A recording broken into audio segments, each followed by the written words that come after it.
saw your face in the candlelight across the room, and I wanted to know. Yeah, I wanted to know.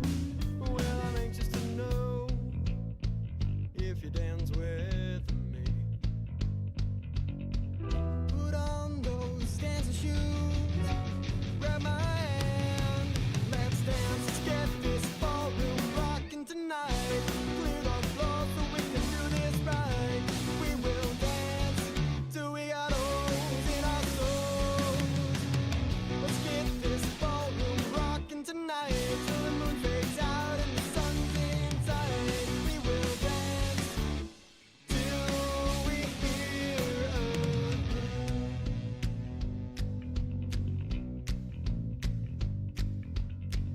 hello, are you doing alright? I am doing just fine. I could dance all night. Did you come alone? I just want you to know you don't have to be alone if you dance with me. Put on those dancing shoes, grab my hand, let's dance, let's get this ballroom rocking tonight. Clear the floor so we can do this right. We will dance till we got holes in our souls. Let's get this ballroom rocking tonight till the moon fades out and the sun's inside.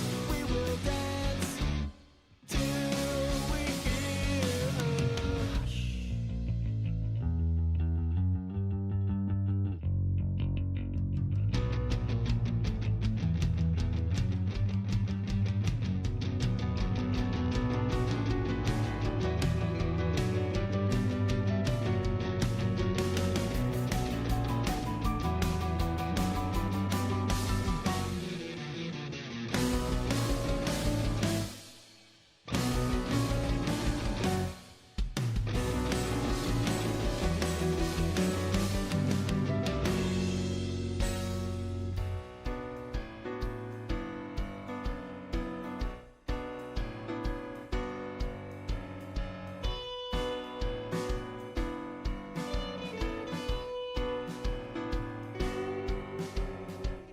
Put on those dancing shoes, grab my hand, let's dance, let's get this ballroom rocking tonight.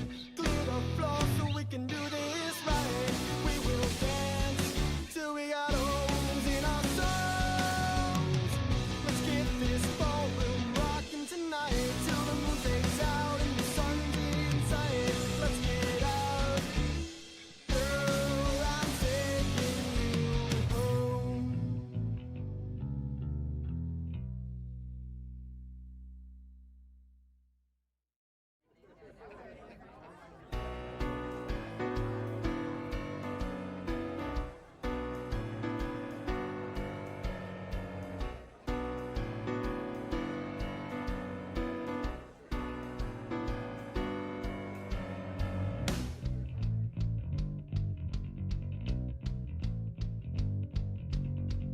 Hello, how you doing tonight? I saw your face in the candlelight across the room, and I wanted to know. Yeah, I wanted to know. Well, I'm anxious to know if you dance with me. Put on those dancing shoes, grab my hand, let's dance, let's get this ballroom rocking tonight. Clear the floor so we can do this right. We will dance till we got holes in our souls. Let's get this ballroom rocking tonight till the moon fades out and the sun's inside. We will dance till we hear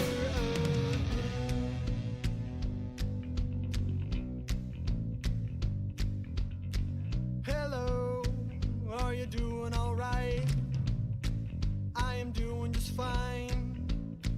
I could dance all night. Did you come alone? I just want you to know you don't have to be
you doing tonight? I saw your face in the candlelight across the room, and I wanted to know. Yeah, I wanted to know. Well, I'm anxious to know if you dance with me. Put on those dancing shoes, grab my hand, let's dance, let's get this ballroom rocking tonight. Clear the floor so we can do this right. We will dance till we got holes in our souls. Let's get this ballroom rocking tonight till the moon fades out and the sun's inside. We will dance till we hear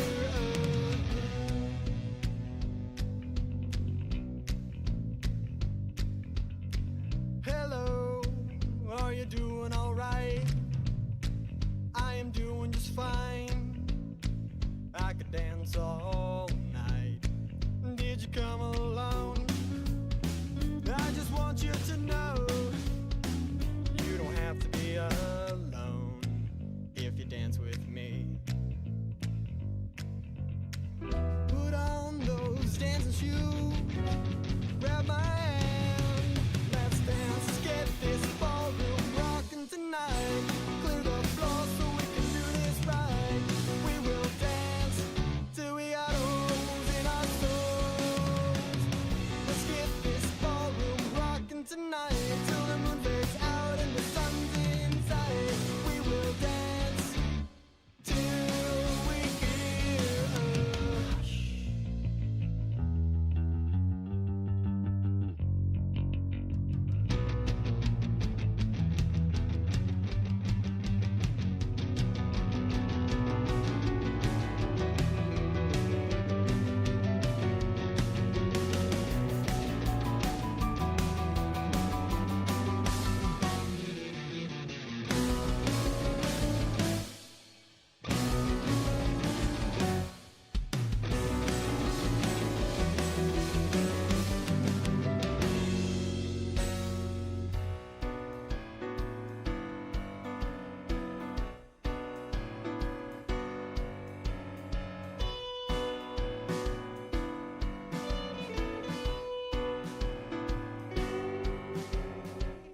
Put on those dancing shoes, grab my hand, let's dance, let's get this ballroom rocking tonight.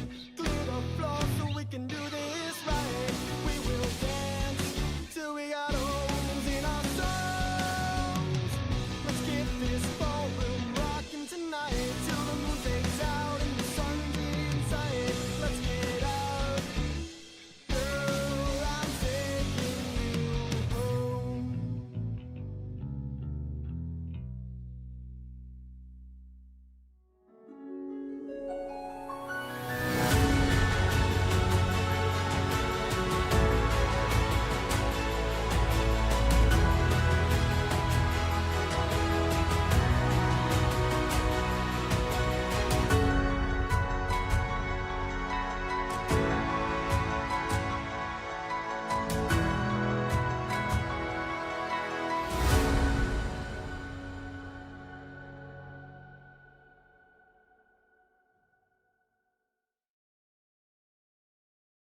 It's Final Fantasy Revelation!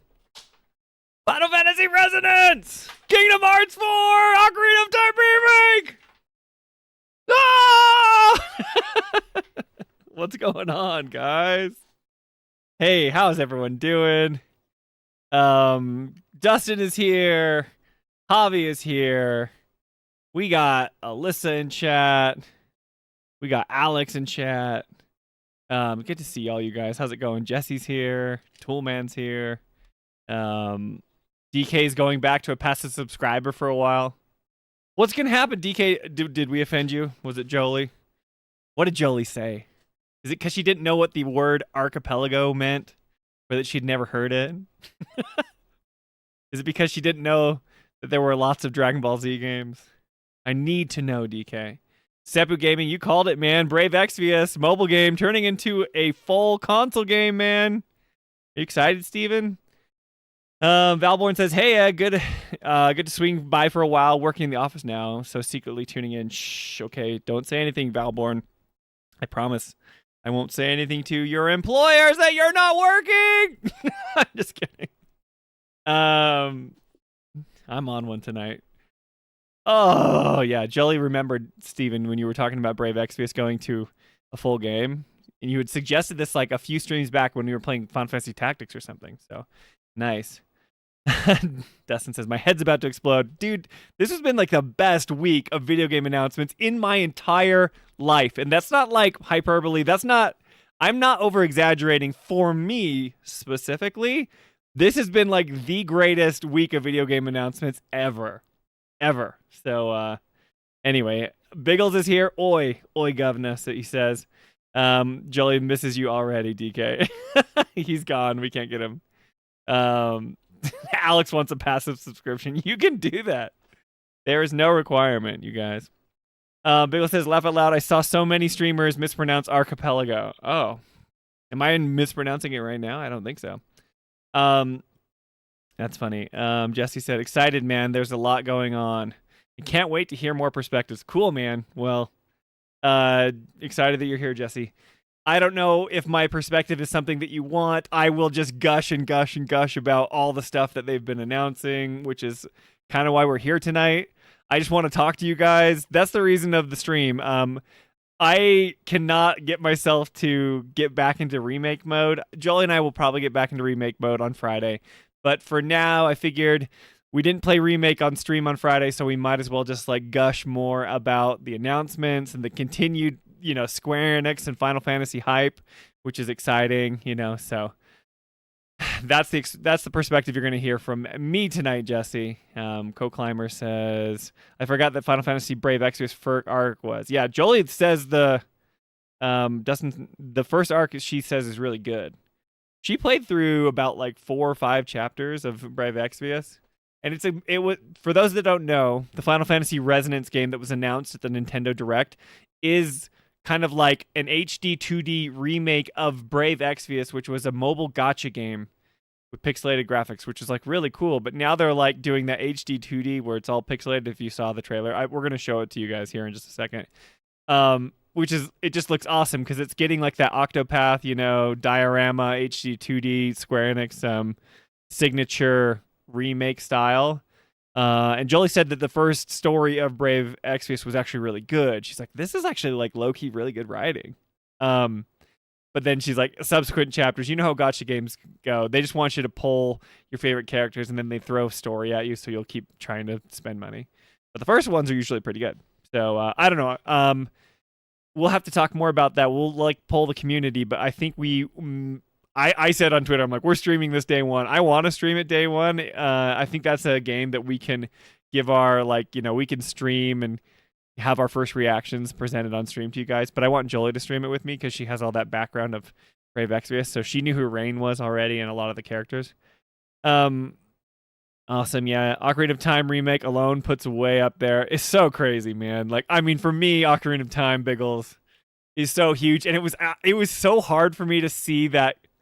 There's these weird takes online. Not weird. I mean, I think people are honest, but when you see Link in that kind of not photorealistic, but you know how everyone's reactions to Star Fox were like, "Oh, that looks weird." Like that's some really high detailed, Nintendo characters, and I'm getting that same kind of vibe from Link, in Kokiri Forest or whatever when it zooms in on him, the boy who didn't have a fairy, and he's sitting there, and it's just crazy because it's like, oh man, that looks realistic but not like cartoony, and I think I'm super excited for it. I think that like they know that this game is precious. We've only seen that much. Nintendo did do us a little dirty by not showing us more, but we know it's coming this year, so it's like it's real, it's official. I don't have to speculate. We basically knew it was coming because of Nate the Hate, but man, what an awesome announcement. I'm a huge Xenoblade guy, so like for me, I am eating like crazy. Xenoblade 1, 2, and 3 all got Switch 2 editions with additional, new updated, like they went back and added stuff to the game, which is amazing, quality of life stuff. If Final Fantasy fans could be as lucky as Xenoblade fans, I'll tell you that much. They just keep getting games and games and games. And then Xenoblade Genesis came out. I have thoughts about it. I think it's cool, but I was kind of a little bit disappointed at the reveal. I'm it's a year away, but I don't know. I just was hoping for more of a graphical leap in it, and it seems like they're kind of keeping it that art direction similar to Xenoblade Chronicles 3, which is beautiful, but I'm like, this is really beautiful for the Switch. I wanted to see like a step forward. I wanted weird characters. I wanted weird Star Fox character energy. I wanted weird Ocarina of Time remake energy, and it feels more Xenoblade, so it fits within the other games, but it kind of bummed me out that it wasn't more graphically intensive. But then we get Xenoblade games like every other year. So it's like maybe they didn't want to go that hard into pushing the graphical fidelity and then making the dev cycle like super long. But anyways, Zavari Sone's here. Man, I hope the Ocarina of Time remake is going to be more than the HD graphics. Yeah, I know, man. We're so spoiled with Final Fantasy remake series with now that we have all three, and it's just like they're the most interesting remakes on the planet. There's never been a more interesting remake series. Love them or hate them. I don't know what camp you're in. I think most of us are like on board for the crazy shenanigans that the remake series has taken us on, and it's what a pleasure, like what a joy to go on this crazy journey, right? So like if it's just great graphics, it's like okay, cool, like improved gameplay, like I'll love it and play it. That's what Star Fox is. It's basically like more cutscenes and like, but it's basically playing Star Fox 64. That's fun, but I'll forget about it in a month, right? Final Fantasy 7 remake series has just been like in our brains for like 7 years, and it'll probably stay with us for like 30 more years from then on, which is like something that is so special. So I hope Ocarina of Time does a little bit more, but I don't know. People, you know how purists get, so we'll see. But yeah, Jolie says that the writing's pretty good. Archipelago. I think it's Archipelago. I'm just gonna say Archipelago. It's pronounced Arca Ernesto, says Toolman. Nice, very good. Shout out to Ernest reference. But yeah, Archipelago rules. We're going to get that in the Medial Archipelago, as Matt Mercer's beautiful voice told us in Final Fantasy Revelation. I don't have to say part 3 anymore. It's so good, guys. Oh, it's so good. Zavari-san says, the scouring Reddit threads to see what people thought of it, and most seemed to think that the first chapter was good, but a lot of people kept saying it's good for a mobile game. Okay, cool. So good for a mobile game for Brave Exvius. I don't know. Jolie liked it. Jolie says the writing was good. First chapter. I have faith, they were really hyping this, and it seemed cool to me. So might be, I think that they're testing the waters with Resonance. They're saying like, hey, well, people, this is the first Final Fantasy game in HD 2D graphics, so they're going to see how it sells. It's not going to do like if it was a Final Fantasy 6 remake, in that style, that thing would sell bonkers. But I think they're trying to test the waters a little bit with like a mobile game. And it's really good because you have a big giant Final Fantasy game coming out, and you have this other Final Fantasy game with Resonance where they can slot that in like downtimes, right? I do think Square Enix is making a mistake. I will say this. It's like, I love the hype and it's like boom, boom, boom, right? But like they are, I don't know, they are just like putting all their eggs in one basket right now, and they're just saying like, this is what we have, right? And it's like Kingdom Hearts, we're getting Dragon Quest, we're getting Final Fantasy Resonance, we're getting Final Fantasy Revelation, and it's like, you guys don't have to do this all at the same time. Like, it would be great to get like one in 2027. Like, we're getting Resonance this year, right? And then one in 2027, and then maybe Kingdom Hearts, maybe that's how it will be. But it just feels like we're getting so much so quickly. It's like, spread them out, Square. You don't need to do all of it right now. Because even with 16 and Rebirth, it just felt like they went 16 Rebirth, and then it was like this lull, and it's like you could have just, you could have spread those out a little bit, but I don't know. Let's see here. Yeah, lots of fun stuff. Resonance is only season 1, Jolie says, thankfully, which is good.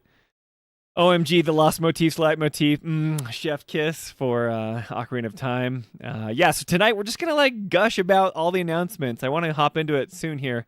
But so for tonight, I want to kind of go over the Nintendo Direct and the things that were announced that are relevant to like Final Fantasy. So obviously Final Fantasy Resonance, Square Enix. I might selfishly look at some Xenoblade stuff because it's my stream and Jolie gave me the keys of the kingdom on Wednesdays.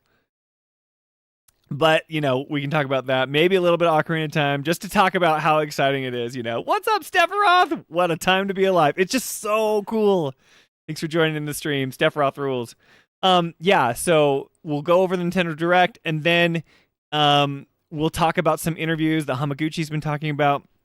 I want to go over a few things that, stood out to me and some other people in the community have sent me. And then I want to get into call-ins. I want to have a Discord call with you guys. And tonight, I want you guys to gush about what you loved about Revelations reveal, the Summer Game Fest, what they announced in Nintendo Direct, just stuff like that. Like, I just want to celebrate in the joy, and I don't want it just to be me because I'm just some Final Fantasy newcomer, I've been enjoying Final Fantasy for I don't know. It's a long time now, but we started playing back when was Windows edition of Final Fantasy 15 released? 2018 or something, 2019. So I've been doing it for 7 years, which seems like whatever, but I know that's child's play to most people. They're like, I've been playing Final Fantasy for 40 years now. But anyway, tons of stuff to get to, and if you guys want to call in, I'll be sharing the link to the Discord, and we'll have people call in and talk about what they're most excited about. We can talk about revelation, not revelations. But yeah, and just what you thought of the trailer release. What have you learned from the interviews? I am new to the series, so for me, it's I haven't played the OG, and I've purposely avoided playing the OG because I want to bring a newcomer's perspective in the Final Fantasy world, right? Because Jolie and Ernest, they played the OG a lot. I have not, and I'm purposely holding off so I can, on our podcast, I can say, this doesn't make sense, or it does make sense for me as a newcomer. I cannot keep myself from playing the OG. As soon as Revelation comes out, I'm sure I'm going to go back and do all that stuff, which will be fun. So anyway, kind of crazy, but yeah, there's all sorts of stuff. Deftonia's here. I'm late. You didn't miss much. It's just me rambling, Deftonia. I'm reading chat and gushing about some game announcements. Javier says, no, Spencer, it's like Aerith said, thing for me from the Direct due to the leaks. As a day one player, Final Fantasy... Oh, sorry. It skipped ahead. I went to two... Okay. No, Spencer, it's like Aerith said in Junon, go hard with Square Games announcement or go home. Go hard or go home. I don't think Aerith was the first person to say go hard or go home, Javier, but Javier is playing through Rebirth. He's an Xbox player, so he's one of the newbies. Rob Gotti, what's up, man? Final Fantasy Resonance was the biggest thing for me from the Direct due to the leaks. As day one player of Final Fantasy, Brave Exvius, I have dreamt about this. Sorry, I said Revelation, but did I read Resonance? Final Fantasy Resonance, dude. Okay, so you're just excited to play Brave Exvius in console form. No gotcha stuff, apparently. I met some truly amazing friends playing Brave Exvius. That's so cool. It's kind of fun to get all the mobile, because I will say there's a little bit of a haughtiness, a little bit of mobile games. And I do have kind of the mobile game ick. I'm not trying to be mean or anything, but it's console games or PC games. That's kind of where I love to be. But no shade to you, mobile games.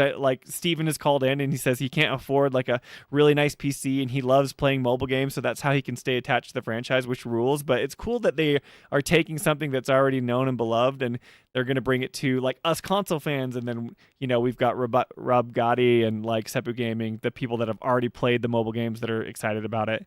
The Zavari Stone says, I spent a while asking Google Gemini what the internet recommended for tightly written JRPGs, and Xenoblade was the recommendation, so you strongly recommend it. Dude, I would make this a Xenoblade channel if I could. I know that sounds crazy. I mean, obviously, Jolie, don't get mad at me. This is your channel, I know. But, Xenoblade is one of the most amazing JRPG trilogies story-wise. There's some cringe moments. There's it's anime. If you're not a fan of the anime aesthetic, then it's gonna throw you off. But the story itself is the best trilogy of JRPGs that has come out to this moment, and maybe Revelations will take that crown. But it just came out. She says, "I'm still here, dork." But what I'm saying is, it's they had a plan and they went through and they just crushed it. Xenoblade 1, 2, and 3 all kind of are interconnected stories. That's the cool thing about Revelation. It's the third of a series in Final Fantasy. We don't usually get that in Final Fantasy. In Final Fantasy, we normally get, our one-offs, that are slightly, they're not connected at all, right? But there's chocobos and there's Moogles and things like that. So, yeah, with Xenoblade, it's like they're separate stories, but they're all interconnected stories that affect each other.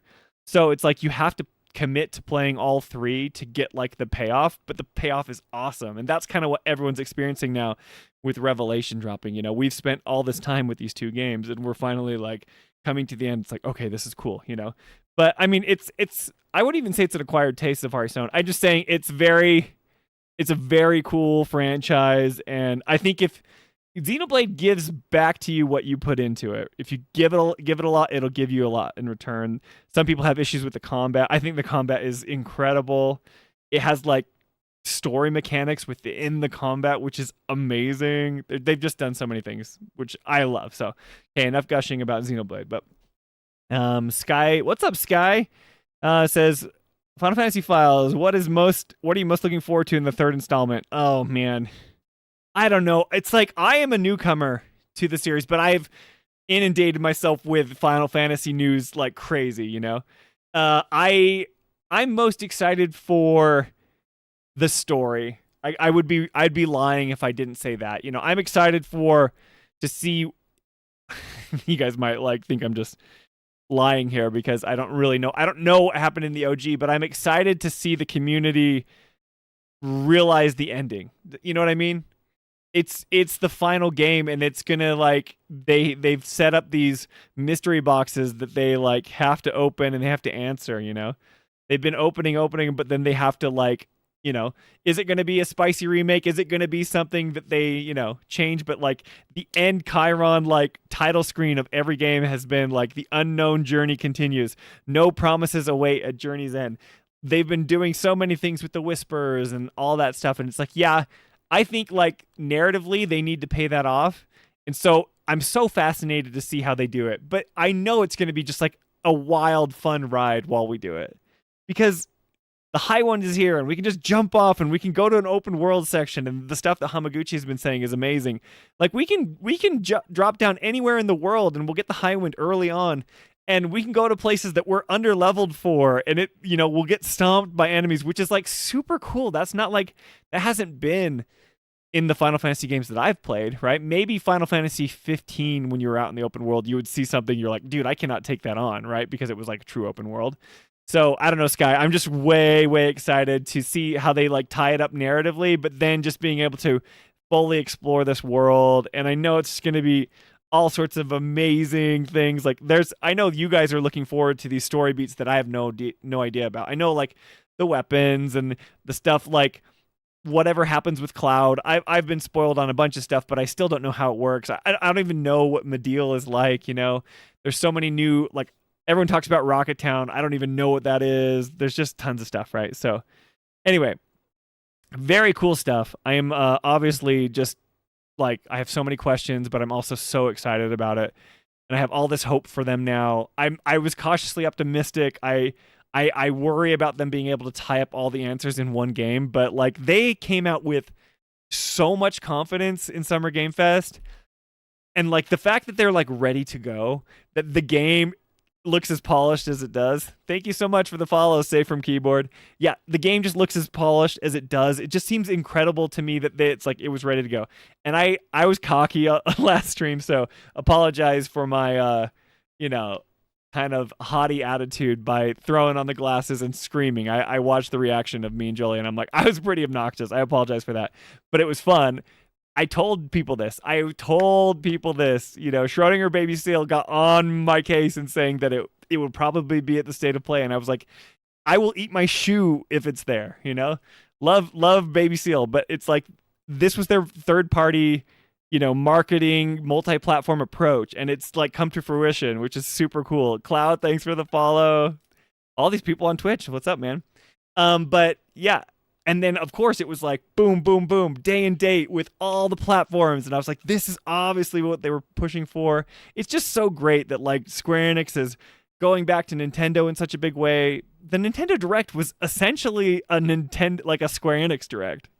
We had Dragon Quest, we had Final Fantasy, we had, Kingdom Hearts. It was just like boom, boom, boom. All these amazing things that like people have been dying for, and they're like, this will be at the next day to play, or this will be at Summer Game Fest. And then Nintendo had them, which was like insane. So very cool. Crash with Kirby, what's up, man? Did you see that Max dude hopped on the podcast? Yeah, no, I knew that they were part of the thing. I was at the dinosaur park with my kids, so I couldn't watch all of it, but I was really happy for Subtext.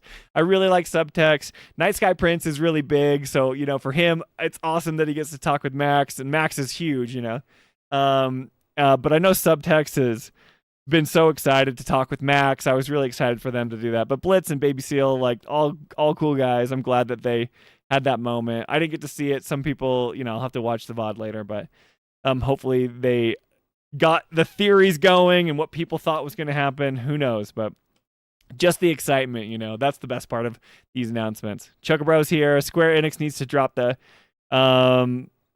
RE titles. It's starting to confuse everyone. Are you just talking about like, oh yeah, that's funny, right? I didn't think about that. Resonance. They didn't need to do that. That's kind of an unforced error. We know how... Guys, you know how Square Enix is like the worst at naming things. Resonance is acceptable, but it's not Various Day Life or Project Triangle Strategy or some crazy stuff, right? So, yeah, they're bad at it. Resonance maybe didn't need to be Resonance because now we've got Remake, Rebirth, Revelation, Resonance. That's hilarious, dude. Zavari says, ooh, strong praise, man. Thanks for literally selling it to me. Yeah, it's great. You'll enjoy it. And Banner says Xenoblade ain't got nothing on Xenosaga. See, I don't have Xenosaga because that was Monolith Soft when they were owned by Bandai Namco. I don't know if you have to have a PlayStation 2 to play that, but I want to play Xenogears, which is trapped on the PlayStation 1, right? But if Square Enix came out with a Xenogears game, I'd be freaking out, which rules. But yeah, so sorry for the Xenoblade gushing, but I love it. Zafari Stone says, I've never been a part of an event like this for a video game ever. This is reminding me of the hype everyone had for Game of Thrones. Yeah, it's good for you, man. That is true. Like, we are living in a time where it's just like, this is an event, man. If you've been enjoying it for this long and now it's like coming up and it's just this awesome moment, good, like, how cool to be a part of it. And it's just been great. So yeah, Dustin agrees. Awesome experience. And then Safe from Keyboard says Nomura always delivers. Kingdom Hearts 4 looks awesome. It looks good, dude. Sky says, in that case, you may want to try Final Fantasy 6. Yes. Well, yeah, my wife's playing through 6 for like the third time, maybe. Jolie's playing it on the Switch right now. I will go back and play all the other ones. I'm playing Final Fantasy 1 right now, and it's great. So never apologize. Chad Spencer rules. When I was being all cocky, I put on my glasses and I was like, I told you. What I'm learning is that most Final Fantasy creators don't know what they're talking about. They're just doing the best that they can and coming up with theories. So people shouldn't hold them like responsible for theories not coming true. They should just have fun with the community and, vibe with those that they think are cool and, are not trying to, drag the community down. But, find the streamer or the Final Fantasy creator that you like and resonate with. That's awesome, I'm just the newbie Final Fantasy guy that doesn't know what he's talking about, but I get to experience it brand new with all of you, which has been awesome. So yeah, so don't apologize. Say it with your chest. No, it's good, guys. Max is like 8'7", that's true. Good morning. What's up, Swally? Nothing like a 5 a.m. stream. What's 5 a.m.? Where are you, Swally? Is that like Europe? Are you in like UK or something? I know that Red Sarge gets on sometimes, and he's usually like early in the mornings, but I thought that was a bit later. Crash Kirby said, "Did you ever hear how Hamaguchi pronounced revelation?" Is there a reason for that? He kind of said it like rebirth, remake, revelation. I remember that. I don't know if he was just nervous. He was so cute. Hamaguchi up there just, speaking to, and he's like, "And let me welcome you to the stage, the voice of Vincent Valentine, Matt Mercer." I just thought that was so adorable. everything that those devs do are just the best. Dustin says Xenogears was amazing.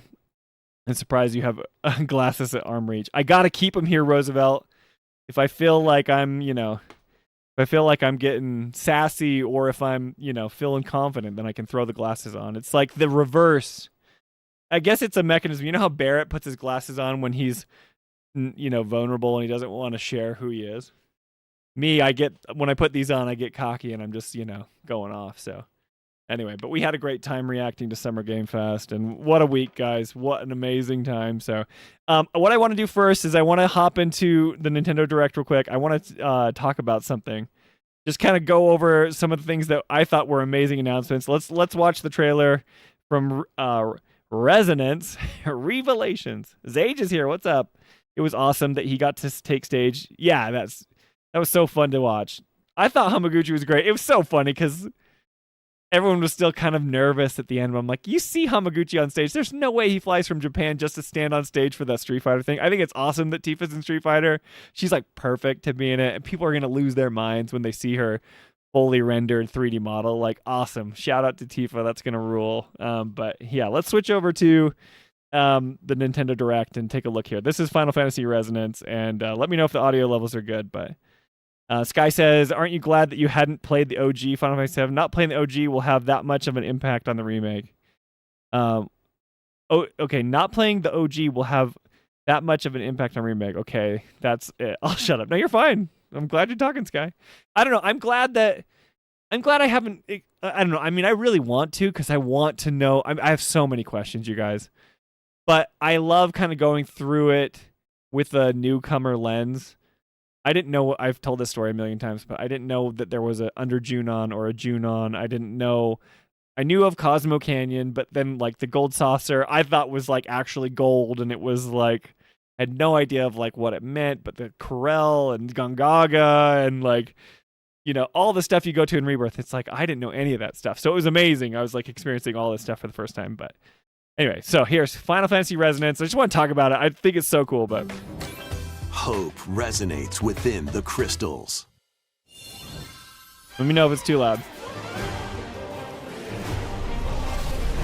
So when I was watching this on my phone because I was on my way to my uncle's funeral. Like, not sad. It was a good time for him to go. Great man. But like, I was in the car and Jolie was driving, and I'm literally watching the Nintendo Direct. I'm like, Jolie, this is amazing. But as I was seeing the fast motion, I didn't know that like the cutscenes and the motion were in like pixel graphics, which is awesome. I know that that's like the HD 2D look, but anyway, very cool. So as this is moving, I'm like, this rules. But I'm like, oh, this is like all pixelated everywhere. Jolie says some Final Fantasy Brave Exvius has some fantastic music.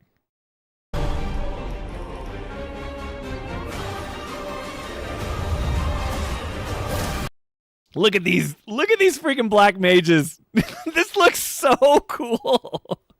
You got like some knights and warriors fighting mages, and they've got their like giant wizard hats on. Oh, it just looks so good, you guys. Sorry.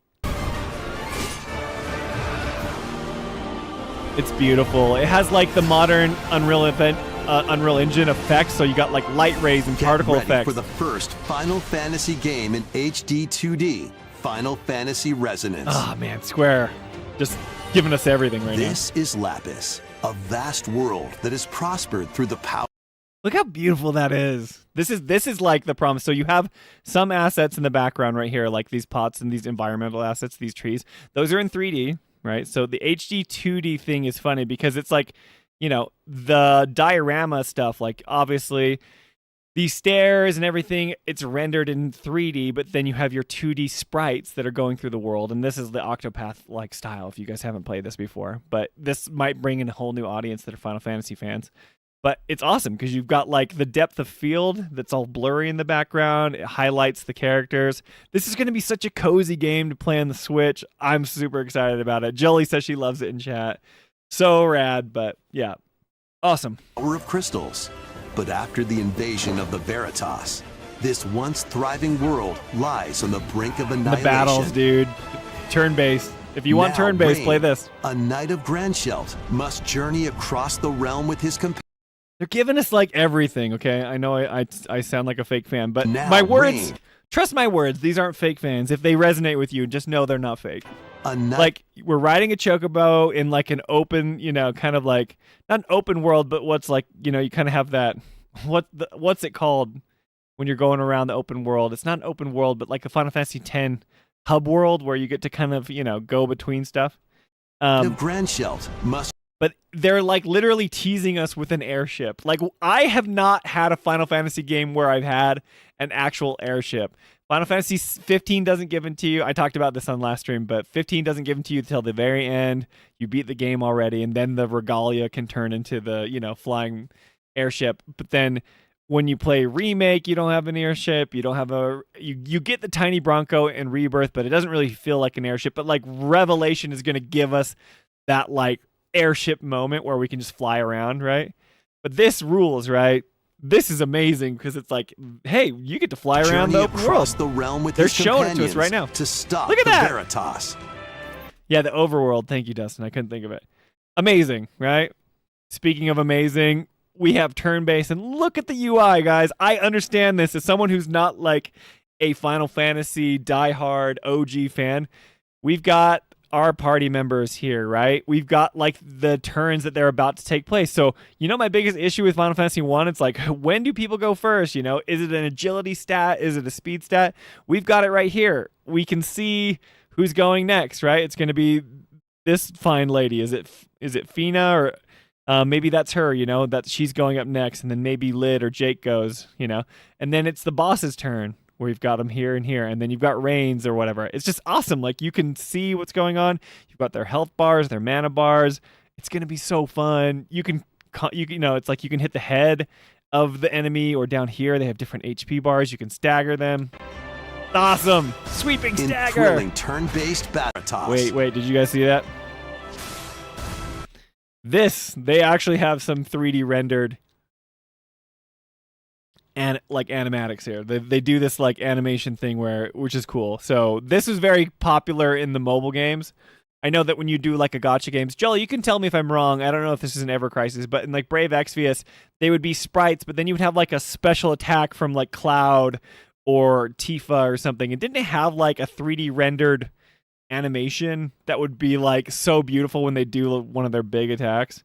I could be wrong, but anyway, M. Benner is an amateur game. Yeah, we talked about M. Benner. What's up, man? But yeah, I think it's Mike, right? Mike? I can't remember, but yeah. He's worked on games before, Jolie. But yeah. Thrilling turn-based battles. So that'll be fun. Call upon visions. Iconic Cloud. Final Fantasy heroes from other worlds. There's Cloud Boy. Look at him. Look at him with his... Is this an Omni Slash? I don't know. Is that him doing his signature move? And then just dunking on this zoo. What is that? I don't know. See, I don't know all this. This is my Final Fantasy lack of knowledge.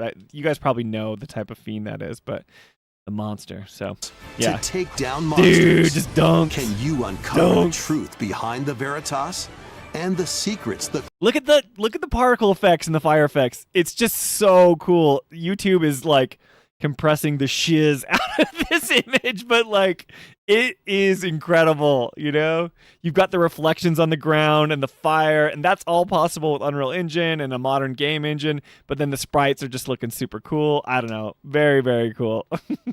What did Toolman say? It's a bird. Says Toolman. Yeah, it was a bird. Yeah, Crystals hold. I just think it looks so good. Look at that.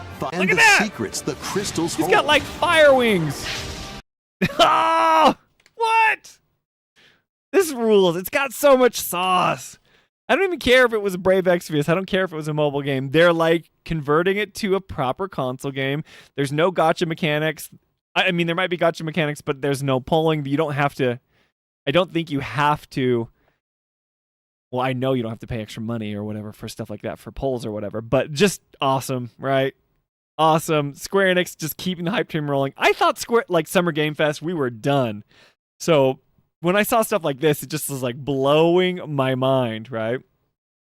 Sky says, first time watching you, it's been a joy. Do you play Final Fantasy VII Remake live on stream? Yeah, Sky, we play. Every Friday we play Final Fantasy 7 remake, and we're making our way through that. That was voted on by the community, and they picked remake. So Jolie and I, my wife, who actually is the owner and like the main host of this channel, she's the one who runs it. But we play on Fridays, and then we talk about what we played on Wednesdays, or for now, since there's so much announcements, we're just kind of going through it. So anyway, thanks for hopping in. But anyway, yeah, Sebu says, yeah, all the characters had 3D renders like Limit Breaker. Yeah, but only NV and 5-star had that. Okay, so like if you had like a 5-star pull, like a really good character, then you had like this amazing animation, is what Steven's saying. So very cool. So sick. Anyway, I'm like just so thrilled for this, Final Fantasy Resonance launches on Nintendo Switch 2 and Nintendo Switch October 22nd. So like I said, we'll stream this day one. We'll do a poll in the community, because if we finish remake, I think we'll be done with remake obviously before October.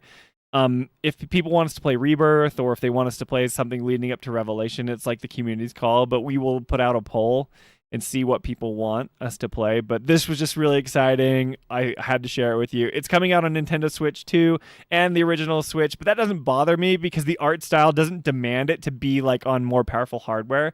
It's just great because this just means more people can play it. So I hope this game sells really well because it's on both consoles. It's going to be on PlayStation. It's going to be on Xbox. It's going to be on PC. So anyway, very, very cool. So Wally said, I hold my horses until I see the shop or lack of it. Okay, you're a little trepidatious about the gacha stuff. I think Chad, I can't remember his last name, but he's the PR guy for Square Enix, and he was like, this is not a gacha game. We're not going to have to pay a bunch of extra money or whatever.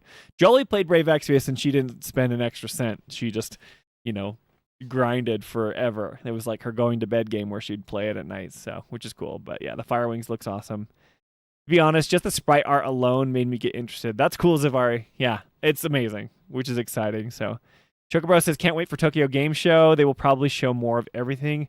Yeah, Jolie and I will probably stream that. If Tokyo Game Show's in Japan and like the hours are like crazy, maybe Jolie and I can get up in the middle of the night or something and watch it. Or get a babysitter again. We'll see. But kind of fun. Dustin says, I remember seeing an interview of someone saying it was weird getting characters randomly that you would traditionally pull for.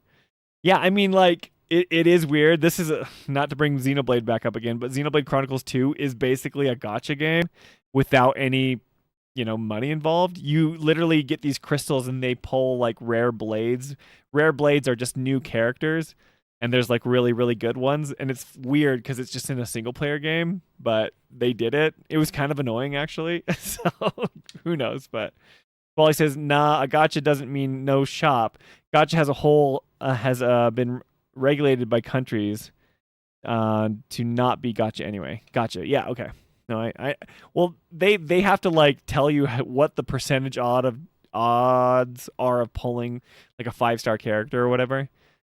But yeah, Dustin says, so don't think there's any gacha, at least for characters. That'd be a bad move. Yeah. Toolman says, Spencer volunteering Jolie to wake up in the middle of the night. No, Toolman, the funny thing is Jolie was the one saying, we need to stream like any video game announcement. She's never done a video game announcement press conference ever.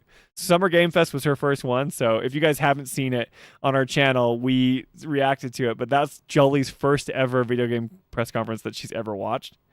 But now she's like, we should have streamed Nintendo Direct. I'm like, we were driving to my uncle's funeral, but anyway. Yeah, Artsy Vandy says he really hated Xenoblade Chronicles 2 as a gacha system. It's annoying because there's like story system behind each character that you can get, and you can get all the characters. It's like it doesn't limit you, but it's random, just like a gacha game. So if you want to get the really good ones, then you have to like collect a million of these crystals, and it's just a grind fest to get the best ones. I got all of them because I'm a crazy person, but yeah, kind of nuts. But made you drop the game. Might go back. They've made tons of improvements to Artsy Vanty, and they keep doing it. Now you can play the Switch 2 editions if you have Switch 2. Roosevelt says Tokyo Game Show is normally early in the morning at like 5 to 6 in the morning. That might work out for us. Then we don't have to get a babysitter. We just tell the kids to stay in bed.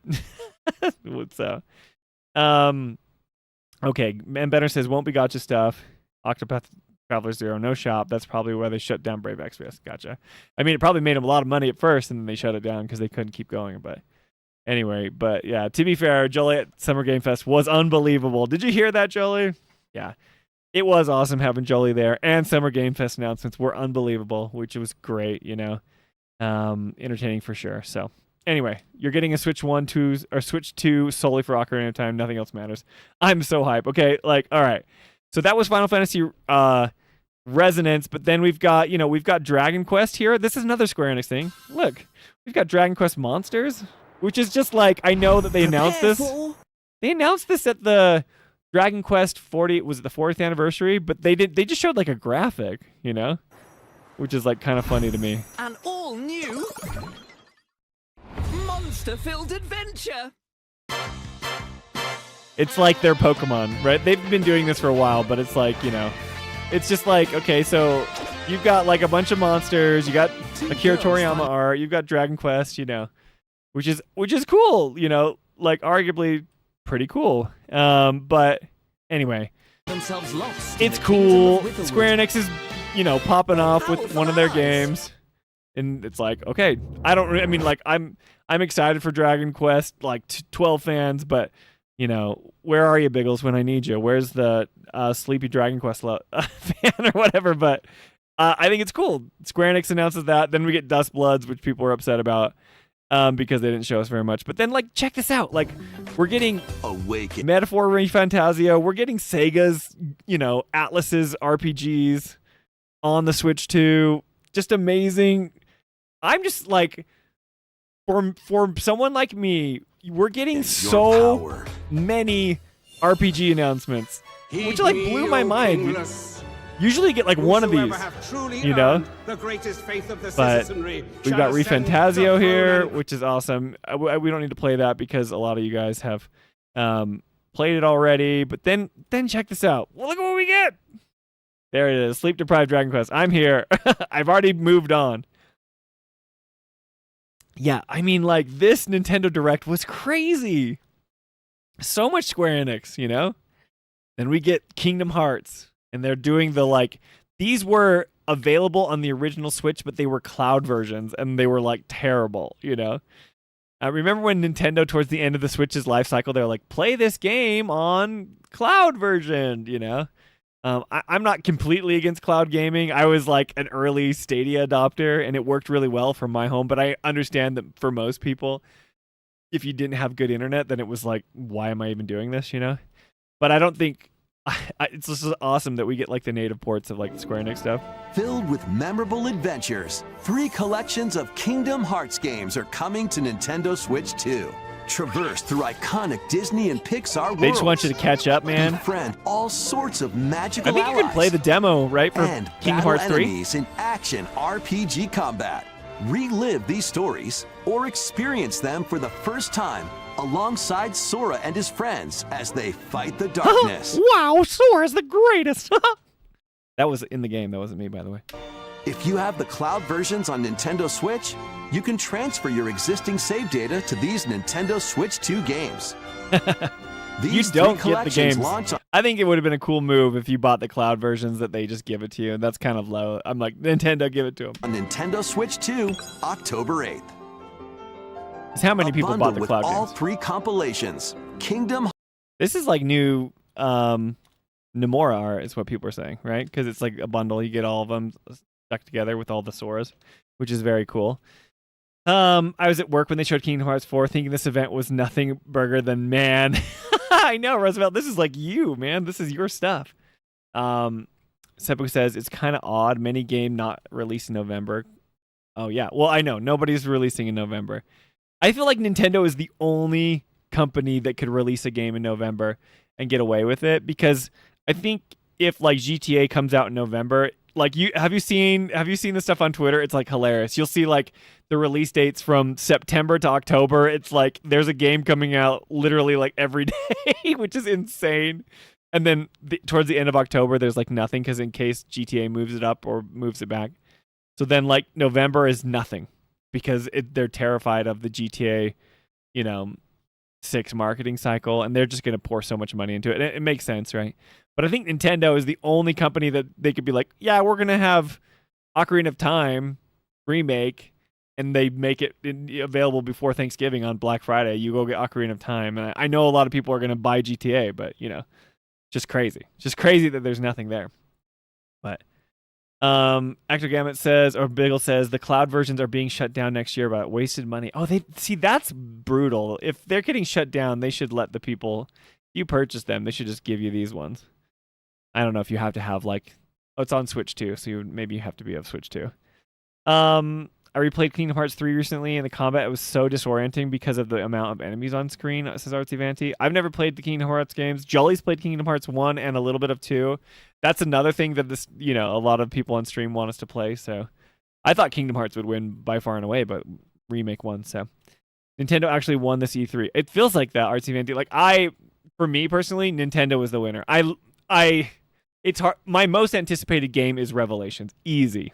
But just the breadth of announcements and all the things that I love that were in Nintendo, and I'm an admitted Nintendo fanboy. Like, I love Nintendo. I have young children now, and it's just like a joy. I turned on the Nintendo Direct with them, and they were like, "Ooh, I want like that Rhythm Heaven Groove game," you know, and they were so excited about it. Whereas, like, if I turn on a PlayStation State of Play or of Xbox Showcase or whatever, even Summer Game Fest, it's like got these horror games and it's got these shooter games and these just like the Wolverine State of Play game. Like, my son would have been traumatized for the rest of his life, you know. I don't know. There's something just magical about Nintendo. It has that Disney, you know, aura about it, and I love Nintendo, and I still love I think there's stuff for adults and I think there's stuff for kids. So anyway, super excited for this Hearts Collection, but 1 then through 3. People lost their minds. Launches October 8th. Okay, before we get into this though, talk to me, chat. On a level of hype, there's Final Fantasy Revelation, and then like, where is Kingdom Hearts 4 in relation to that? Is it like above Revelation? Is it below? For me, like, it doesn't come close to, you know, being as popular as Revelation, but I know like Kingdom Hearts is like a huge franchise. So just alone, Kingdom Hearts has so many spin-offs, and, you know, it's sold millions and millions of copies. So I don't know. How's everyone feeling about that? Additionally, Biggle says, "You're free kidding." demo of Kingdom Hearts 3 plus Remind will be available later today on Nintendo eShop. This is cool, man. Kingdom Hearts. And then we get a shot of the robe guys. And then this robe person says, "Reunion." Right? I'm getting better at it. Right, Dustin? Right? Anyway. So this was cool. I mean, were people freaking out? Nintendo was literally rated E for everyone. Yeah, I mean, I love it. I will unashamedly talk about how I think Nintendo rules, because they are fostering and welcoming in the new generation. So solid work. Do a poll. Okay, all right. So what's more hype? I feel like this is a biased audience. We say FF7 Revelation, or Kingdom Hearts 4. Okay, so if you want to vote in the poll that I'm going to do, please, the way you vote is the first option will be you type in a 1 for the first option and then hit enter, and then you type in a 2 for the second option. There's only 2 options, so if you want to vote, you just type in a 1 or a 2. Give it a whirl, guys. All right, what's more hype, Final Fantasy Revelation or Kingdom Hearts 4? You have 2 minutes to respond to the poll. See, I don't think it's the same thing. Disney adults can be a bit strange, and I know that's probably better than any of you, because Jolie and I lived like 4 minutes away from Disneyland for years of our life. Jolie, I don't know if we've probably told you this on stream, but she was a spokesperson for the Walt Disney. Toolman outstanding. You don't want to be ratted out, Toolman? You can just say it. Be true. Tell us what you really think. Yeah, Jolie was the spokesperson for the Walt Disney, I guess Disneyland, right? Not the Walt Disney Company, but Disneyland. And yeah, there are some weird, I'll just say it, there's just some weird, weird Disney adults. we're adults and we like stuff like this, like Kingdom Hearts and Nintendo. I don't think it's as weird to like Nintendo as an adult as it is to be like, we're like Disney adults and like we love Disney more than children, and they go and they're like mad at kids for getting on the rides instead of them or whatever, you know? I think it's great. I think it's totally fine if you're an adult and you love the magic of Disneyland and you just want to go there. But yeah, the Disney adult has a negative connotation, right? But Kingdom Hearts, right? It's got the Disney characters. People love it. Nintendo, it just fits. I don't know. Like, I know that some people will be like, oh, like, you're 40 years old and you like playing those Kirby games, you know, but I just think like Zelda is still like unmatched. I don't think that you can like most people say that like Zelda Breath of the Wild is one of the greatest games ever made, you know?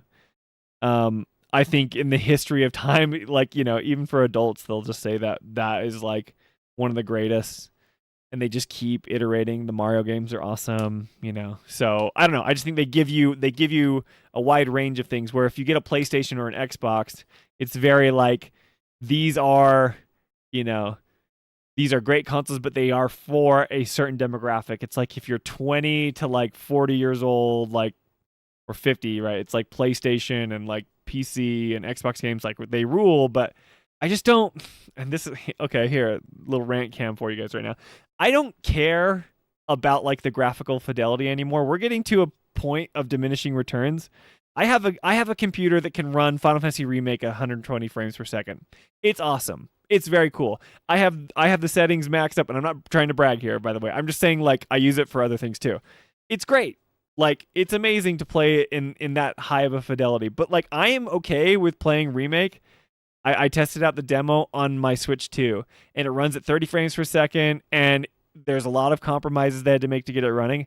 I am just as happy to play it on my Switch 2 to experience the game. I know it's not as brilliant, and it's not as amazing and graphically like intense and whatever, but like, I will never be like, oh, this sucks that it's on this system or whatever. You know, I think we're past that point. It's like you know, there will be certain games that will look amazing that can't run on Switch 2. I get that. But I think Square is so smart for leaning into Nintendo.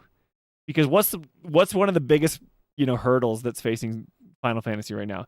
That the average age in Japan, at least, and probably in North America might be a little bit younger, but the average age of a Final Fantasy player is 42 years old. How are you going to get young people interested in your franchise? Well, I'll tell you what, the first thing you can do is put it on a freaking Nintendo console, you know? You put it on a Nintendo console and you give us more regular releases like they're doing. You put Kingdom Hearts on there. You put Final Fantasy Resonance on there. You put Final Fantasy Revelation on there, 7. There's just like, this is so smart. And the people that just like poo-poo it, they're like, oh, like, why are they this? I don't want to see this version of the game. It's like, shut up. Shut up, dude. Yes, I know it's not as pretty as it is on a PlayStation or a PlayStation Pro, right? 5 Pro, or on a PC. I've experienced it in both. That's fine. But like, they are so smart to lean into it. And like, Final Fantasy games, especially that new one in Resonance, like, that is like the perfect game to be playing Final Fantasy on, you know? You get your airship, you got your fun adventure, you can have it handheld. It's just like, it's like the perfect pairing for it. So I say, like, shout out to Square Enix for not being bold enough to like lean in to do the multi-platform, because they will have to compromise a little bit on their design to get it to run on a Switch 2. That's just like the fact, right? But they got Revelation working on, when you're playing Revelation on your PlayStation 5 or your PlayStation 5 Pro, or if you have an Xbox, or if you're playing it on PC, I don't think for a second you're going to be looking at that game and saying, man, I really wish this wasn't on a Switch 2 because it made it so I couldn't have like more pores in Tifa's face and like, you know, I want to see the fabric and, you know, Vincent's robe or whatever, or like the sheen from his glove. Like, you're going to be loving it. It's going to be a beautiful game. We're at that point right now where it's just amazing that each platform can produce the results that it has, right? Roosevelt says, wow, 42. Yeah, it's true. Or on a smartphone, says Javier. Spencer speaks the truth. That's the only hope to garner. Yeah, it's the only hope to garner new fans. Like, they're so smart to do this. Like, Put your games on a Nintendo console, Square. You were so smart to do this. You're so smart to do a multi-platform approach.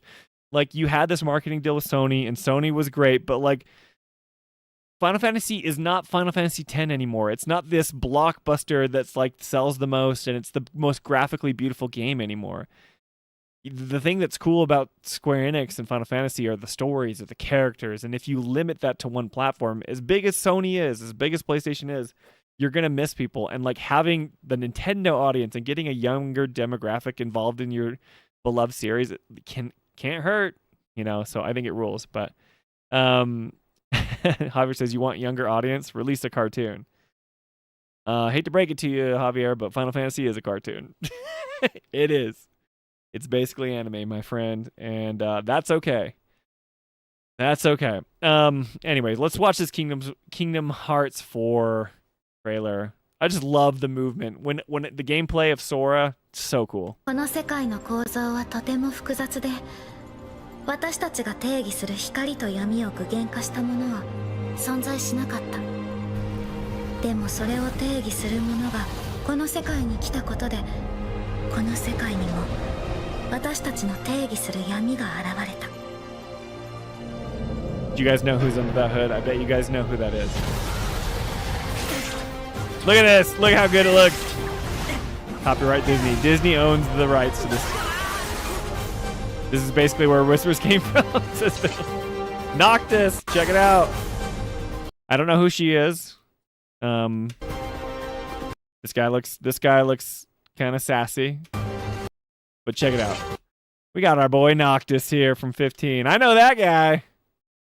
He's always dripping with style. Does he wear anything but black? No, but that's okay. I don't know that guy. Look at this gameplay! Ah, it's cool. It's cool. So imaginative. Just fighting in like the middle of Tokyo. Jolie says, this is Kingdom Hearts. This is Kingdom Hearts, Joe. Kingdom Hearts 4. She hasn't watched it.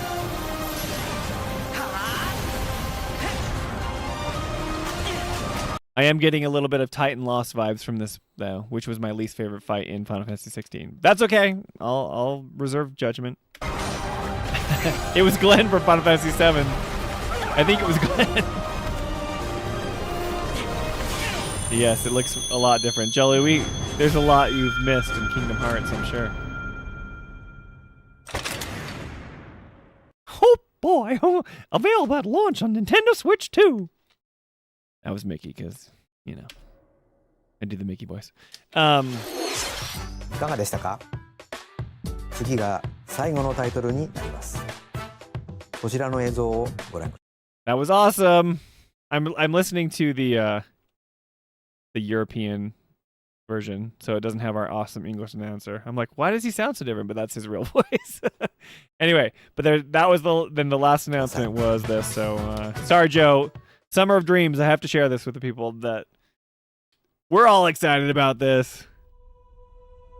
Long ago, there was a land called Hyrule, created by beings of supreme divinity. Supreme divinity. At the very edge of this kingdom, there lay Thanks, a Sabarsa. small forest. Within it, an ancient solitary tree quietly watched over the inhabitants of the forest. Just like the leitmotifs, the music alone of Ocarina of Time, playing all the melodies. Just imagine playing the Ocarina again. Or as I said as a kid, the Ocarnia. All right, playing the Ocarnia. The Song of Storms, you guys. Are you kidding me? Are you kidding me? It's going to be awesome. These forest dwellers were called the Yes, Kokiri. Dustin. Each had a fairy companion, and they lived out their innocent lives in these woods. The VO kind of threw me off. He's a little bit like Chipper. You know, I want it to be There a was little more one particular boy somber. who did not have a fairy. Who did not? It's like a grandpa reading something to his kids, you know, which is fine, but you know. Anyway. So this is like nuts because they're not showing us. This is like a tapestry which is fine. It kind of has that Wind Waker vibes. You know, when it kind of the intro to Wind Waker is like one of the best intros of any video game ever. But it's got like the tapestry or like the murals that they're showing that's telling about, you know, the setup of Hyrule. This is like cool because it's tapestry, and if you look at it, it's like that's like actually the art that's rendered in, because it'll show like the pole and the you know, little fabric that goes over the pole that's holding the tapestry into the wall, and it's like, oh, that's like what we're seeing. I don't know if we'll actually see this in game, but anyway. Jolie says good voice acting though. Yeah, good voice acting, but it's a different tone than I was expecting. Look at that. So weird to see Link like this. Because like there's been so much, our expectations have been through the roof for an Ocarina of Time remake, you know? And you see all those fan-made projects of like, I'm making Ocarina of Time in Unreal Engine 4 or whatever, you know? Well, yeah, little baby boy. It's funny because so many people are like, this looks like a weird the takes online are funny. It's like a little baby body with an adult head. It's like, you don't have kids, do you? Little kids are just little bobbleheads that are running around. They have giant heads on tiny bodies. And he's not an ugly polygon, says Javier. Yes. See the movement? He like, you know, stirs in his sleep. Okay, I know this is stupid. It's okay if you're not like jiving with this right away, but just take this image and then like apply it to everything you know about Ocarina of Time, right? Where you're just like, oh, Hyrule Field, like how big is that going to be? When you find Epona at Lon Lon Ranch and you do all that stuff, like what's the horse going to look like? What are all the NPCs going to look like? Because I don't know if you know it, Zelda NPCs are not like normal humanoids. They're like basically Mario characters, you know, they are weird, crazy looking people. So obviously they're not going to go for photorealistic. So I think the art style is just going to be fascinating to go see the towns, you know? But, oh, geez. Okay, anyway. Look at those fingers. We got fingernails on Link, y'all. And that's never happened before. And he's got the Triforce of Courage right there. Imagine seeing Ganon, dude. Ganondorf. Oh, the Forest Temple. I cannot wait. And it's coming out this year. It's insane. Roosevelt. It's very higher, this man image. Wait. It's very higher, this man image. I don't know what you're talking about. I probably missed something. The Zelda NPCs are like Disney animatronics designed by Picasso. That's a very good description, Dustin. It's going to be wild. I mean, I wish they would have shown more. But the music,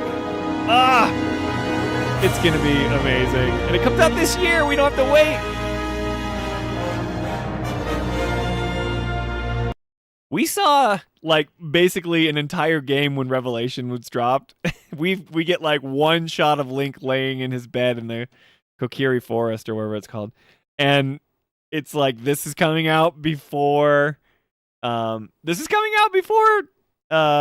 Revelation. Just crazy. So obviously they're gonna have like a dedicated direct to this, and I'm sure they'll show a bunch of stuff. But anyway, yeah, they don't need to show more. I mean, I'm in 2026. So cool, guys.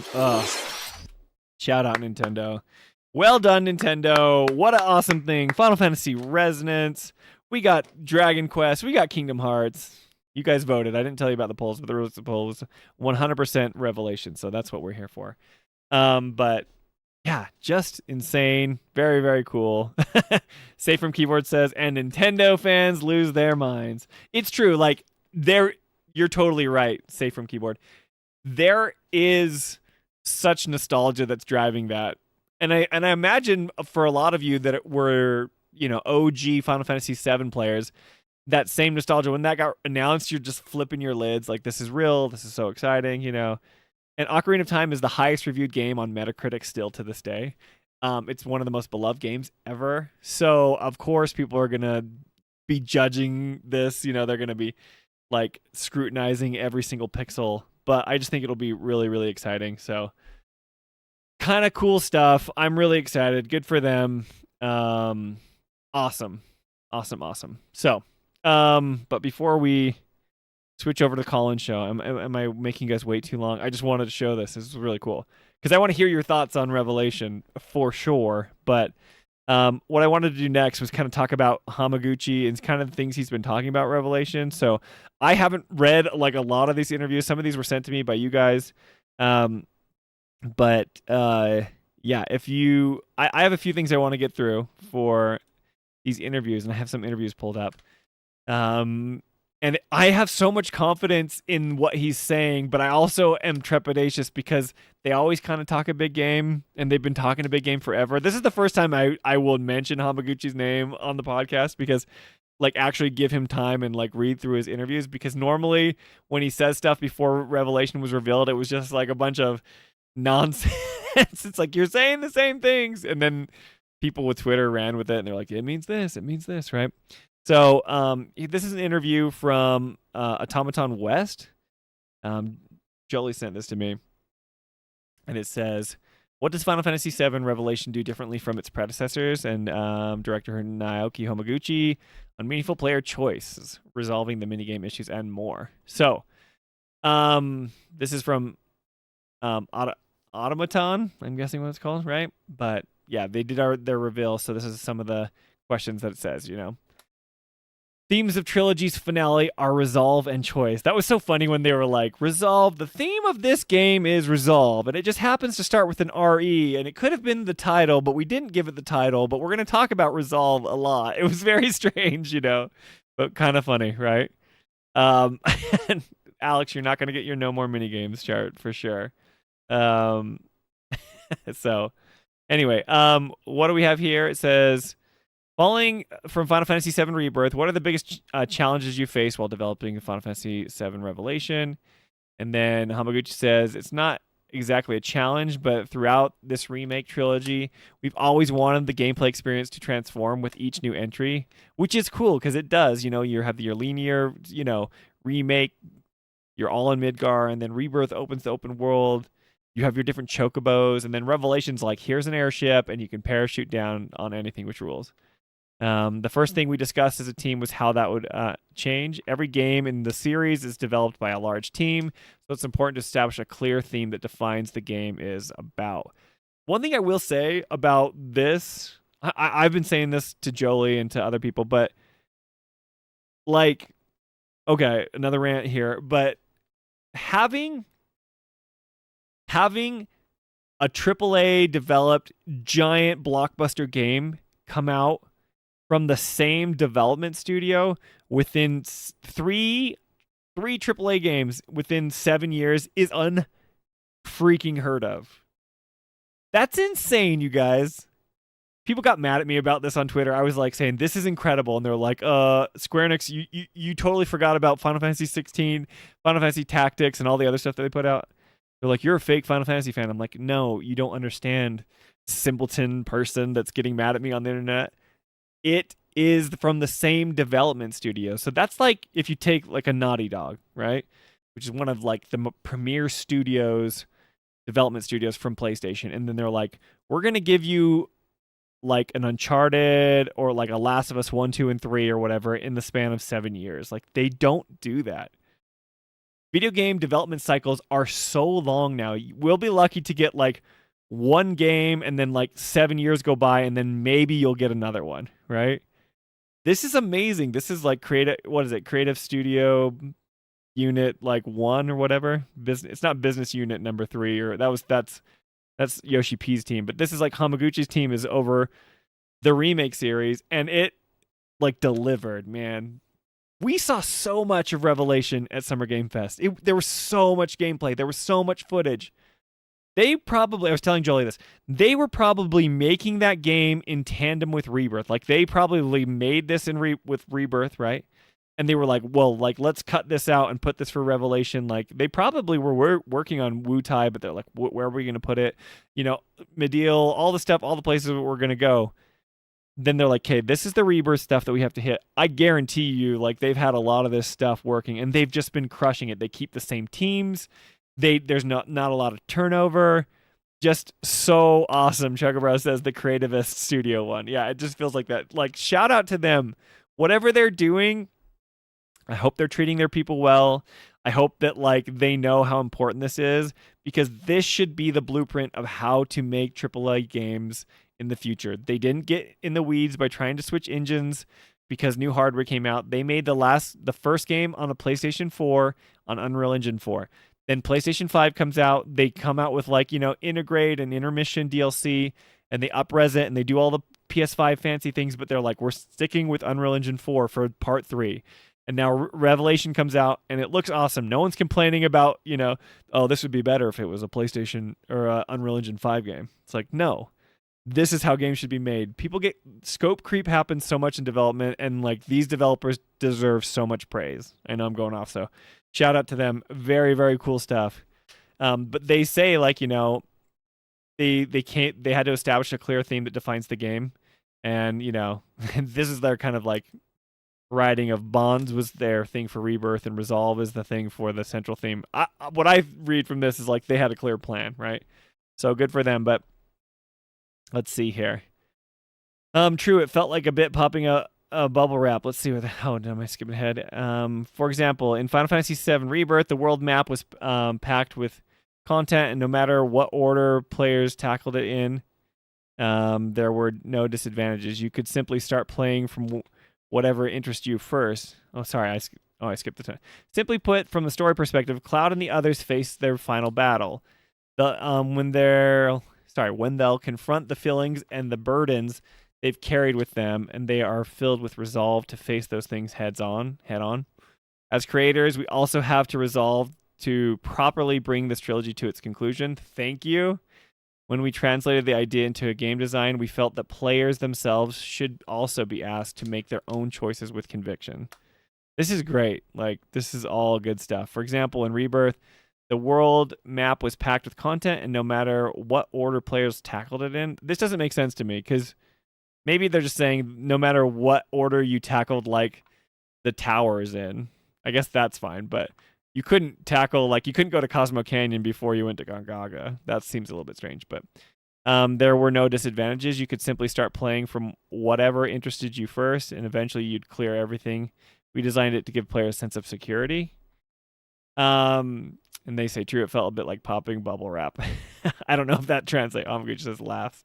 Anyway, I want to hop down here. Speaking of choices, you mentioned being a fan of The Witcher 3 Wild Hunt, where player decisions can dramatically affect NPCs, like causing them to disappear or meet happy or tragic fate. This is Final Fantasy VII Revelation going to go that far.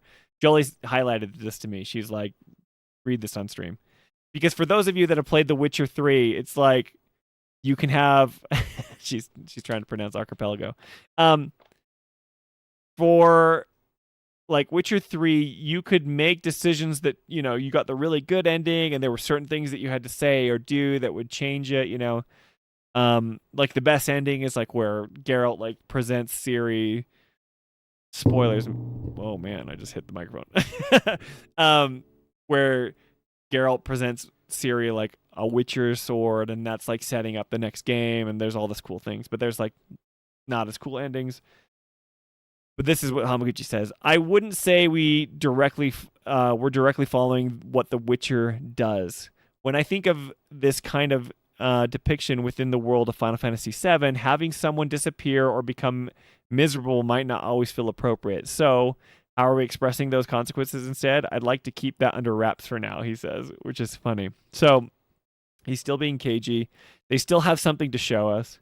But, the idea was like they want player choice to be involved, but not to, affect it enough where people just disappear from the ending, right? Final Fantasy VII is a series where fans feel strong affection toward characters, so we're aiming for an experience where the player's actions determine what they'll see more deeply through the characters, and that's kind of where the choice comes in. I think we're going to be able to like really dive deep into the characters that we want, So if you're a big Tifa fan, like I'm sure there's going to be moments with Tifa, and you can like pursue those moments more. He said in multiple interviews that like you can't see everything on the first playthrough, so which is really cool. Or if you want to like explore stuff with Barrett, or if you want to explore stuff with Sid or Vincent, They continue on, says, so you're portraying the consequences of each choice in a way that feels true to the world and tone of Final Fantasy VII. Hamaguchi says, I believe the key question of Final Fantasy VII Revelation is how deeply we can explore the characters. And having the exploration change depending on the player's choices felt like the right approach for this game. In the previous title, Rebirth, players might have experienced content in a different order, but ultimately everyone saw almost the same things. Kind of. With the affections, with the affinity system, like, I didn't go on a date with Red, but if you have that, date with Red and the gold saucer, he literally tells you, like, I could see the future, So there's some things we missed out on Rebirth, but not a ton. He says, this time we wanted to create experiences that could completely differ from one player to another. So, like, if you pursue one path, you're going to get I don't think it's going to affect the story, but you're going to get more insight into whoever you pursue to, like, build more relationship with, which is cool, right? There's also something I think both players and the media are probably curious about, which game has more content, Final Fantasy VII or Final Fantasy Revelation. This is funny. Hamaguchi is basically asking the question for himself to answer. I'm definitely curious about this. He's like, in volume, I'd say roughly the same, and perhaps Revelation may be a bit larger. Since each player's experience differs, it's impossible to see everything on a single playthrough, right? When you consider total volume of all possible experiences combined, I honestly hard to say whether Rebirth or Revelation contains more content. That's how substantial Revelation is. Crazy, right?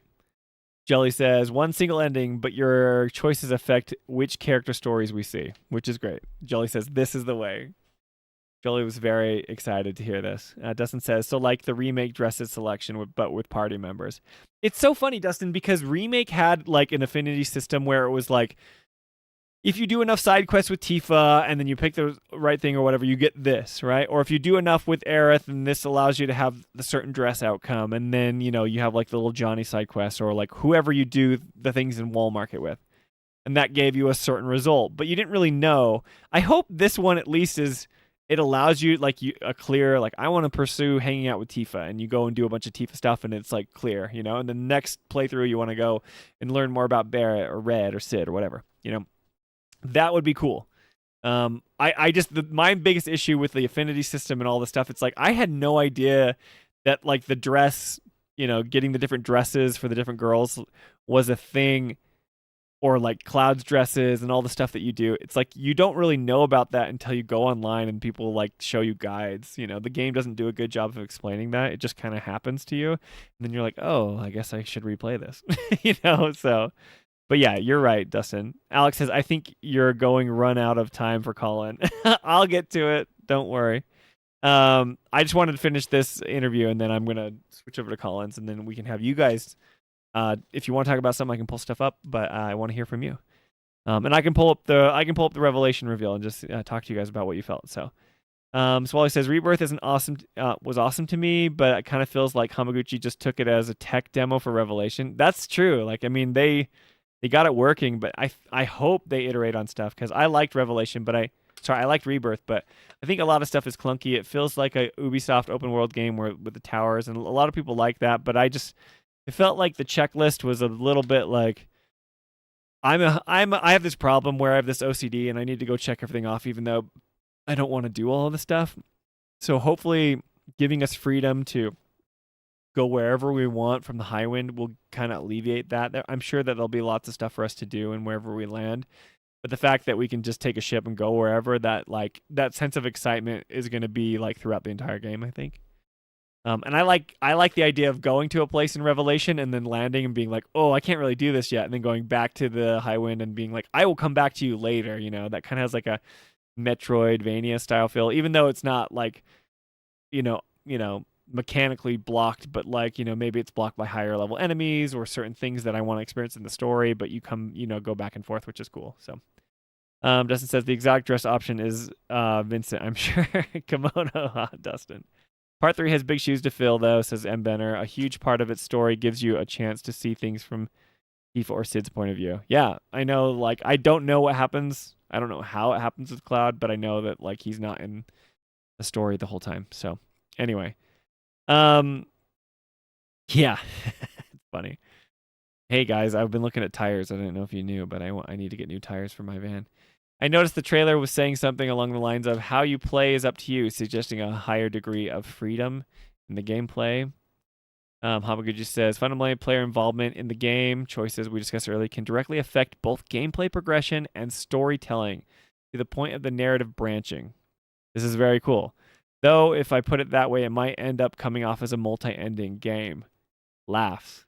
So this is really smart because this was like everyone's fear, or maybe some of you wanted this, but I love the idea of it not being a multi-ending game, that they have a clear direction and vision that they want to accomplish, and rather just giving everybody what they want, they're saying you can, experience different storytelling and narrative branching, but the ending, right? I want to be very clear about the ending. Numerous fans have stayed with us throughout this trilogy, and we intend to provide a definitive conclusion as our answer to them. In that sense, nothing has changed. There is only one ending. The overall direction of the story does not change, so everyone can rest assured about that. However, the story players make on their journey toward that conclusion will affect their individual experiences as well as the stories told through side content.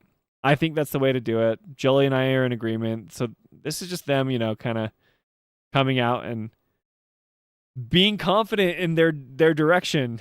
It's ironic that the next picture is a picture of the whispers everywhere. I mean, they've been setting up these narrative plot beats that are crazy, and they're saying, like, we're going to answer that. We're going to have one ending. You might be able to experience different things with party members, but when it comes down to it, like, we are going to be doing stuff with these people, and we're going to make a commitment to one ending, which rules. I think it's awesome.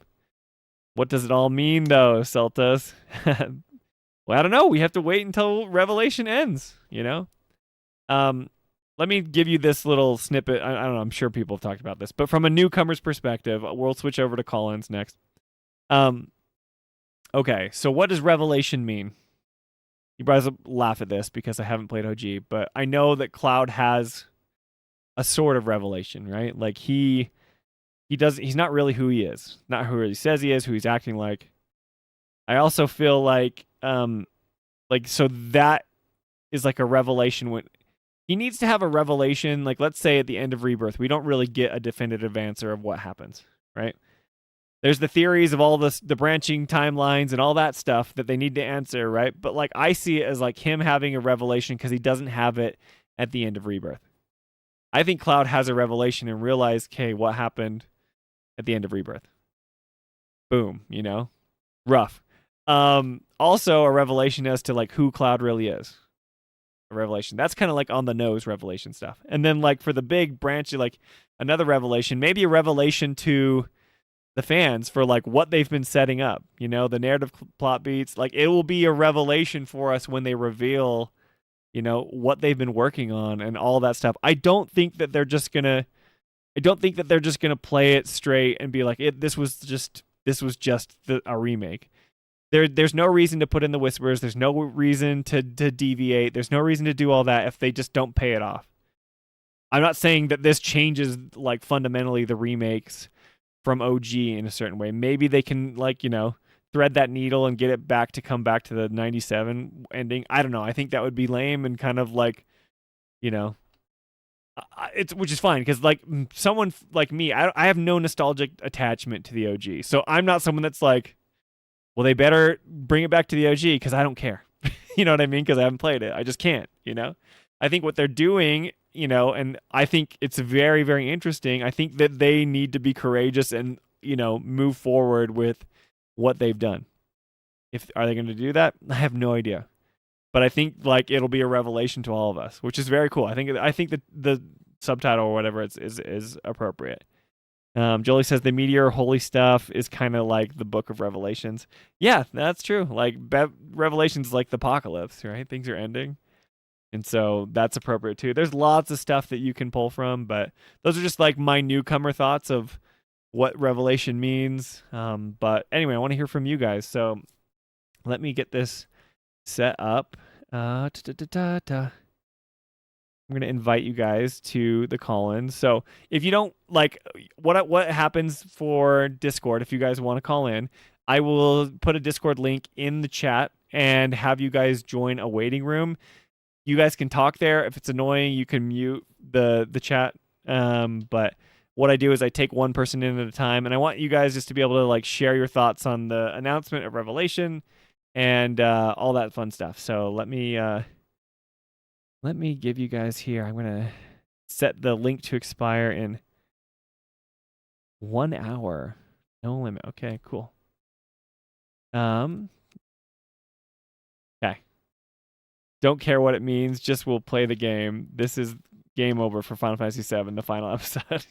Celtus, you're not excited about it? I don't know if you are, but okay. If you guys want to call in, here is the Discord link in chat.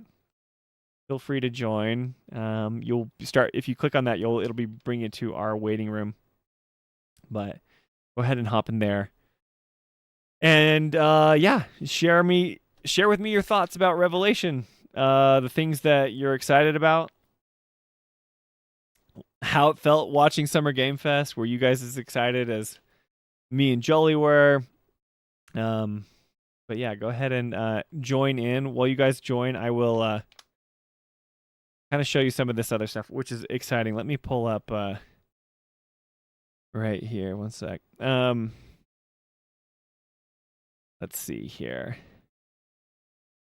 I want to show you guys Final Fantasy. I'll pull up Summer Game Fest as well. So if you guys want to relive that moment, we can also do that. Let's see here. We've got Dustin in chat and Steven in chat. Okay, Summer Game Fest. Or maybe, let's see. Yeah, I just want to see the whole stream. Give me the whole actual stream. Okay, cool. I wonder if Summer Game Fest has like a broken link. Remember when it was like cutting in and out, which is kind of nuts. I wonder if that's saved on their like VOD after, or if they have the right one that they have set up now. Summer Game Fest 2026. Why am I seeing this garbage? Okay. Oh, it's because it's got Day of the Devs. What is going on here? Where's my Final Fantasy? Yeah, cool. Let me know if you guys can hear this. It's good. Then we'll see you guys again. Cool. All right. Let me grab. I think Steven was the first person to get in here. Steven, I know you want to talk to us about Brave Exvius and Resonance, so let me get you in here. And see if this works here. All right, Steven. Let me know if you can hear us. You are live on the Final Fantasy Files as we talk about Final Fantasy VII Revelation.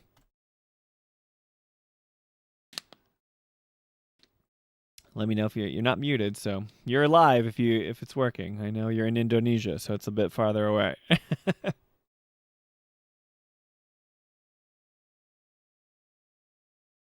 Later this year. All right. Well, now it has come time for our final announcement. Oh, man. Were you guys getting chills at that moment? Steven, you're live, man. If not, I'll grab Dustin in a second. Maybe I can come back to you. I'll give you 10 more seconds. The countdown. Steven. Oh, you got booted here. I'll pull you in. Okay. Steven, hello. Can you hear us, buddy? Hello, Steven. Hey, Spencer. Oh, we can hear you. There it goes. What's going on, man? Hi. Good. How I'm excited are you for Final Fantasy Resonance? good. Right, I'm very, very hype about that because, as you know, I play Final Fantasy mobile game like FFBE, World Division, and another game. Yeah, I know, man. I know you're excited. Let me see here. Final Fantasy. Let's see YouTube. Let's do Final Fantasy Resonance for all the. Oh, we got IGN PlayStation. Don't act like you showed it at your show, PlayStation. I'm just kidding. We can pull it up, PlayStation. We'll show you. They put the PlayStation logo in front. But so Steven, why were you so excited about this? What was the most exciting thing for you? Yes, because FFBE, Final Fantasy Brave Exvius, is very Huh. good story, good character. I love playing it, but as you know, Power Grid is very, very different between Wales and the free to play. And I think the most annoying thing in the story is there doesn't have voice line, right? They don't have VA. They only Okay. have VA for the battle and the limit break, or maybe yes, the limit break like that, or the ultimate for general. That's why Right. I not finish it until the end, until season 5, maybe only first season, and the character is so fucking many. Are you saying so you okay, but let me go back to what you said. You said the most frustrating thing is that they didn't have voice actors. Yes, Right, they had like maybe limit breaks, some things. But I believe I saw on Twitter, Dustin, let us know. Was there a was there an actual like I thought somebody was saying that they're like I'm the voice of Rain or I'm, yes, um okay, Dustin says they do have voice actors for Resonance. I don't know if everything will be voiced. Maybe it will. I mean, they did the entire voices for like Final Fantasy Tactics was completely voiced, so I imagine that they'll follow in that, in their shoes. So anyway, very cool. So that is something that's new. But how similar is this gameplay compared to what the mobile game looked like? very different. Very different. Very, Okay. very different. Yes, because Okay. in the original FFVE, it's like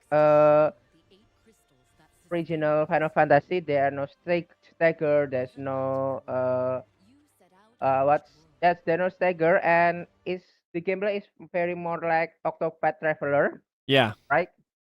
That's the different thing. Right. And there are different thing is I thought they only have 4 maybe 5 characters like Rain, Laswell, Fina, and another, and they made the character of other Final Fantasy like Vision, not the Okay. playable character. And Yeah. the gacha, or as you know, we can play like a Lightning, a Rain, Yeah. or another Well, that we like. Jolie's favorite character is Ignis from Final Fantasy 15, and so she leveled up Ignis and would have Ignis in her party. But I don't like. You're right. They won't let you play as Cloud or Lightning, but they're Vision, so you can use them to maybe assist you in battle a little bit. But they probably won't be in the main game. Is that what you're saying? Yeah. Yeah. Okay, that makes sense. Awesome. Well, how about any of the other reveals? I mean, see, I was going to stop you here before. Rain. I was a little confused in the trailer because it shows Rain and it shows text, but we don't hear him talking, right? So if you listen right here, it's playing, and Yes, I heard it. yeah, but But I there's no talking. So I was like, oh, will everything be voiced or will it be some voice? But like Dustin says, they do have voice actors.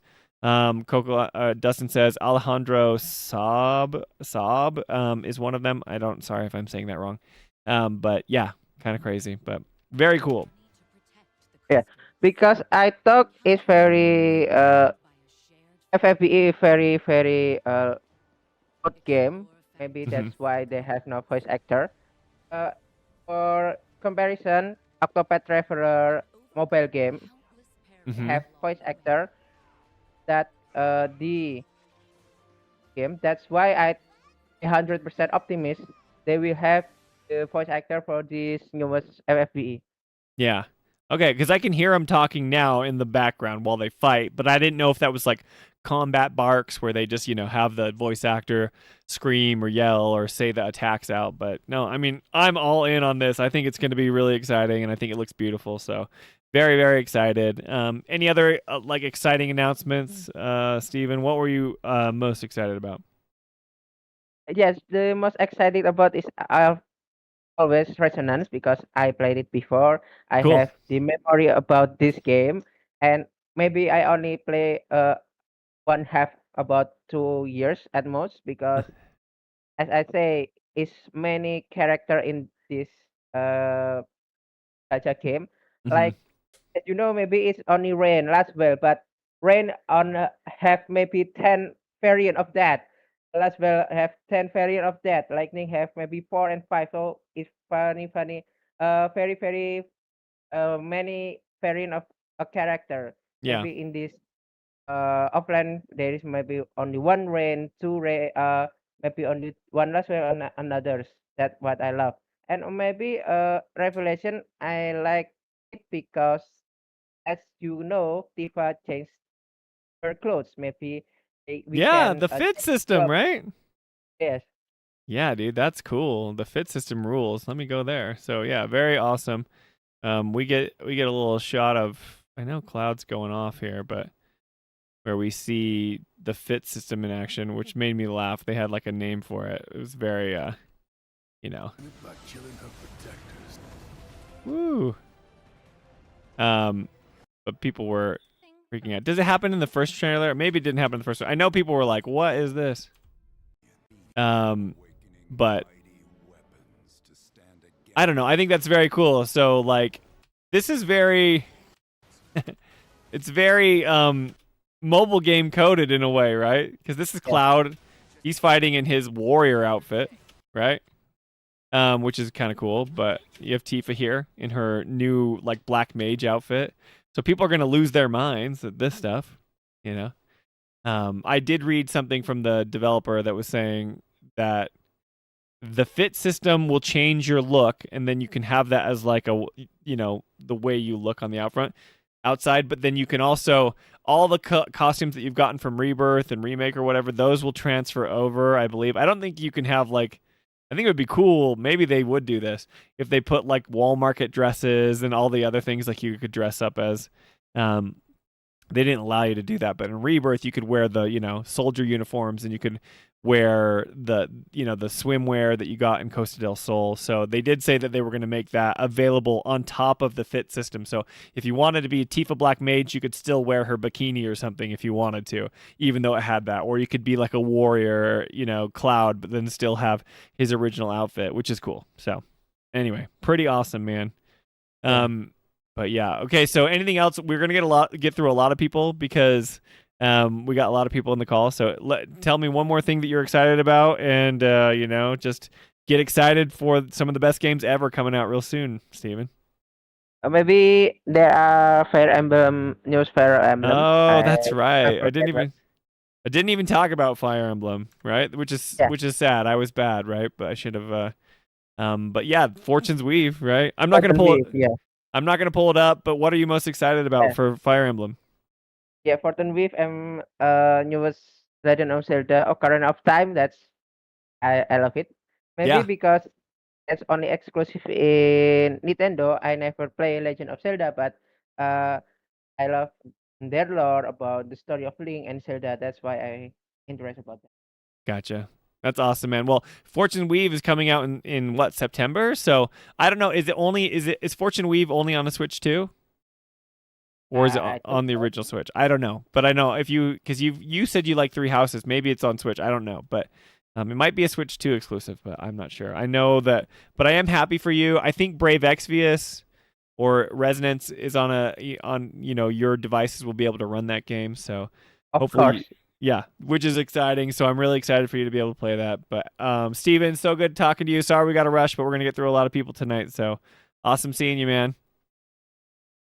Fine. Okay, have a great one. We'll see you, Steven.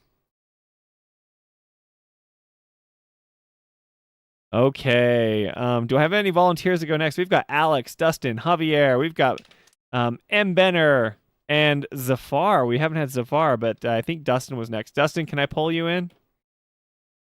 Let me know. I'm going to grab you, Dustin. I'm just going to, you know, I know you might be chatting in another group, but I'm going to grab you here. Here, man. What's up, dude? You're muted, but you are live with the Final Fantasy Files, man. So talk to me about your hype. What? Yeah, I can hear you. What's going on, Dustin?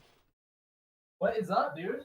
Dude, I haven't said anything to you. I mean, I've chatted with you, but I haven't spoken with you. How you feeling, man? Oh man, it was a great show. I thought that was actually one of the first shows I've watched. Like okay, yeah. I don't normally do the stream reveals because I just get too distracted and I just. Yeah, and we're annoying and obnoxious. Yeah. No, but it was so much fun, man. That was the thing is when you watch it, Yeah. with it. This is a lot more fun, and maybe you don't catch every little detail on the call, but like Okay. it Yeah. was a great time. It was a lot of fun. And you guys had a great stream. Jolie was cracking me. She's so funny, man. Like having Jolie like freak out at this moment because I'm being the obnoxious like I it's so funny because it used to bug me when I watch streamers and they're just screaming into the microphone and they're just trying to do it for clicks or whatever, you know. But then when I was in that moment, when I was sitting there with Jolie and that we had like been building to this moment for like over a year, you know, and when our main hobby is doing the podcast on Rebirth and we just talk about this nonstop, it really was like it was authentic. Like I was being like kind of I was doing a bit with the glasses or whatever, but it was really like that was authentic, obnoxious Spencer screams coming into the microphone. So No, man. I mean, you have that group effect, right? Like where you also just have people that you know you're watching it. So like it's kind of like if you watch a movie, yeah. how it is, and so I mean, I like yelled at my computer. I wasn't streaming anybody, so I totally get it. So like okay, I have it pulled up here on stream. Let me see. When you were watching it with us, I mean, you were watching on stream with us, but like, because we were a little nervous when we see this graphic. This is the first thing that we see, and this is like the edge of creation. That we see this in remake, I think, right, or rebirth. I like at the very end. This is something that we've seen before, right? But Yes. but like I didn't know right away, but I knew that this was Final Fantasy. I knew that it was coming. I just felt like when he's like the final battle, obviously I'm like he wouldn't do that to us. I was trying to tell Jolie because she was like, "What, the final battle?" Because he does that thing, you know. But when did you know that like this was not Barbie Adventure like I thought it would be? yeah, at the very end, right? Like, but like when did it hit you that this was like the final installment? I think it was. I think before he even showed it. Yeah, I was you knew. The Okay. way that they revealed it, it was like there's no way. Yeah. Because you know it was so tongue in cheek the way the delivery happened. Right. Everybody was frothing at the mouth of that online. I was like, Right. it didn't even take that. Dude, this shot in the trailer here is like I think she just didn't want to hope, but she's like the robe guys, you know. And then you see the feathers, and then you see Sephiroth's wing out here. It's just like what this is like. I don't think there's a picture that goes more hard than this in all of like media. It's so incredible. Yeah. I usually give Sephiroth kind of like, you know, I have my issues with Sephiroth being the villain. I don't fully know his motivations, and I don't know if the games have done a perfect job of you know, illustrating that for a newcomer, but that's fine. Like I cannot deny that like there is a level of aura that this franchise has, right? The kids love their aura, the aura farming, and Sephiroth is just like bathed in aura right here, right? With all the reunion, the robe guys. You've got Cloud in his arms, his one wing. I mean, insane. Biggle says world-ending aura, which is true, right? Yeah, it was wild. I mean, it is very like apocalyptic, biblical imagery. Which is Yeah. Revelation on that. So it's all, and I'm convinced like they're all tying it together for. Yeah.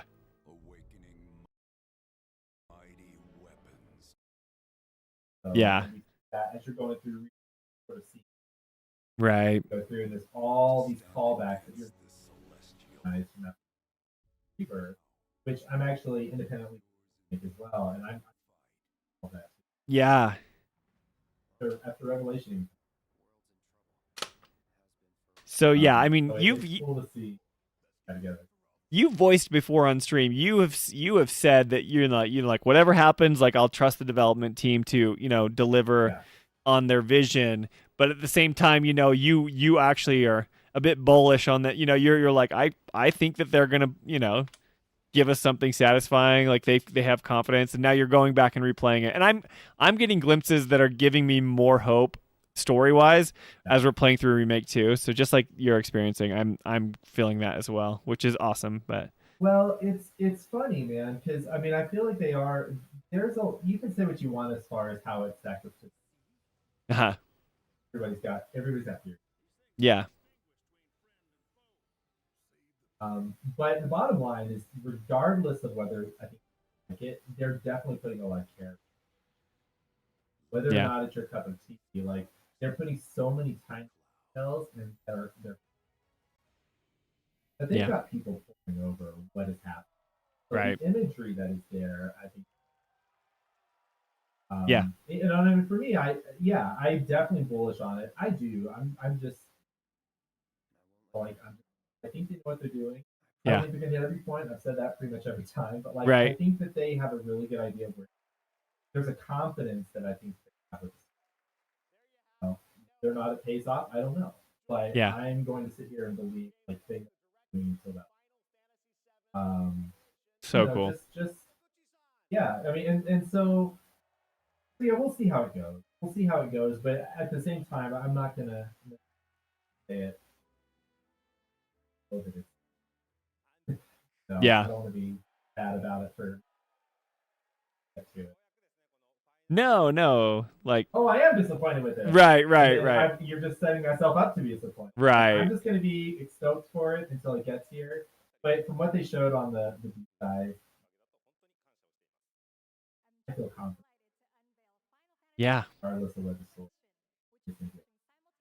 Well, I think you're right to be excited. I don't think that they're and anything that they've shown or revealed at this point is just full of it's just full of confidence. I am, me and Jolie are cautiously optimistic because we've been going through it for 2 years from with a fine-tooth comb and doing our deep dive analysis.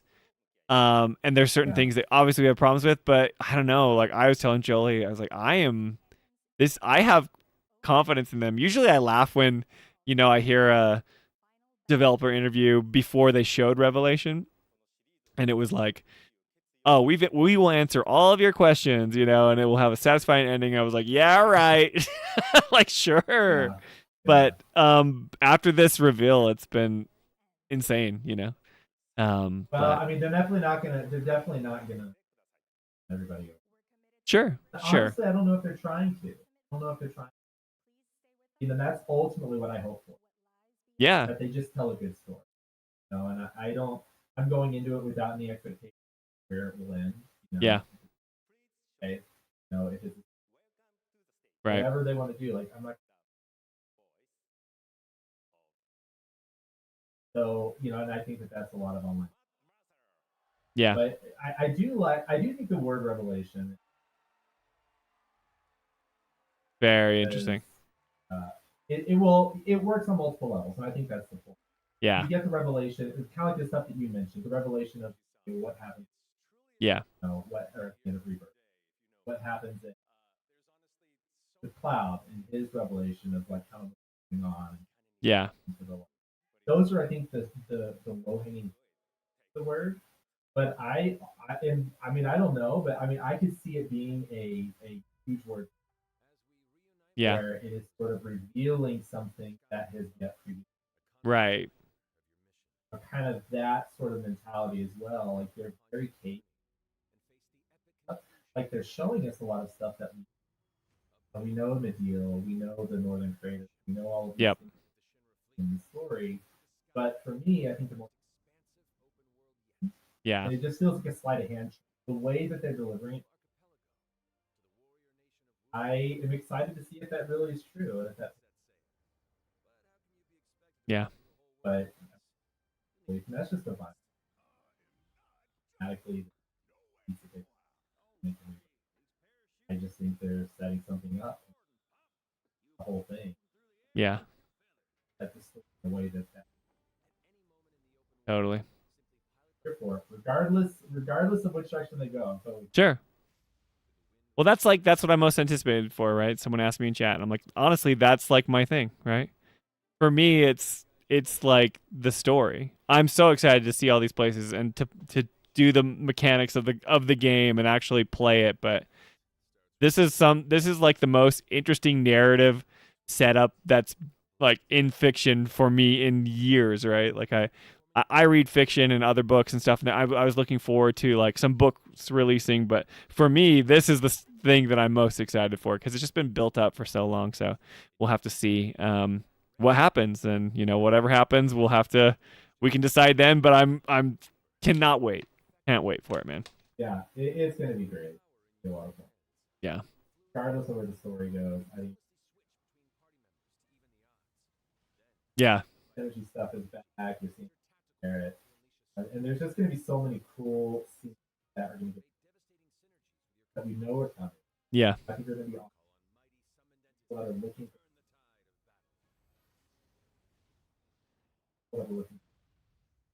Yeah.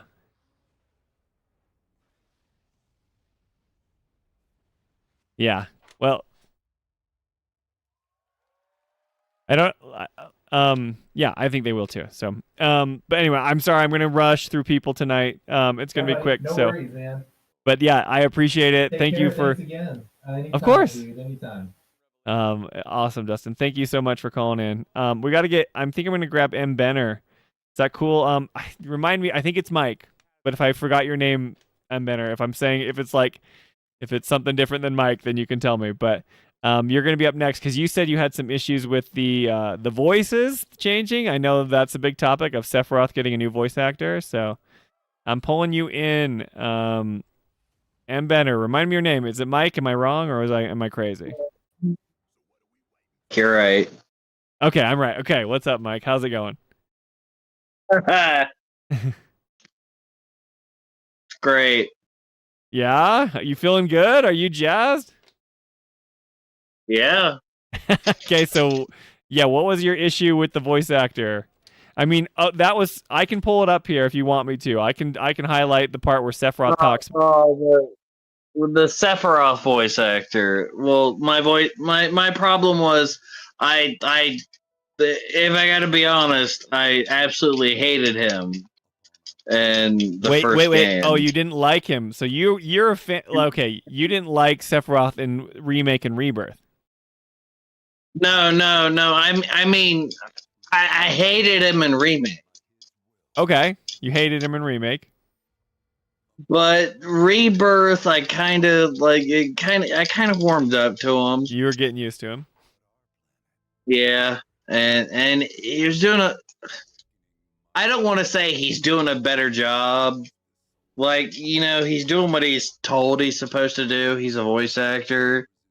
Sure, but voice actors obviously have to they're still acting. They're still gonna have a different take on it than because not every voice actor is gonna be the same, but they do get similar direction, I'm sure. Yeah, I hated the breathy, the way he talked. Right. Okay. It gave me goosebumps almost. Maybe that's what they wanted you to feel, Mike. No, that no. Not those kind. I think it's kind of more of a personal kind of hey. I know it was. I always talk about the kind of flirtatious tone he kind of had with everyone. Hey, Cloud. He had a flirtatious tone. You're right. Yeah, it was always just yeah. But no, I didn't have a problem with Tyler's interpretation, but because that's all I know. So for me, that was Sephiroth because I never had seen another interpretation of him. But okay, so here it is, right in the trailer.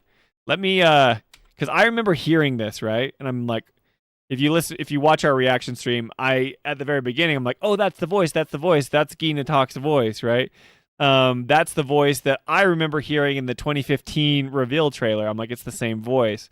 But then when I heard this voice, I was like, is that Red? Is that? Because I knew it wasn't Sephiroth to me. So you probably have the stream muted, but I'm going to turn it up here so we can listen to Travis's. So Travis Willingham is the new voice actor of Sephiroth, and this is what he sounds like. Oh. Okay. Let us put your faith to the test, Cloud. So he just says, let us put your faith to the test, Cloud.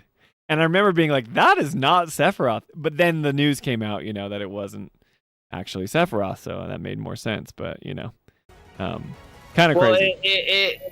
It made everybody for at least a day and a half just start scrambling with Yeah. story, like for theories.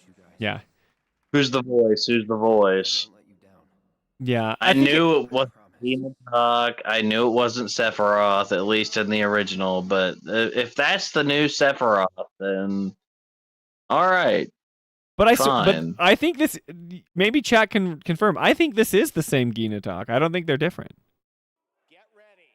I could be wrong, but I know the Sephiroth has changed. But the Ginatok, you know, voice actor, I think he did do like some original, Mhm. like the original, one of the original trailers, Mhm. like for remake even. Yeah. 2015, the reveal of Remake has this guy's voice. I swear the same. I could be wrong, but here I'm gonna turn it up again for those in chat, and then we'll listen to it, and then we can head back. But A shadow fell upon our planet. I think this is the first. Guided by calamity, one man sought dominion through reunion. By his will, a star fell. Yeah.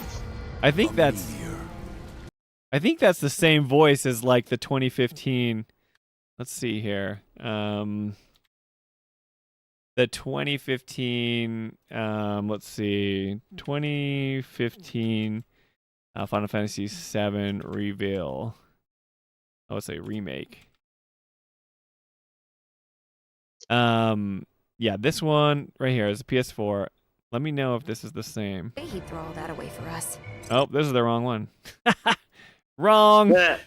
This one here. Long ago, we looked upon a Long ago, it's the same.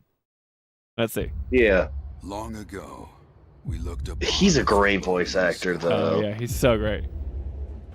The memory of the star that threatened all. The star that threatened all. It's like bringing it back here. Where am I at? See? Called forth to bring. It's the same guy. It's the same guy. I bet you could actually listen to those two. I'm sure people have dissected those two and been like, "This is this," and, you know, the same. But our planet answered. Anyway, very cool. Okay, but either way, like, not. I think it's hard for people, for sure, to be like, you know, we got used to a Sephiroth and now it's like totally changed. And it's hard when things aren't cohesive throughout a single trilogy, you know? I mean, it has been 7 years and these guys have probably been cast even before then. So it's hard to keep everything consistent, but it's jarring. It's like the same effect when, if you watch Batman Begins or something, you know, and then you have one love interest and then, like, I can't remember the girl who played Rachel in the first one, but then you have Maggie Gyllenhaal in the second one, right? And everyone was like, it invites comparison, and you're just like, it's not the same, and people can't move past it. But years have passed now, and you just kind of realize it's like, oh, they're different, you know. You had your favorites and not your favorites, but you do that before with the originals, Right. the Kingdom Hearts, and the Advent Children and all that shit with all the voice actors and Dissidia and all these spinoffs. Yeah, it's like Cloud didn't have a voice actor before, but he did. Right, he did. Right, all these games, but the thing is that the new Cloud voice actor, he does an amazing job. He sounds like the original.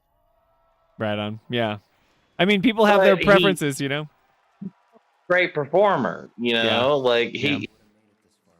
doing a great job. Well, yeah, I agree. Totally agree, man. So what was your like hypest moment? Where were you when you were like when the reveal happened? And is this the thing you're most excited for after the announcements of Summer Game Fest and Nintendo Direct? Well, I didn't watch Summer Game Fest actively. It was on in the background. Yeah. I was hanging out with a couple friends. Yeah.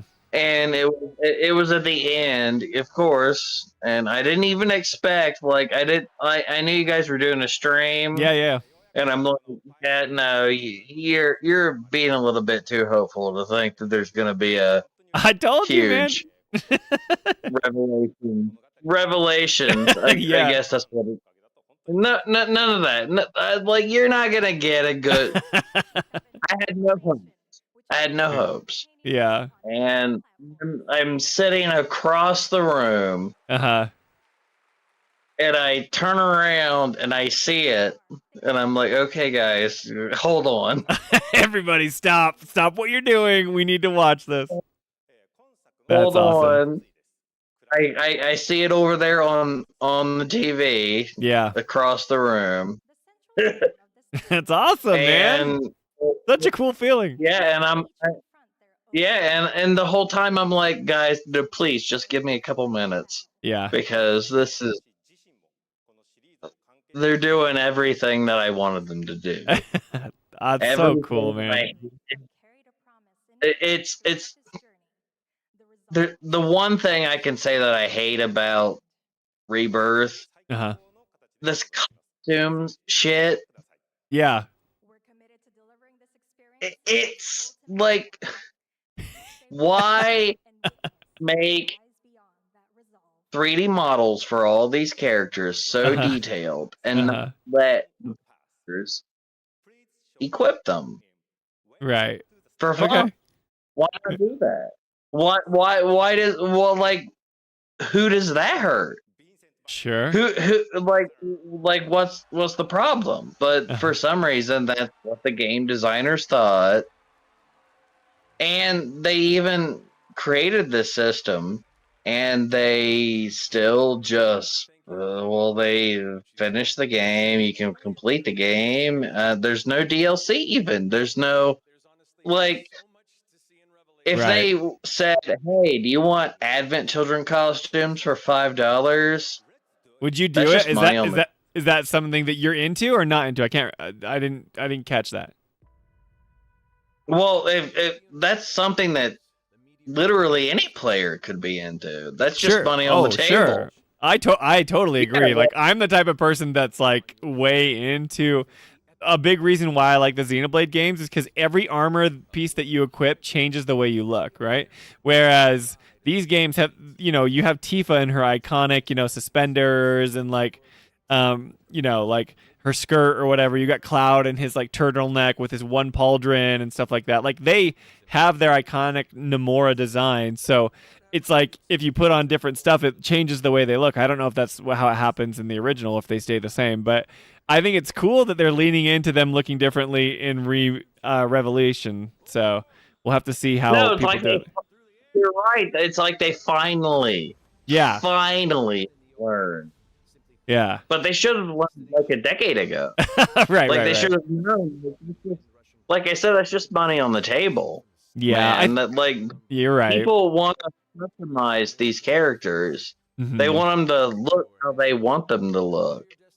Well, I think personally, go ahead. Tifa and Children and her costume. Yeah. And same with Cloud. I think Cloud and Tifa and their Advent Children costumes are better than their original. That's my own personal opinion. No, that's you don't fine, gotta man. argue. You don't gotta argue with me because you could just say I gotta spend $5 more to buy those costumes to have them wear them. Yeah, you don't gotta we don't gotta debate. Right. Like, make it DLC.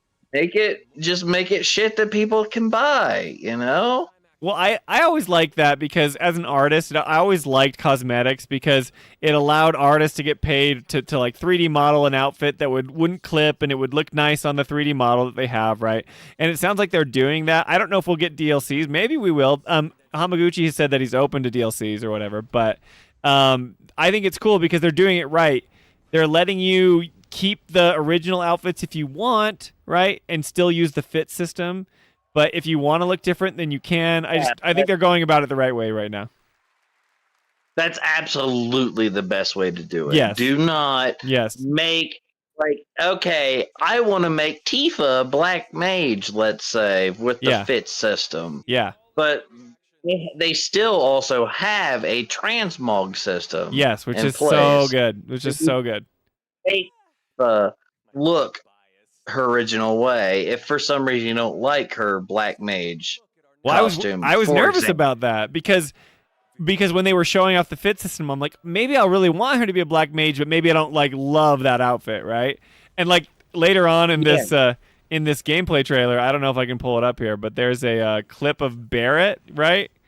And he's wearing his I don't know if I can find it, or maybe it's already played it, but Barrett is like showing off his fit system, and it's like so jarring when you see Barrett. I'm like, oh my gosh, he looks crazy, you know?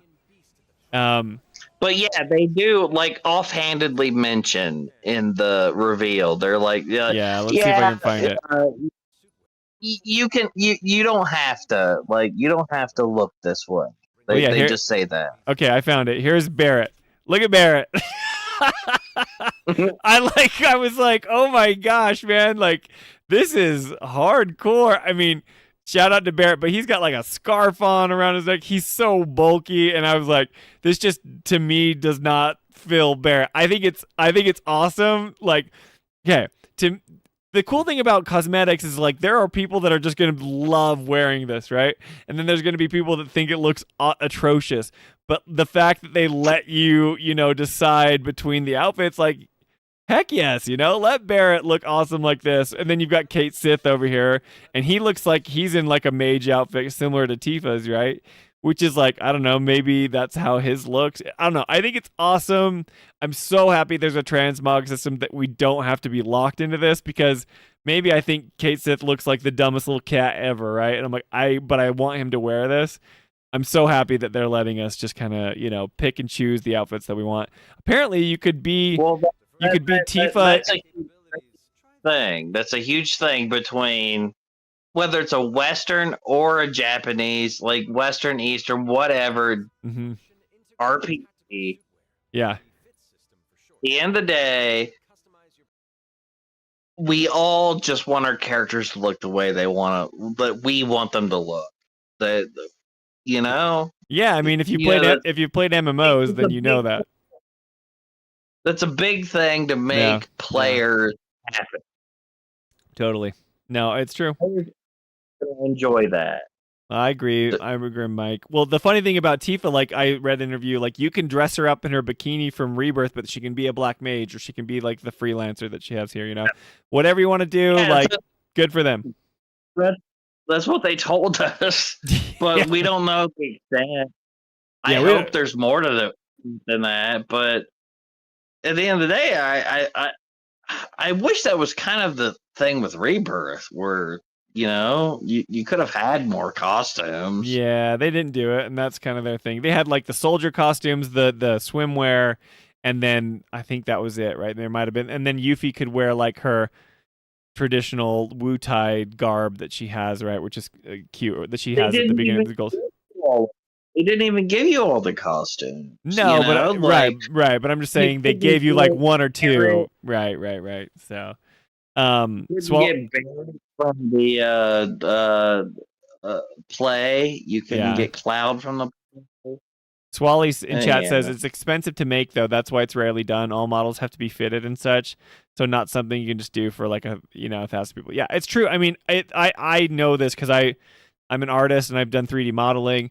Each single piece of costume like needs to be form fitted, because if you don't know this, like, okay, not to get too granular, but Tifa, there's like a model of her, but she's usually modeled with her clothes on. And if you'll see video games like when they bend over or something, sometimes it's called clipping. You'll be able to see through the model. It's like hollow, right? So like where seams of her dress like connects or something, she doesn't have anything on underneath like the skirt or whatever. It's like if that were gone, it would just be an empty model. Like it's completely hollow. So they have to model each clothing, to fit the model appropriately, and it takes a lot of work to 3D model an completely new outfit that has physics and bones, the way they interact with the world. So like Tifa's skirt here is longer, so that's a lot more work because it's got to have physics to it. So when she moves, it doesn't just look silly, where her other skirt's really easy to animate. It's not going to be doing things like that. So yes, it is a lot of work, but I think it's awesome that they're giving it to us, which rules, right? Yeah. I agree. All right, Mike. I'm a developer too. I know rigging. Yep. Models. Yeah, you know about it. Yeah. All I'm saying is like, no, super cool. I'm really excited for it. I'm glad you're excited for it. Is that the thing you're most excited for, or tell me like anything else you're excited for before we switch on over to the next caller? Love that they're actually gonna make a real game for Brave Exvius. Oh yeah, shout out, dude. That's Resonance looks awesome. I'm really excited for Resonance. That was like the surprise announcement for the week for me. It was literally the only phone game that I ever gave a chance. Okay, so you played Brave Exvius. Yeah, I did. I played, like, I'd like to say it was through the first 2 chapters. Uh-huh.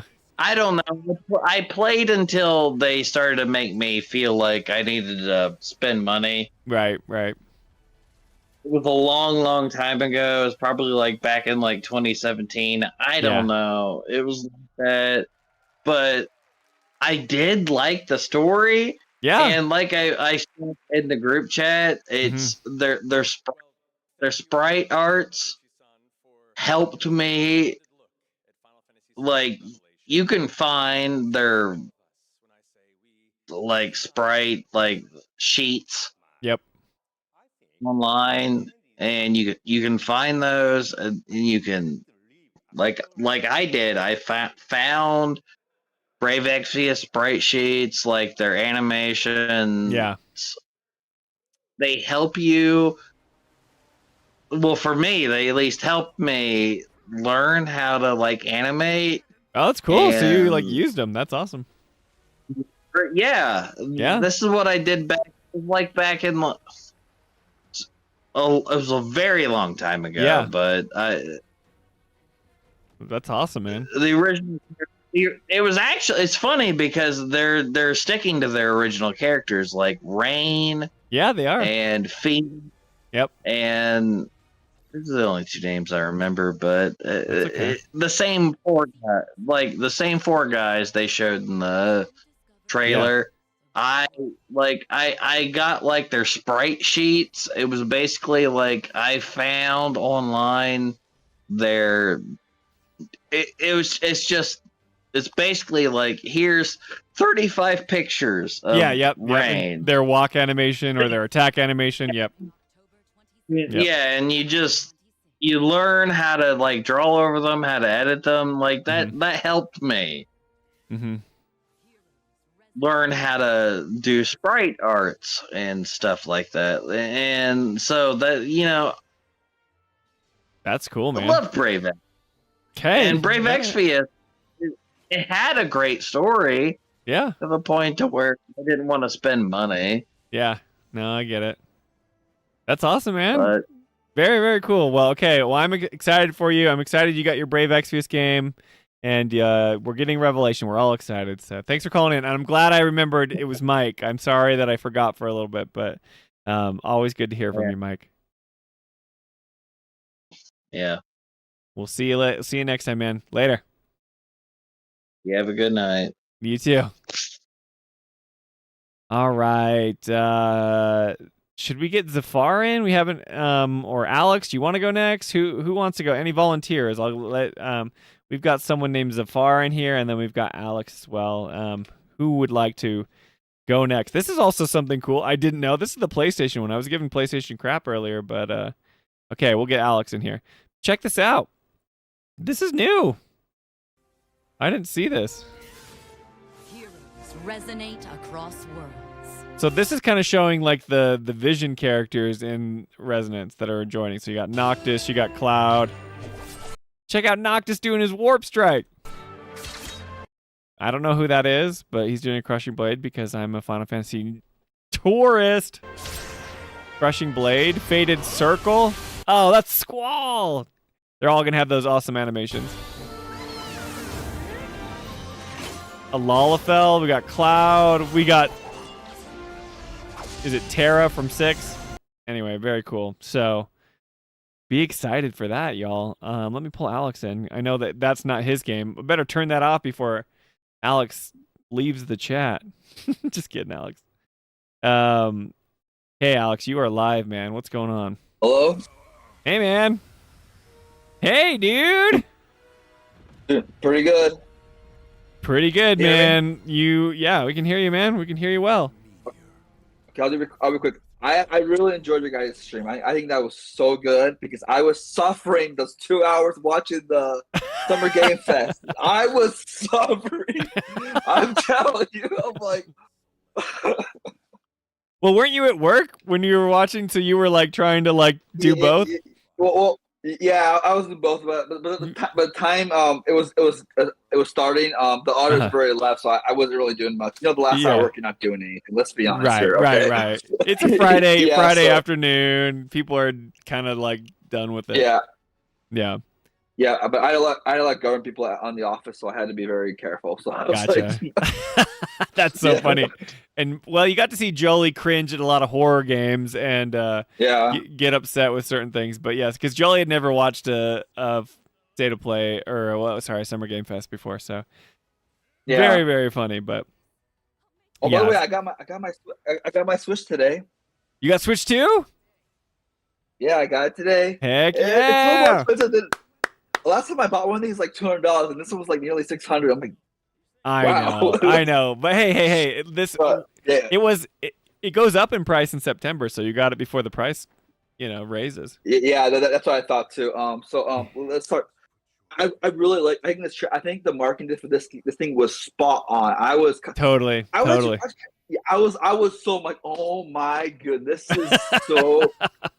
But then I watched it a couple times, like, oh, I see things I'm not liking. Like I saw the one thing I'm concerned about is with Vincent, I saw one of the things where he was those triggering little sensor things, like for mini games. I'm like, oh no.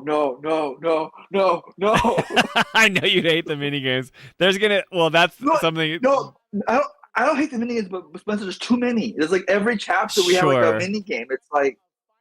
So, but one thing I'm hoping is that they're using the high wind is for traveling, so we don't have to walk. Maybe it'll speed up the game. Yeah, I think they will. Do with that. Yeah, because and I don't think the mini games are necessary. Like, I mean, they're there, but like this way, I think you'll like Revelation more than Rebirth because Rebirth was open world, but you still had to hit the main story beats and you had to do all the mini games kind of in the stuff. But where this one, it just sounds like you're going to get the high wind and then you can just kind of go and do what you want. I'm sure there'll be mini games in the areas that you like land down in or something, and maybe you'll have to do them. I don't know. But I do think this will just give you more choice in how to tackle the game rather than just having to be gated behind those things, Yeah, but also I'm so excited for Wu-Tai. Wu-Tai's I was hoping they're gonna make it pretty big, and I saw the thing with the turtle. I'm like, oh, they're gonna hype it up. So I'm so excited for Wu-Tai. That is what I'm really excited for. I don't know anything about you. I don't know anything about Wu-Tai other than that's where Yuffie's from. I knew that like there was this location. Yeah. But I don't know its relevance to like the story. I am super excited for that. So. Cool, man. But one thing I'll say, the costumes are freaking lame. I'm sorry.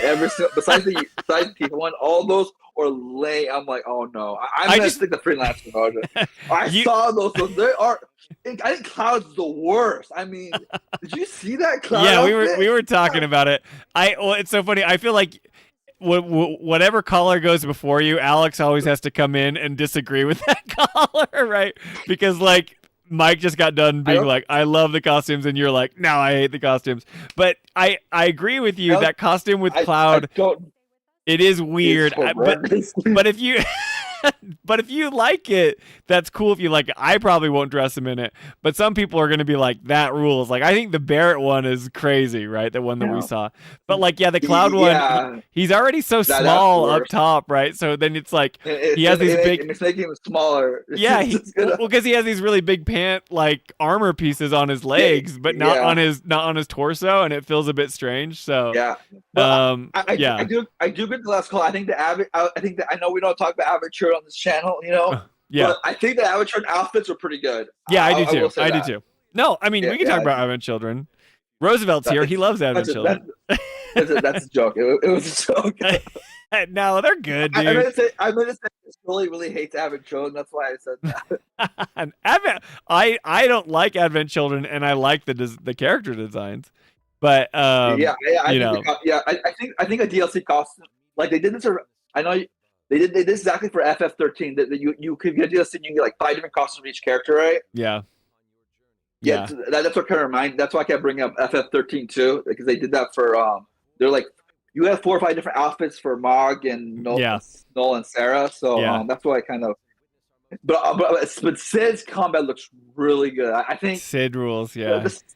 Yeah. I think what the sad part about this might be is that I feel people are only going to use Cloud, Sid, and Vincent. Vincent. I feel like that's gonna happen. Is that people are Well, gonna have to use the other characters. there's a part where you won't have Cloud in your party, man. So you'll have to choose someone else. So No, yeah. that's the whole thing. I think it's good that they're bringing those characters in and you can use it, but I feel like because they're so new, I feel you're not going to want to use the other characters. Well, that kind of happened with Yuffie, though, right? Remember, because Yuffie was so powerful, and like I didn't want to use anyone, but when Yuffie got into the party, I was like, she's awesome, you know. I actually also, what is what I switched between the Cloud Barrett and Tifa, and then I switched them every chapter. That's what I always did. Yeah, cool. Except I didn't use Red X and I didn't use Kate Sith, but between those three, I just switched them out so it balances, you know. So that's just what I did, so I get to learn the characters. Yeah, until they force you, you know. Yeah, but I thought I was wondering, did they do this for Rebirth? Like, did they do this like whole little like presentation for Rebirth too? Because I've never seen these before. What, like a presentation, like the marketing cycle? Is that you're talking about?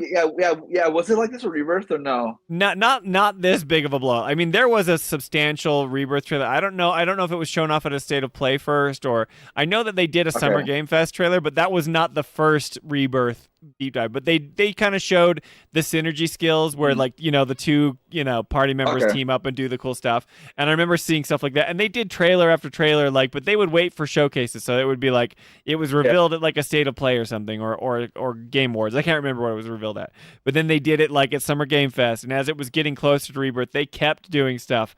And I feel like this is only the beginning, guys. Like, this was a huge blowout, but I feel like they're going to keep doing it almost to the point where I might not want to see everything. I mean, we will, because like I love spoilers. You love, okay, cool. Okay.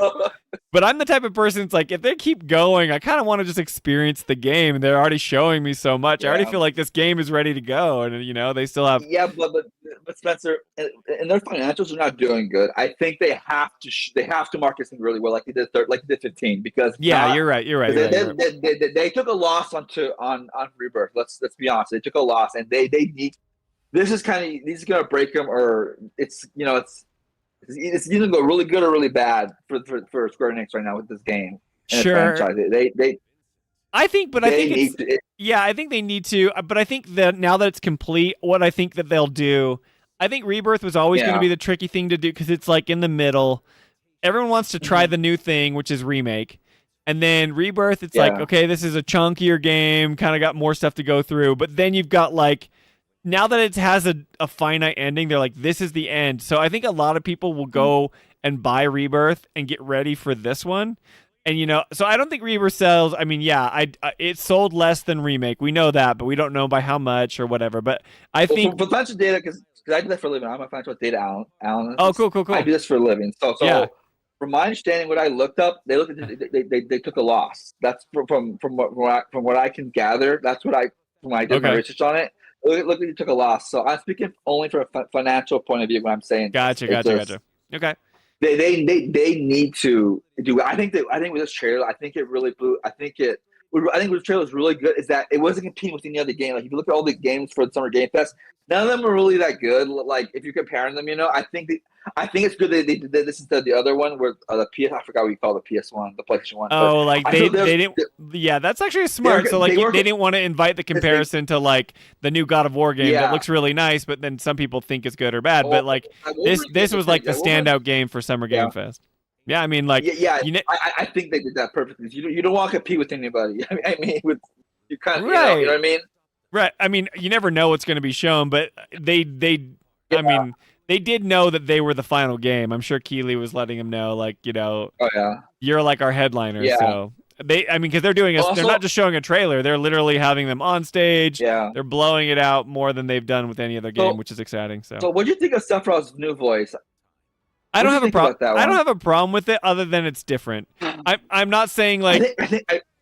I like the other one better because I feel like Sephiroth kind of needs to have a little bit of feminine voice, a little bit because the way he talks, right? I feel this guy's voice is a little too low. Yeah, it's still too masculine, you know. It does feel more masculine. That's like apparent right at the beginning, but. Yeah, but But Sephiroth kind of has this kind of like not feminine type voice a little oh, bit. dude, Yeah, he totally has a he totally is a like. I mean, have you seen his hair, Yeah. dude? He's washing that with conditioner. Like he has to go through a total one full bottle of conditioner every time he washes his hair, dude. And girls love that guy. Now, I know. Okay. I mean, I take that point. I just feel like I can't judge because I've only heard one voice line of the new Sephiroth. Yeah, I gotta see him in the game, and we'll have to see how Yeah, it that's delivers. true. But but I do think I will miss a little bit of it just because it's not consistent. So but I don't have a huge problem with it. But anyway, man. Well, Okay, well, what was? Oh, go ahead. Go ahead. No, I think the thing is where we have to be a little more like not respectful, but like you gotta realize these actors, this game is not they have different work schedules, so it probably didn't work in the guy's work schedule. That's probably why they had to do it because Right. that's like 3 years you got to put your life into it, and I don't know if he's a paid that working much money. actor. Yeah, he's a working actor, Yeah. and with, like I Yeah. mean, he's not like, but he's on a TV show as Superman, right? And so maybe couldn't. It Oh, bums me out that they ended that early because of the movies. Okay, sure. I'm just saying I don't know what he's doing, Yeah. but it sounds like there Yeah. was a schedule conflict, which is nuts. That they couldn't make it work. Yeah, but I feel we need to be understanding of that point though. So we have to, yeah. No, I get it, man. Yeah. So that's basically all I want to say because I'm like, I mean, I'm like dead tired. So, Okay, no worries. I'll Thanks let- for calling in. I'll let you go. Take 'Kay. care and have a good weekend. Have a good week. Okay, bye. You too, man. That was fun. Nice talking to you, Alex. Yeah. All right. I gotta get Zafar in because I haven't ever talked to Zafar. But then Javier, I'm gonna make you wait. Is that okay? Zafar, I'm pulling you in to the Final Fantasy files. Let me know. There's an echo if I. Oh, you bounced out. I'm pulling you into a new call, so it should just have you here now. But if you're, yeah, you might have to mute the stream because there's going to be a bit of an echo. Right. Yeah. Can you hear me?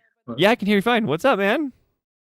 Cool. Hello. Yeah. So I'm the Safari Zone in chat. Zafari Zone. That makes sense. Hey, man, how's it going? Good. Good. How are you? Thanks. Good. Thanks for calling in, man. It's nice to finally talk to you. Usually, yeah. Usually for first people, like first timers, we usually say like, "Hey, like where are you from? What's your favorite video game?" But you don't have to if you just want to talk about the hype. If you're just excited for Final Fantasy VII or Revelation and you want to get right into it, but the floor is yours if you want to tell us a little bit about yourself and your favorite game of all time, stuff like that. Well, I mean, to be honest with you, this remake series might be my favorite because like. Awesome, I dude. don't know. How cool for you? I've never experienced this before. This kind of thing with a game, I played Remake kind of late, but yeah, I played it still before Rebirth, and then after that, I did like OG, and then I didn't play anything else, but I like did a bunch of homework. Yeah. To make Remake make some sense. Right. And so, I was part of the like Rebirth hype cycle, and then now Revelation, and.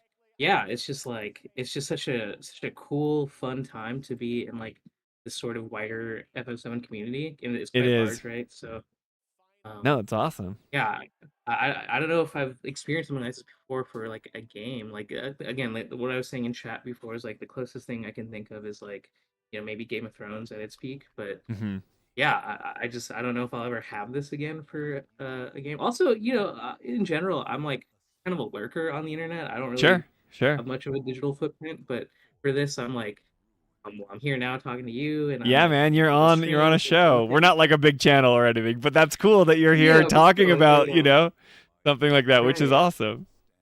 Yeah, it's very fun. I'm glad to be a part of it. Dude, that's so cool. I mean, thanks for calling in, one, and also like just being a part of something like this.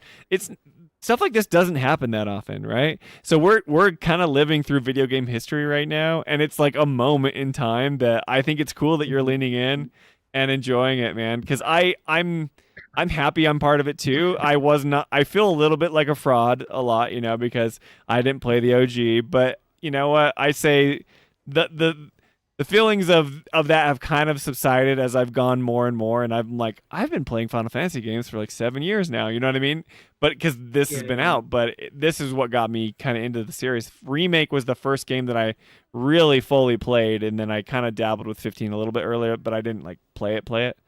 So awesome, man. You said these are like your favorite. Very cool. Like, so, did you grow up playing like JRPGs, or like what got you into Final Fantasy? How did you Yeah. know about Rebirth, or sorry, Remake? Right. Yeah. So I mean, growing up, I played a ton of stuff, but never like you. I didn't have like a PlayStation. I was always like a Yeah. Nintendo, GameCube, and my older brother had an Xbox, so we Oh had yeah. two of the three. Yeah. But so yeah, Final Fantasy was not like on my radar ever. So I played like a lot of Zelda. Zelda's kind of my thing. Yeah, me too. And then also like Call of Duty and Halo Yeah, yeah, yeah. growing up. But yeah, so it's funny for Final Fantasy. My first one was 16 actually. When the demo came out, it like I was watching like streamers play it, and Yeah. I found it to be like incredibly compelling. So Oh yeah. I told my brothers about it, and at the time, uh, my so I have two brothers, and so Cool. we all had a bit more time, and so we would go to my older brother's house, and we like over a period of a few weeks, we like played through 16. Yeah. So yeah, that was like my first Final Fantasy, and since I mean, okay, 16, I have like some mixed feelings on, but You're we okay. had a good enough. I know we've ragged on it in the past, but don't feel bad. Like if you like 16, dude, gush about it. I'm not gonna No, yuck your yum. I don't, unfortunately. Okay, I okay. liked it at first, but Yeah. by the end of it, I was kind of glad it was over. But Gotcha. um, Okay. yeah, we had a good enough time that my older brother was like, okay, next we'll do 7 remake, and so that was all of our first experience with 7. It's cool that you guys went through it together too. This is awesome. Yeah. No, it was really fun. I'm glad we did too, because like 7 remake, as much as I enjoyed it, a lot of it was kind of confusing, right? Without Yes, any yes. sort of context. And so if I hadn't played it with my brothers, I don't know if I would have fully finished it. I might have just been Yeah. kind of annoyed and quit because I tend to do that. But Yeah. yeah, no, I'm glad we did it that way because that's what allowed me to get into this beast of a thing.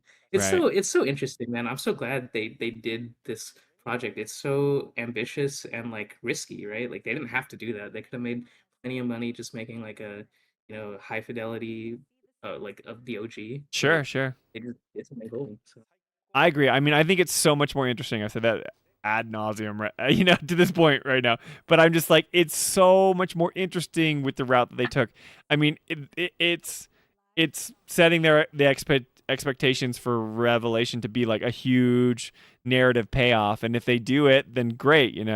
But I've had right. so much fun following these games, just like you from Remake, and being like, okay, this is what a cool thing that they're doing here. So I don't know. Mhm. Awesome, man. I think it's so exciting that like, so you like Remake and Rebirth way more than like the direction of Final Fantasy 16. How do you feel about like the combat? Like you were kind of Oh said you were yeah, happy it was done. Do you like Remake's combat like way more than that? way more. Yeah. Okay, cool. I will say like 16. Perhaps I didn't figure it out correctly. Sure. It's not. I didn't spend like time really researching it. Yeah. I just found like I was pressing square the whole time, right? Yeah. Square and dodge, and then I was just Yeah. waiting for my And my, then my two things like to come up. shoot your like little fireballs every once in a while or something, Yeah, Yeah. right. Yeah. It felt kind of like a slog, and Uh-huh. so with remake and especially rebirth, like the combat to me is just way more dynamic, way more interesting. Yeah. Honestly, I think it's some of the best combat I've ever played. Like I think it's really fun. I think so too. Um, People give critiques for it of being it like because it's a hybrid system, it's like not a master of anything. But I disagree. yeah, I think it stands on its own as something like wholly unique and very exciting because I think it crushes at like the I understand the criticisms of it being like this isn't a purely action game, so like the dodging and the parrying and all that stuff, like you can't have those twitchy moments in the gameplay because there has to be some sort of structure, but there's still things that you can dodge in the game. You can still do action type combat in that stuff, but then just the pausing of it, doing the abilities, the menus, the synergy system, the ATB stuff is just incredible. I think it's awesome. yeah. I think the people that like have that kind of criticism, honestly, I think they just didn't figure it out. To be honest Yeah, with no, you, I think you're right. Because there's yeah, so like much, man. I just did I followed a guide because I wasn't gonna try to figure it out, but I just Sure. did at my brother's place the like legendary combat simulator challenges, right? Yeah. Yeah. Yeah. And so yeah, following a guide for it, and it's just like it's incredible how put together the guide was, and I was like, wow, I didn't realize these mechanics existed. It Right. was cool. It was really cool. Okay, cool, man. So Like, like, I want to ask you because you say your brothers are into it as much as you are, or are you the one that's like gone? Like you said, you're a bit of a lurker, but have you like fully been like, I'm so involved in this community? How about the rest of them? yeah. It's definitely me. I feel a little alone in that regard, but That's okay. one of my brothers though, I did like because I did all the research and stuff first. I did Yeah. convince him to play OG, and then I gave him some homework to do, and he Cool. just finished Rebirth recently. And Awesome. yeah, we got to talk a little bit on like some theories and stuff.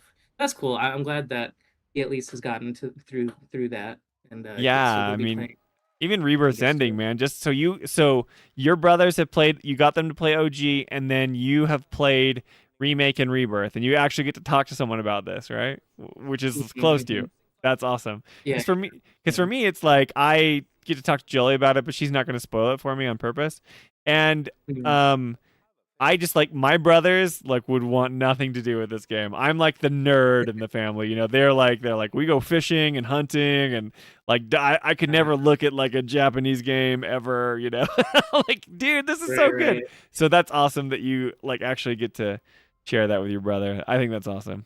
A little jealous here, I'll be honest, but I'm also very excited for you. So awesome, man. Yeah. No, I'm glad. I'm glad Yeah. that they played through it.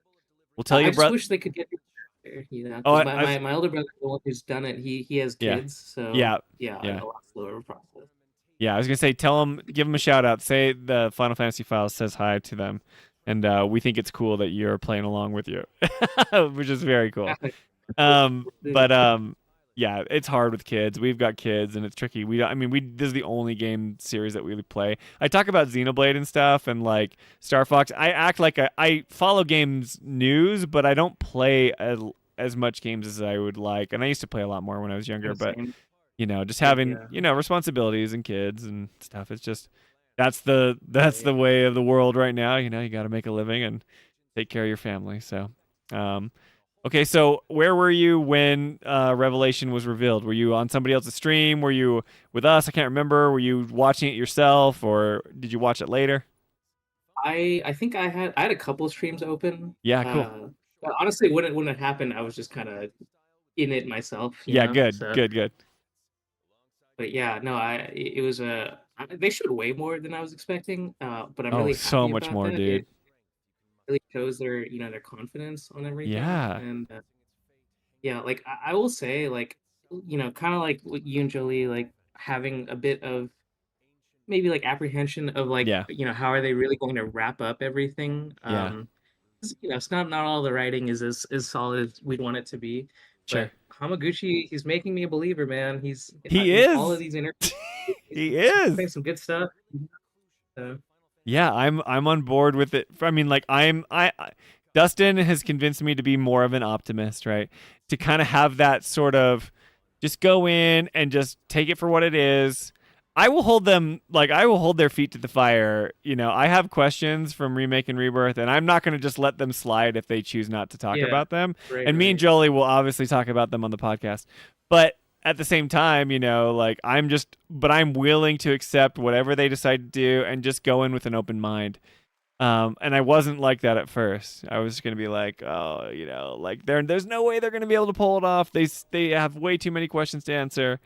But seeing it in this state and being like, we're a year away, and they're still like, it looks like the game could be played tomorrow. You know what I mean? And they're just polishing and doing all this stuff. So Yeah, they said it's like fully playable with side content and stuff already. So yeah, it's just all polished now. So and that turnaround from Rebirth I keep insane. Remerc to Revelation, unbelievable, dude. So even if it's Yeah. playable now, that's insane because they're in the polishing stage, and it's not even it. Rebirth came out 2.5 years ago, and if they're saying like, yeah, we've already played through it, man, like polishing stage, they can get a lot of stuff done and make it like really clean and stuff. But so cool. Dustin says, Yeah, "Who I said mean, it just optimism? Optimism." Yes, but yeah, it just goes to show what happens when you like leave a team yes, to kind of build on and learn and iterate. So I hope that they kind of carry this forward to other Yes. games, right? They don't need to break it apart or anything, or throw away what they've done here. There's like great foundation for Yeah. plenty of things, right? That's a big debate in the community, right? Like keeping the hybrid battle system for a new game going forward. And I mean, like, it is a testament to keeping a development team together for so long. That rarely happens. Unfortunately, the video game industry is very volatile. So like you will be on a game and like maybe you're an animator or maybe you're a writer or maybe you're like some member of the team and like you do your thing but then you're laid off and it's like you got to go find the next job or whatever, It's very common. It's like you got to go travel cities or go to relocate so you can keep working, because games just kind of do that. But when you keep the teams together and iterate on something, it's just amazing what you can get accomplished, which I find like just so satisfying. Very, very cool. So Yeah. I mean, this project is just amazing. Yeah, I mean, I hope people take some good lessons from it. yeah, totally, man. And like, just lucky for us that this is the franchise that we've chosen to like love and enjoy. It really is like an awesome moment, and it bums me out for people who kind of roll their eyes at these type of games. It's like Toolman has said this before, and other people in chat just kind of being like, "This is peak, man. Like we're really having a good time." And if you, I get if you don't like the games, like whatever, but like if you feel like the OG was changed too much and they're not staying true to it, it's like the OG still exists. This is a time for us to all have such like this awesome moment, the culmination of everything, coming together. And so we'll see how it goes, Like I said, I'll hold their feet to the fire, but at the same time I'm hopeful for the first time in a long time. Yeah, just as long as it's not nonsense, Yeah. Yeah. I'm sure it'll be fun and interesting. That's the hope. Yeah, man. So is there one thing in the like that they've showed off that you're most excited for? You excited to dress Cloud up in all his different armor sets, or are you just excited for story or other stuff? Yeah, I mean, I think what they were saying about the sort of branching nature of the story. Yeah. I'm not one for like, I really don't like replaying things, but Okay. if they're going to have a bunch of like unique character stuff, that's cool. I'm Yeah. definitely interested in that. The characters are kind of the strongest thing for me Yeah. for the game, so I'm looking forward to seeing what character specific stories we'll be exploring. And I'm really, really glad they're doing one ending, right? Multiple endings Yes. or Same. cowards. Same. We don't need to be doing that. So who's your favorite character? I mean, they're all great, but you have a preference? My favorite is Aerith, which Yeah. I don't know. So yeah, how you feeling about that, man? That's like the crazy part. So you love Aerith, and then it's like all the mystery surrounding her, man. I think it's cool. It stresses me out because I want a happy ending for Aerith and stuff. And some people would argue like, well, happy ending is what she got because she ends up with Zack and in a live stream or whatever. But like, yeah, isn't that like fun to be an Aerith fan and to go into this game not really knowing? Right. Yeah. It is cool, and the trailer specifically not having anything about her. Yeah. Obviously, kind of on purpose, right? We need to be kind of in the dark on that. Yeah. Yeah. I had a lot of, I don't know if anxiety is the right word, but I was definitely kind of nervous playing the last game, playing Rebirth. I just didn't know what they were gonna do, and so now, I'm just really looking forward to seeing what they're doing because, Hamaguchi's been stressing about how, and the whole remake project, they've been stressing about wanting to like put the chapter to a close and give every character like a definitive ending and stuff, and so Right. I trust that they will do something. I trust that they'll do something. Yeah. How good I think that so is, too. we'll have to see. But yeah. Yeah, I don't think that they would take all this time setting it up and then not to give us any sort of payoff. Maybe it's not what we think it's going to be, right? But I don't know. I just am excited for whatever that payoff is. I'm here for it. Maybe it'll whiff and I'll talk about it. But hey, like I am so here for the ride and cannot wait. It's my most anticipated thing, for sure. Yep. Yeah. I don't like. I will say they did mention there's gonna be a lot of Turk focus. I'm not happy Okay. about that. Don't like the Turk. Don't like the Turks, huh? You're not a huge fan. I think they're funny as like the rivals that like they're not really bad guys, but they're bad guys, but they're not. You know, it's like they're just kind of.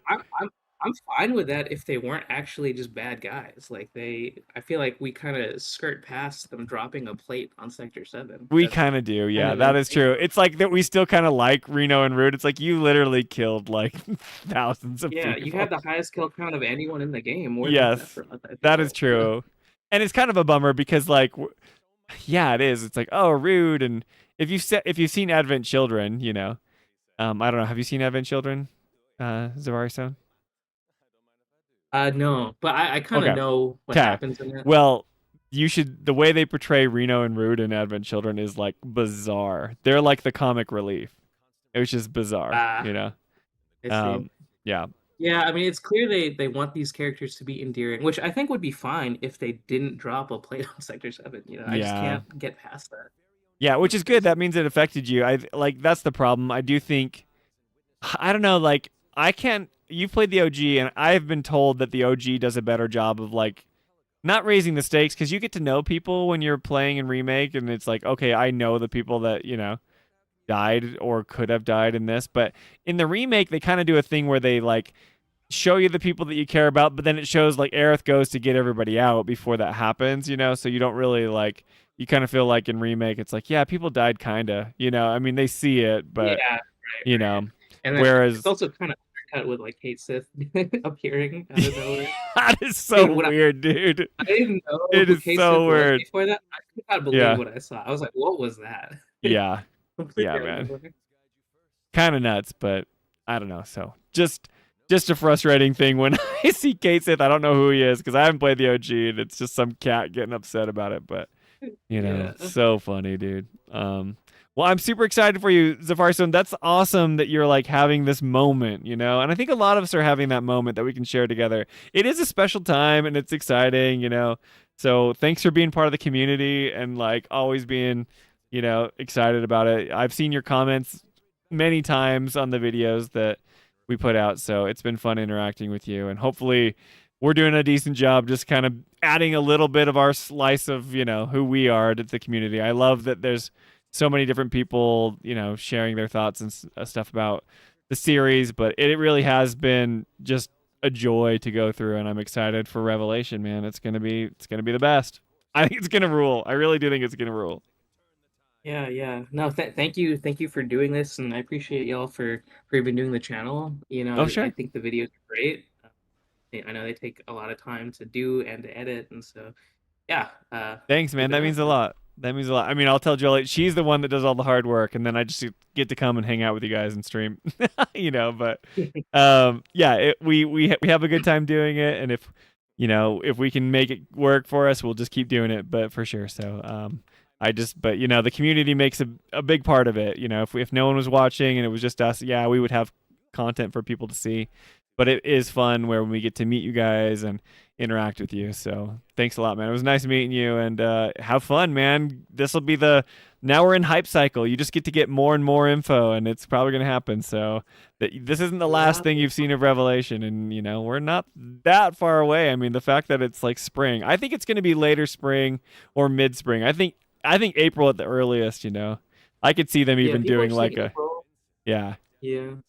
But I could see them doing like a May release even, you know, but who knows? Just to get everything right on all consoles, but so we'll see, I guess. But so nice talking to you, man. I'm going to get some other ones on here, and then we'll talk to you again soon. See you later, Zavari-san. Thank you, man. Yeah, have a good night. Yeah. All right. Javier's been waiting forever. I'm going to pull you in, Javi. What up, Javier? You are live, man. You're muted, but you're on. I'm on, you say? You're here, man. What's going on? Let me shut the audio. There you go. Oh, yeah. What's up, Spencer? What's going on, Javi? What did the dinosaurs tell you today? Javi knows that I was at the dinosaur park. Yeah, that's right. I said that. Nothing, man. I took the kids around to the dinosaur park. So we've got cousins in town. They're visiting from Arizona, which is fun. So my kids are thrilled that their cousins are here. So we took them to the dinosaur park, and it's always that funny conversation because we don't really know what dinosaurs were. You know, we have their bones, and then we do more and more archaeology and like, you know, or paleontology. Is it paleontology? Whatever we do, right, to learn more about to learn about the dinosaurs, and then it's like, oh, we thought they looked like lizards. They're actually birds, or you know, like we don't really know, and so it's funny to see, you know, like these giant dinosaur sculptures at the park, which is fun, but. My kids loved it, and then they played on the playground forever, and they're all worn out, so we haven't heard from them too much tonight, which is nice because they're all tired. That's always a good thing for a parent, for the kids to be tired. Oh, I know. Yeah, with my nephew, not with my own. Yeah, but you get it, like, right, when they're worn out, you know? Yeah, and that's a difficult thing to achieve. Totally, man. So, hey, man, I know that you're like in the middle of Rebirth. Give us an update. Where are you at in Rebirth? I am climbing the what's it called? The mountain. I'm climbing Shlavi Eret. Oh, Shlavi Aerith. That's right. You're on your way up to Corel, Mount Corel. Corel, yeah, Corel. And you're listening to that banger music where it like changes to like this 80s pop song where you're like Jolie did not like the tonal shift. I actually really like that song, but I get her argument being like, this is weird. Like everything was like this orchestral sound, and then all of a sudden it's like you know, it's very funny. Yeah, I said I'm gonna borrow Shat Spencer sunglasses for this music. There you go. Yeah, it does feel like that a little bit, right? Yeah. You know, early 90s. Very, very, very 90s, 80s kind of feel. So anyway, but Javi, I gotta know, like, you've spoiled yourself. You're like totally involved in the community. How you feeling? How you feeling about the next episode getting revealed? What are you most hyped about? Lay it on me, man. A resolution. Yeah, figuring stuff out. Yeah, closing everything in the way they are kind of misleading us. Hopefully not. Right. But that's the hype. I'm a little bit concerned as more news are fleshed out. Tell me what you're concerned about. I'm interested to know.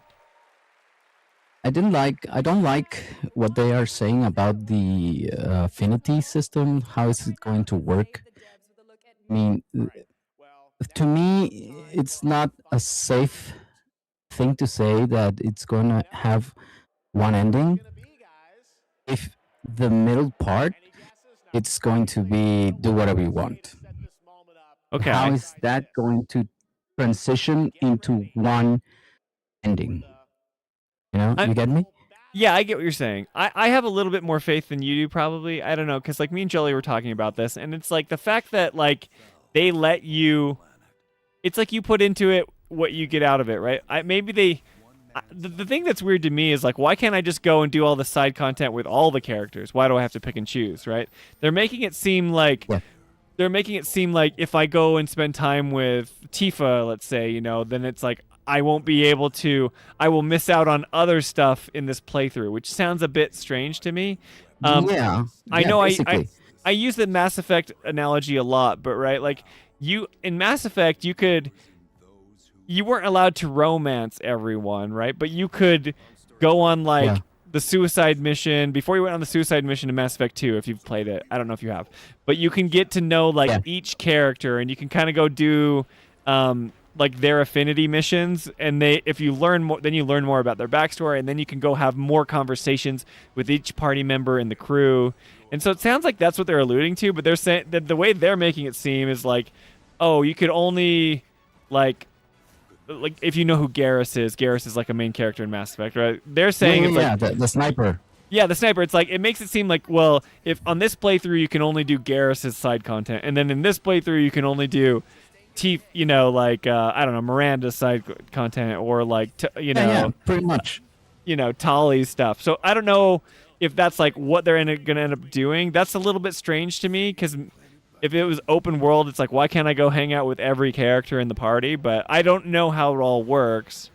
But I do feel like, that just gives you kind of like more insight to one character or whatever. But I don't know. It'll be interesting to see. But I know that the end, the resolution, the stuff that like the mysteries that they have all set up, I'm not worried, because I don't think any of that's going to be locked behind the affinity system. I could be wrong.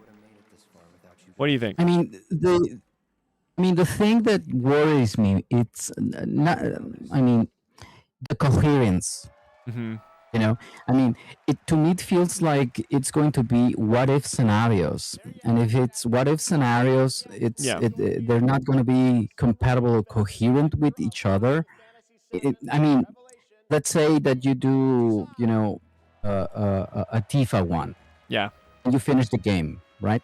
And then you start another one and you do a Barrett one. And Barrett's story with you doesn't match with what happened in the Tifa one. Mm-hmm.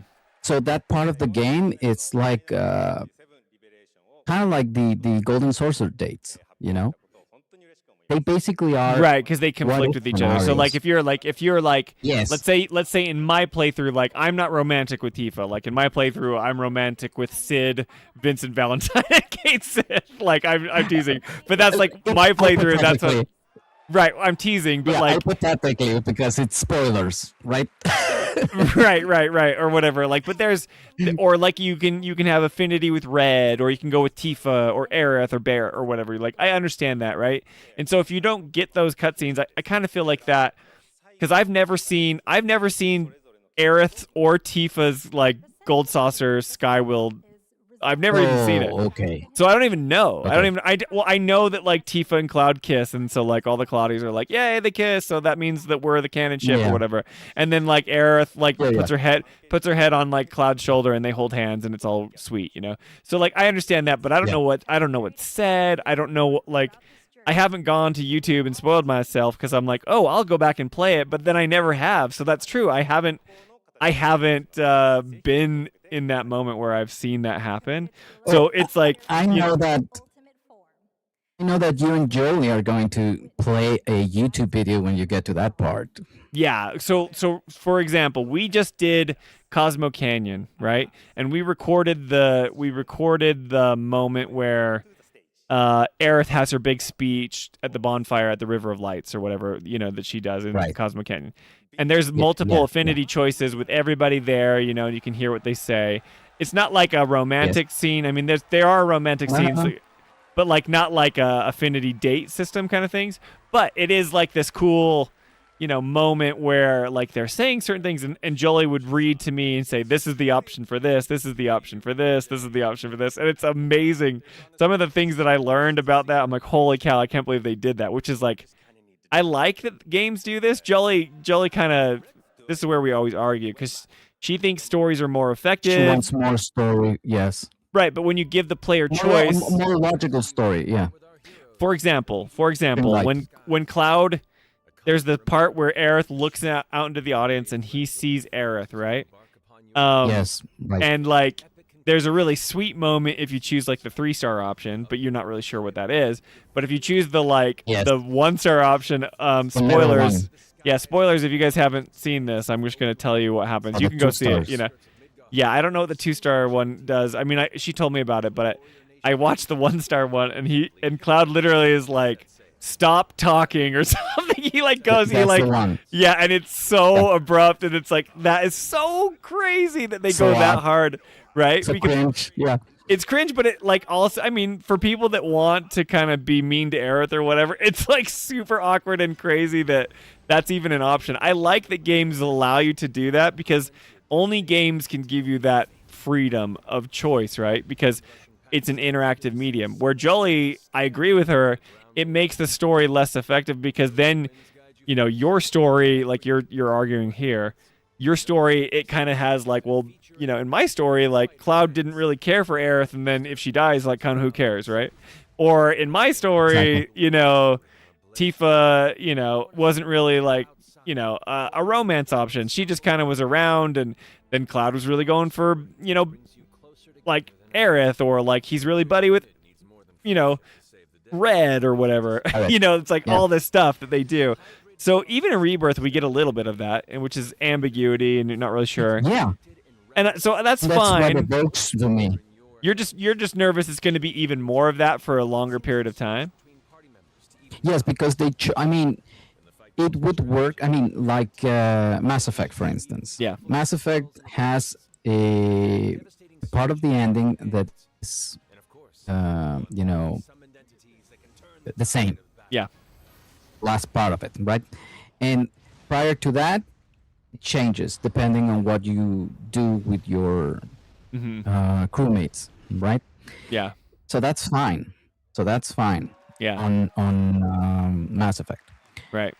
Now if we go to the Witcher 3, it's multiple endings. Right. And it changes. Yeah, it does. So I prefer that.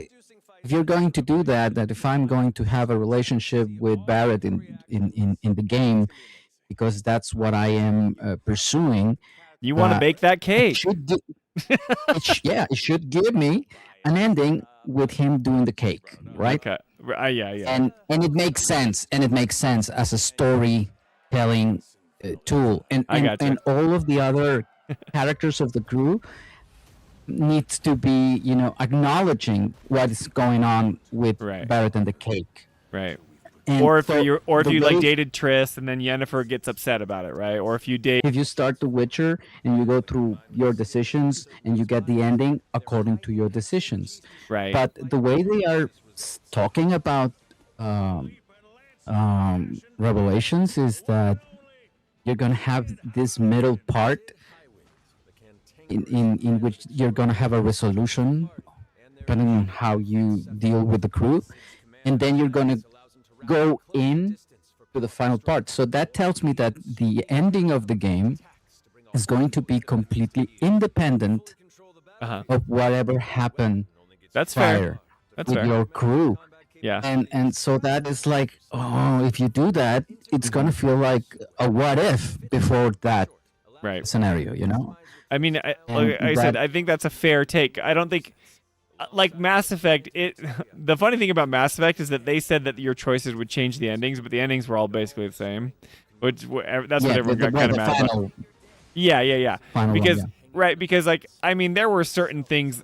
The game is like a journey. The whole game is like an ending. So, yeah, there's some big story beats that are different based on the choices you chose in the first two games. But as far as the story goes, right, it's like there's just kind of like the joke. I don't know if you've played Mass Effect or know the ending, but it's like it's all kind of like the same kind of choices. It's like a blue ending, a green ending, and a red ending. You know, like it's all kind of the same thing, and people got mad about it. But like, I mean, I like it enough. It all depends on how invested you are on like the relationships and the characters in the game. Because like for me, like I think, wow, I cannot even think of her name, and she's my favorite. Like she's like my favorite love interest in Mass Effect. From Mass Effect? Liara to Sony, right? So like, Liara, yeah. I love Liara. I think she's cool. She's like my favorite romance option. Tali's like a close second, but like I've gone through and I've played those games multiple times. I've played as female Shepard. I've played as male Shepard. I've gone through like all the different stuff because those games. I mean, in my playthrough, it's like Liara is like the canon, you know, relationship. But I know that that's not true. That's just for me. In my playthrough, that's how it happens, and they are. But the ending is basically the same, whether or not you chose Liara or Tali or whatever. That doesn't, you know, so maybe you think that's like a bummer. And like, I get it, but like, they're independent But from actually, on Mass Effect, I think the canon one is Liara. Well, I don't think it, Because like, I don't, she's the one that, sure. she's the She's one like- that you can date from the beginning. since one. Yeah, but see, but And to it me, makes more logic in the second part. sure, but from the you beginning. also don't have to, right? Or you could, or you have to. You Yeah, can I see mean- it. You can see it as like this journey, right? Maybe you didn't date. You dated Ashley, or if you're, you know, Kate and Lenko or whatever, and then all of a sudden, like in the other ones, you can date Tali or do all these other things. Yeah. I'm okay with that. I don't have a problem with them like I don't get caught up in like what's Having canon options. and what's not, right? That's what I'm worried about with like the whole shippers, right? Of them being like, well, because there's choice and there's not a definitive answer, they're gonna get all upset, right? And that the ending is gonna Well, be actually, independent that's the from word on the that. street. Yeah. But I get it. Like I know That's- that people want an answer. I'm just saying like, just I don't I don't want these games to be ammunition in the shipping wars to be like they need to answer for us. It's like you guys have made your own like imaginary world about what matters. You know what I mean? I think if you like Aerith, then you can like Aerith. I think if you like Tifa, you can like Tifa. And if the games like allow you to kind of explore those relationships, like that's fine. To me, I mean, maybe you disagree. I just want the mysteries and the narrative, and to me, I think Aerith is wrapped up in all of that stuff, right? So like they need to make a hard decision about whatever's going on with her. But I don't know how they're gonna handle that. Hopefully they don't just like I don't know. I hope that they know that like they but go ahead. I'm not looking at from the shipper perspective. I'm looking at for a coherent, perspective. Like, sure. Are they going to actually do different stories that follow the same beats? Right. with Well, that's each my Mass characters, Effect comparison because I think it works. I think Liara works. I think Tali works. I think Miranda works. I think they all work, and the story still works. That's what I'm saying. So that's an example of it working, and I'm saying maybe they can make it work here in Final Fantasy VII. I don't know, but we'll have to see. But I get your trepidation. I get you're like a little bit like unsure about it. So, but.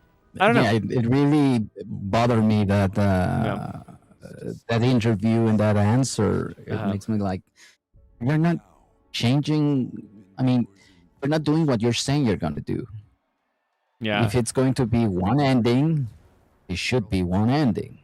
Yeah, and Benner makes a really good point in chat. He says, you can systematically treat Aerith horribly throughout the entire game, and she'll still take you on a dream date in Rebirth. Which is true, right? So like in Cosmo Canyon, you can be like mad at her. You're like, stop talking when she's trying to like bare her heart and soul. But then she still takes you on the dream date. So that it's already kind of shown that it's janky. Yeah, and that's one of the elements that really pull people off from Rebirth. Yeah, and Jolie would argue that that's bad. I agree. Yeah. There's a lot. There's a lot of videos out there, but for instance, there is a GameSpot review of the game, and the so-called experts were crashing Rebirth because they were like the game is illogical because I was Tifa team and I was doing this and they force. That's the words they use. They force Aerith on me at the end, and I'm like, dude, I mean, why are you taking my playthrough away from me? Yeah. So that's what you get when you're not consistent, and I think this is going to happen the same thing in this game. But like, but then you can, but then for you can say, well, like the story doesn't work narratively if you're mean to Aerith the whole time in Rebirth. So for you can be nice to Aerith the whole time and be like, it works in my mind, and this is like a better way. Exactly. And, which is good. Yeah. So it's like you can have that version, but then that just gives, that gives people online, fodder to get mad at you, like not my Rebirth or whatever, But like all I'm saying, yeah. But all I'm saying is, the more options, it allows people to have these ways to kind of go at it and pick apart the story and say this doesn't really work. But I mean, for me, I know the game because you have the option to turn it into ammunition. Right. And Alyssa's saying, not my personal canon in chat. And it's true because, like, for me, like, I play Mass Effect and I have this weird theory where it's like, at the end, one of the options is to control the Reapers. One of them is to, like, synthesize with the Reapers. And one is to, like, destroy the Reapers. And, like, I always destroy them because I'm like, my whole goal was to stop these guys. But then at the very end, they try to give you these alluring, like, choices of, like, or you can control them and keep them alive, or you can like synthesize with them and become like them or whatever. And I'm like, that feels so antithetical to what I've been trying to do for 3 games or whatever. story, yeah. So in my mind, the canon ending is to destroy the Reapers and like move on. I don't know. Sorry, I'm talking about Mass Effect. But in games like this, like, if you can kind of like find the canon route that works for you, I don't think it's a problem because you can still have the playthrough that you want. It's because if somebody else is playing through it and it doesn't make sense narratively, that shouldn't matter to you because you chose the one that made sense to you. Do you know what I mean? Like, why does it matter if like Billy down the street played it and he was mean to Aerith the whole time and then he has that date that he's forced, in quotes, to go on?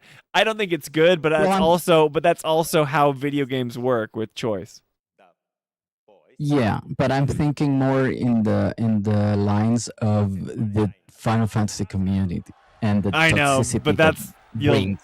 it'll And always be there, dude. It'll always be there. But it fuels. I mean, Yeah. it's super toxic. It's super toxic. Yeah, it is. And it gives more fuel to it, and Sure. and it hurts the game. Yeah. Toolman said it when he started to play Final Fantasy. He was really hype, and then he was exposed to the dude, the shipper community made me, and he was like, Yeah. "Oh my god, what am I going?" Yeah. And it hurts. Yeah. It hurts the franchise. So I just wanted to be like a polished thing, not an Like a- afterthought. Gotcha, like a definitive thing where they made us, where they chose a side. Yeah, but I mean, like if they do that, I just wanted to make, to integrate all of the what if scenarios to Yeah. be compatible logic within themselves. Yeah. I mean, if for instance, if you take Tifa and you end up with Tifa at the end of the game, and then you go to Barrett, I want that Tifa is the girl with Cloud. I don't want that. Cloud, and it's a loner. He's with no one. Right. That's the thing, because it feels like a what if scenario. Like you Right. can dismiss it. Well, like, yeah, I get it. That's my worry. I get it, but like, I just have to disassociate with the community. I will never win in that realm. They're always going to argue, no matter like. No one's going to win. Yeah, sometimes I feel like they didn't even see the same game that I saw. So it's like whatever. Like you're gonna twist it and warp it into your way of like it working for you. So whatever. Because the game gives you the tools to do that with. Yeah, I know, but like the original game, there's still argument over that too, and I don't think it gave you as many tools. Maybe it did a little bit, but so. But okay, so that's something that you don't like. What's something that you do like about the? That I'm afraid, not necessarily like. I'm afraid, right? Because they're gonna do, at the end of the day, they're gonna do whatever they want to. Sure. Something that I am interested. Well, we don't know if it's true. Mm-hmm. There's a lot of interviews. There's a lot of things Hamaguchi is supposed to be saying. We don't know. Okay. Right? All right. Yeah. Just to find out. But for instance, they mentioned that side quests are not going to be linked to the affinity system. You are going to be able to take them or not, Mm-hmm. and the ending price, if you choose to do them, is going to be customs. Okay. For your characters. That's the incentive, Yeah. for you to do them. And I'm gonna do as many as I can. That's cool. Yeah, I love when games have customs. Yep. And if they do that, because that's a thing that lacks on Rebirth a little bit. Yeah. I mean, they're losing money, man. They can do DLCs with cosmetic. They used to do that with prior Final Fantasy games, and yeah, they're not doing it. I mean, it's not that difficult. On Right. PC, it's you can get whatever you want on PC. custom Central, yeah, whatever. I can be a banana there if I want to. Exactly. And there's a demand for it. So Yeah. It's smart that they're leaning into it. Yeah, so they're promising that. I'm looking Yeah. forward to that. Awesome. I want to know what's gonna happen with Eric. What's gonna happen with Zack? Now he's going to be important, just like they said in Rebirth. Yeah, I know. Come on. Now it's going to be But they said even more important than he was in Rebirth. more important. Yeah, well, we'll have I to think the see. bar's not very high if they say more important, right? Right. Well, I mean, like, I don't know. Like, I do think Zack was kind of an afterthought in Rebirth, even though that they hyped him up to be such a big deal. As a newcomer, I have no idea, like, why Zack is important yet. I know the whole, like, him not dying at Remake is a big deal. But I'm like, I've yet to know, like, well, why is Zack important? Because I don't know yet. So I guess we'll find out. I know, I know you guys know. And they're doing something similar on the trailer for Revelations. I don't want to spoil anything. Okay, you're fine. Since you don't know what's going on in the OG, there's a big deal happening at the end of the trailer, Spencer. A big deal. A big deal. All right. But if you don't know about it, if you see the last part of the trailer, you go like, oh, because it's a cool scene. Is it the end of the like, with the set with the sapphire weapon? Is that what you're talking about? Yeah, the attack. It's I don't know Zack about level. I have no it's idea. Zack level of WTF. What are they gonna do? Why are they doing this? Yeah, Swally says, I'm not gonna spoil Zack. Wait and see. Yeah, we'll have to see. I don't know. I'm not so. Zavari Stone's good night, man. Good night, dude. Yeah, crazy, dude. I don't know. I mean, so I think it's awesome that they're giving us costumes, that they're letting us. That's gonna drive so much interest, dude. The fact that you get to dress up your favorite character, it will expand the excitement for a lot of people. And I think that there will be DLC stuff. Kind of like what Xenoblades have been doing. Like, the game's done and the story's over, but they keep adding stuff to it, and it keeps, like, they're done with this, and that's easy enough to, like, go back and add stuff to it for people that really care. It's like, oh, I get this new outfit. I get to go play it again with this. You know they're going to do it. You know that they'll have these DLCs that aren't so much because, you know, they've already worked so hard to make it, and then they'll just milk some money out of it, which is fine. I think they're setting themselves up for that for sure. So, anyway, but very cool. Two Minutes is really hype if they do a DLC in the way they do it on Red Redemption. But I know you haven't played. But I don't know if you know that you can finish Red Dead, and you save. You know, you got the save file. You save the file once you finish the game, and you load the file, and you can roam again. Really? I didn't know map. That's cool. Yeah, you return and you can do new missions. I've always wanted that in stuff. games. It always bums me out, especially in these worlds that you've spent so much time kind of like in. what you say in Ocarina was that you wanted something like that, right? Yeah, and you just sit there, and it's like, why? I'm frozen. Let me go do things. Frozen? Oh no, I'm not frozen. I'm talking about that in Ocarina of Time. So when you beat Ocarina of Time, you go back as a kid, and then you go back to the temple, and you're there with, or not the temple, but like the castle, you know. And I'm like, am I going to be able to keep playing? I mean, it makes sense that you can't keep playing, but I was so into that game that I couldn't, you know, keep doing it. So, awesome, Javier. I'm excited for you. I'm bummed. I'm bummed for you in that sense that you might not get your definitive You are answer. excited for me. I am excited for you, Spencer. But because nobody- you're gonna play Ocarina of Time remake, dude. I know. I'm just gonna watch a stream or something like that. I know. I won't stream it. If you That'll stream just be... it, I'm gonna watch your stream. No, I'm not gonna stream it. That's my personal.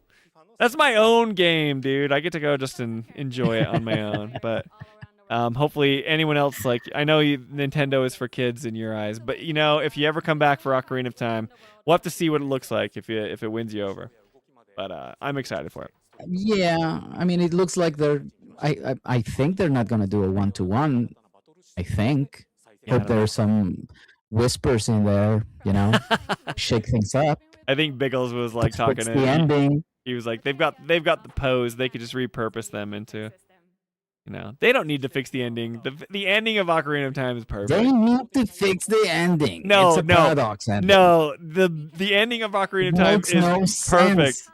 No, dude, it's awesome. It's not. Yes, it is. It's not. there's the time skip. Ganon's in control of everything. He's got his like he's the madman with the organ, and he's like taking over Hyrule, and you have to beat him. And the boss phase is like the coolest thing It's in a all of video paradox. games. No, you go and see him. He has the Triforce of Power. You go and fight him. You have that one stage on top of the tower that you have to walk up the steps forever. And then once you beat him, the castle's crumbling down. And then you have to go through all the ending castle crumbling down. design is great. I'm talking about the ending of the story. The epilogue you were just talking about. No, that's great. They give you This thing- resolution. the They're all battle- happy. The battle happens in the future, and then you come back to the past, and Ganon is alive. That's okay. I see So- what you're saying. It's going to be over again. What's going on here? That's true. That's true. And then you go to Child Zelda, and they look like, hey, you know, right? And Hey, I'm this like, guy, yeah, this I guy's know. bad news. This guy, it's like a Back to the Future episode. Don't let that guy have any power. We gotta do something about it. So the game just changes after that, and it makes no Oh, sense. you That's know? so funny, man. Well, yeah, I'm excited to play. I'll keep you updated for sure. So, but thank you so much for tuning in, man. We got 2 more people. I think Artsy Vanty, and then we have someone Terry91 waiting to go. So I'll let you go, Sure. and then we'll talk soon. Go I'm for it. sure. Thanks, Javi. For sure. Later, dude. Bye, Spencer. All right, Artsy Vanty, can I grab you and put you in the chat here? Let's see. You're live, man. What's up, Artsy Vanty? Artsy! I can't remember if you told me to pronounce your name differently last time you were on, but how's it going, dude? It's going great. Thank you for having me. Yeah, dude. How are you feeling, man? With the Revelation hype and all the Final Fantasy news coming out? Eesh, man. I just can't believe it's been 7 years since the remake even came out. That is kind And of now crazy. we're at Revelations. Yeah, so now we're at Revelations, and I am just like, man, I can't believe it's almost over. Yeah. And at long last, because that is such a long train ride. It is. Are you a little bit sad about it? Like, no more theory crafting, no more, like, oh, we're gonna get the answers and stuff. Or are you just excited to experience it? The theory crafting died a long time ago after the rebirth ending. Sure. Okay. Yeah. I know a lot of people Yes. just think like, yeah. But I still feel Yes, like like, there's I just- questions, man. I still feel like there's questions. I know that some people would just say it's a spicy remake, a little bit different. But I don't know. I still look at these plot ghosts flying around, hanging out there. You think that why are they still around if nothing's going to change? You know? And honestly, I don't know about those plot ghosts.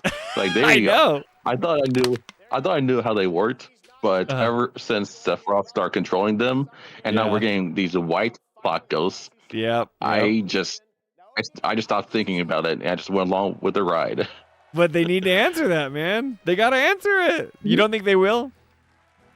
I think they will, but whatever Okay. answer they come up with, it will not make sense to me. No matter how much I try to reason, it will not make sense to me. That's what I'm most worried about. I want it to be clear for everyone. I don't want it to be ambiguous in the slightest. I want people to be like, okay, that, like the names, it says, I want everyone to have a revelation and be like, oh, that's what they were trying to do. You know, I hope that they can convey that to everyone, but I guess we'll see. I mean, the only thing I can think of that's a revelation is that this could all be this weird fever dream that Cloud has been having ever since the end of Advent Children. Oh, yeah, okay, And he's- okay, that'd be and gnarly. I mean, I think he's just an old man just recollecting his past traumas and memories. And he's just, I don't know, building up this big scenario like, oh, what if I did this? What if I saved Aerith? Or what if Zack somehow came back to life? Like, what if all this... Dude, how what if all this crazy. was just... that's why it's like... Yeah. That's all I can think of. This How revelation crazy is would all that the be, Cloud's though, head. dude?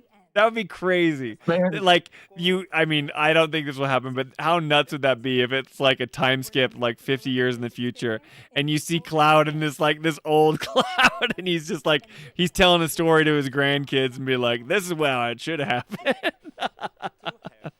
Oh man! Oh, crazy! dude. I know everybody would be angry, maybe, they but would. also like, oh wow.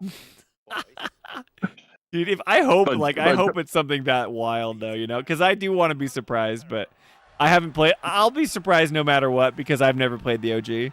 But I don't know. It's so funny to me to people for this long, but yeah, crazy. But jokes aside, though, Yeah, I think the real revelation is it will tell us what is going on with these multiple worlds. Yeah. Why Sephiroth is doing all this. Yeah. Like all of that will be revealed to us in part 3, and whatever the answer is, I think I'll be satisfied.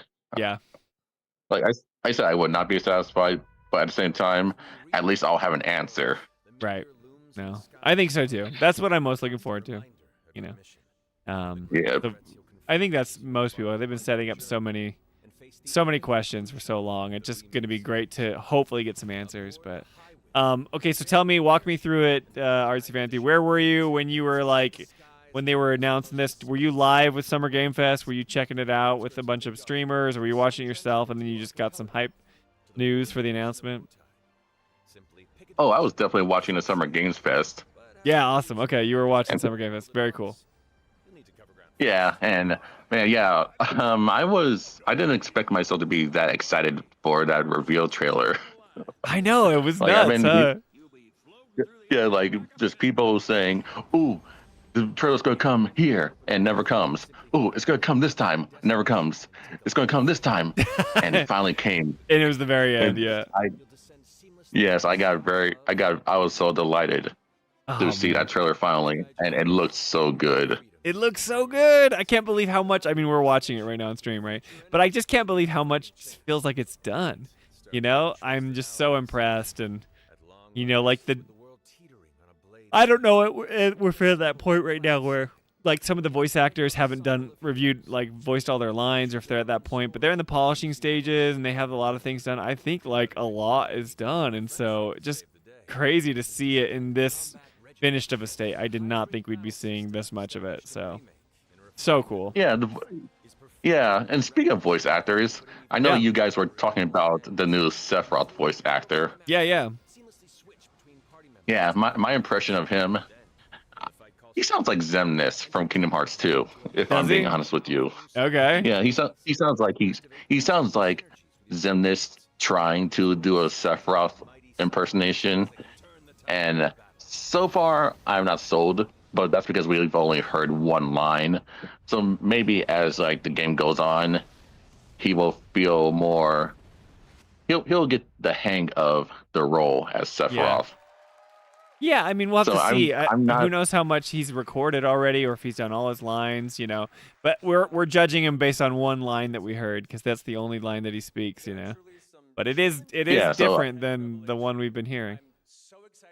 Yeah, and I gotta say, I grew a bit fond of the other voice actor. I forgot his name. Yeah, Tyler. Hulkin. Yeah, his line. Yeah, his voice and remake, they were like okay, but then you hit Rebirth and you can hear him getting into his element of the legendary fallen hero. Yeah, I'm like, yeah, well done. You're actually sound like Sephiroth. Yeah. And then we lose him in part 3, and I'm like, oh man, I really liked him. It does bother me. I mean, I won't say I'm not disappointed. I am definitely disappointed. Just for consistency's sake, like I was saying earlier. It's just like, it's like it was when I was on call with Mike, right? And we were talking about the Batman Begins versus the Dark Knight, you know, when you had the two different Rachels or whatever. I don't know if you've seen this, but it's like they're different. And you can't not see it, you know? It's like, those aren't the same person, you know? You're going to hear Sephiroth's voice and you're going to say, those are not the same voices. No matter, you know, how good a job Travis does. I'm excited for Travis. I think it's cool that he's, you know, got the role of Sephiroth, and like I think he'll do a good job because he's done a lot of amazing stuff, but it just doesn't feel like the Sephiroth that we've been playing for, you know. So hopefully they figure something out, you know. But you know, maybe we just grow to get used to it over time, but I don't know.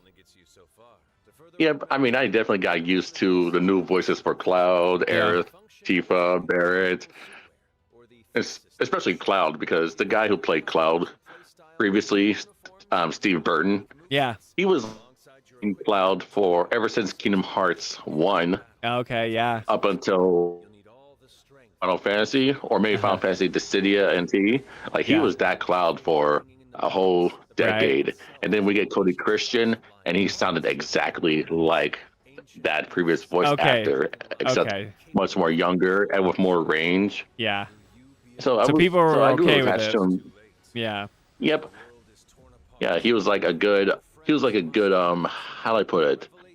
He was a good legacy Yeah. I see, know what you're saying. replacement. If you Yeah.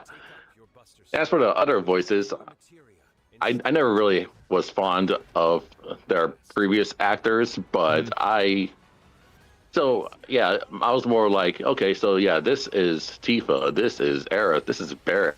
Yeah. I love these guys. These are fresh in my mind. Yeah.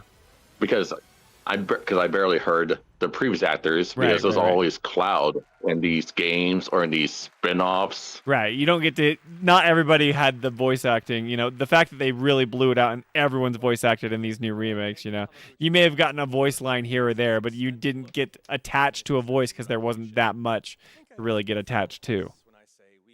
Yeah, it was either Cloud or Sephiroth. Yeah. Yeah, and Zach, of course. Oh, yeah, Zach's voice actor was definitely a low blow for me in remake. Yeah. But then Rebirth happened, and so I gave him the benefit of the doubt. Yeah, I'm sure cool. he absolutely amazing in part 3. Yeah, we'll have to see, man. They say that Zach's gonna. We joked about it earlier, but you know they say that Zach's gonna be a bigger role. We joke because they said he was gonna be a big role in Rebirth, and he didn't do a ton. But you know, we'll see. We'll see. You know. Yeah. I'm excited. I'm not holding my. Yeah, I'm excited to see Zach too. But you're not holding your but breath. Again, I'm not holding my breath. Nah. Totally. Like they're trying to hype us up. Yeah, dude. And it worked. It worked the first time. It'll work another time. Yeah, I mean, we'll have to see what they do. I'm cautiously optimistic. We'll have to see how it all goes down. Exactly. So, what was your favorite announcement? Like, was it Revelation, and like, what did you like most about it? I don't know what else you're into, but I mean, it's just been a crazy week for games. Just so fun. Man, gaming. I've been saying this all week, but gaming has become peak again. It does feel that way. Yes, artsy fancy, man. Totally. It's so good. Like I don't know, Nintendo. I think Nintendo was like the final straw. Like, I didn't think they were gonna drop what they did. I know. Like, I thought it was gonna be like the basic Mario's, the basic just basic Samus or basic Bowser or whatnot. I thought it was just gonna be Mario characters. But no, we got like Metaphor, we got Final Fantasy Rebirth, we got all these RPGs, and like Nintendo never does these RPG covers. What the heck's going on? Yeah, and especially that many, right? Yeah. Yeah, I was at work at like what 8 a.m. when the showcase was happening. And I was expecting, this is just gonna be a nothing burger. But then, like an hour later, after the showcase, I'm seeing my YouTube subscription filled with all these games, and I'm like, what did I just miss? And I see like Ocarina of Time being remade. I'm like, what did I miss? Am I dreaming? Kingdom Is this Hearts. April Fools? Yeah, Dragon Quest. They had a new Final Fantasy HD 2D.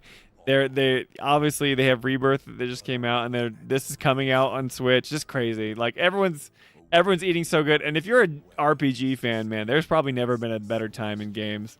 Just like especially a Japanese role playing game, like with Metaphor ReFantazio coming like out. I mean, I know we already got that stuff, but then Xenoblade is a huge one. It's a big RPG. We're getting this. We're getting the Final Fantasy game on Nintendo. I don't know, just awesome. Kingdom Hearts. Everyone's getting Kingdom Hearts. It's just cool, crazy. Yeah, I've been telling myself I'm never getting a Switch 2 because nothing will ever beat the Steam Deck. Yeah, and then I see all these games, and I'm like, you know what? Maybe I was a bit harsh on the Switch 2. Yeah, we got a Switch 2 just because we got kids, and But I love Nintendo too. I was teasing Red Barrington in chat. He's like, Nintendo's for kids, and I say false. I said Nintendo rules, and I'm 40 years old, right? So like, I mean, I love Nintendo, and I'm gonna play, and everyone will hate me for this, but I'm gonna be playing Revelation on Switch too. The reason being is because Jolie will probably play it on PlayStation 5, and I'll play this while I'm in bed, you know, so we can play at the same time. Because last time we had to share the PS5 or whatever. I guess I could play it for PC, but I'd rather just play it in bed so I can get a lot more done. Because just with kids, there's no time to play it, you know. Exactly, I get it. Yeah, it's rough, but anyway, dude, so cool. I'm so excited. Like I agree with you totally much. Like gaming is peak again. We are so back. It feels like we're so back. I know, like gaming has just it hasn't felt the same for some time now. I don't know if it's just me, but then after hearing all this happening in one go, something awakened in me. Yeah. Like I want these games. I want to play more games. I know. But I don't got the time anymore. I know. It's like we might have more money than we did as kids, but now it's like we can't do it as much as we want, right? So now my wallet is like preemptively crying right now because it knows what's going to happen. Yeah. No, it's crazy, man. I don't know. It'll be nuts, but anyway, so well, I'm glad you're having a great time. What was your favorite announcement? Was it Revelation? I mean, that's like what most people are here for. And then if it was, like, what are you most excited for about what they've announced? Okay, it's between Revelation and Ocarina of Time. Okay, cool. So you played Zelda, yeah. Yeah, but as for Kingdom Hearts, man, I know Kingdom Hearts 4. Oh my gosh, I'm stuck in the past. You're good, But you're good, dude. Kingdom Hearts 4 has been announced. It's been in developments for like what, 4 years, 5 years? I don't know, but we've only had like one measly trailer. Right, I mean forever. We have not been shown anything since then until now, and now we gotta wait another 4 years for something else to happen. Yeah, that's true.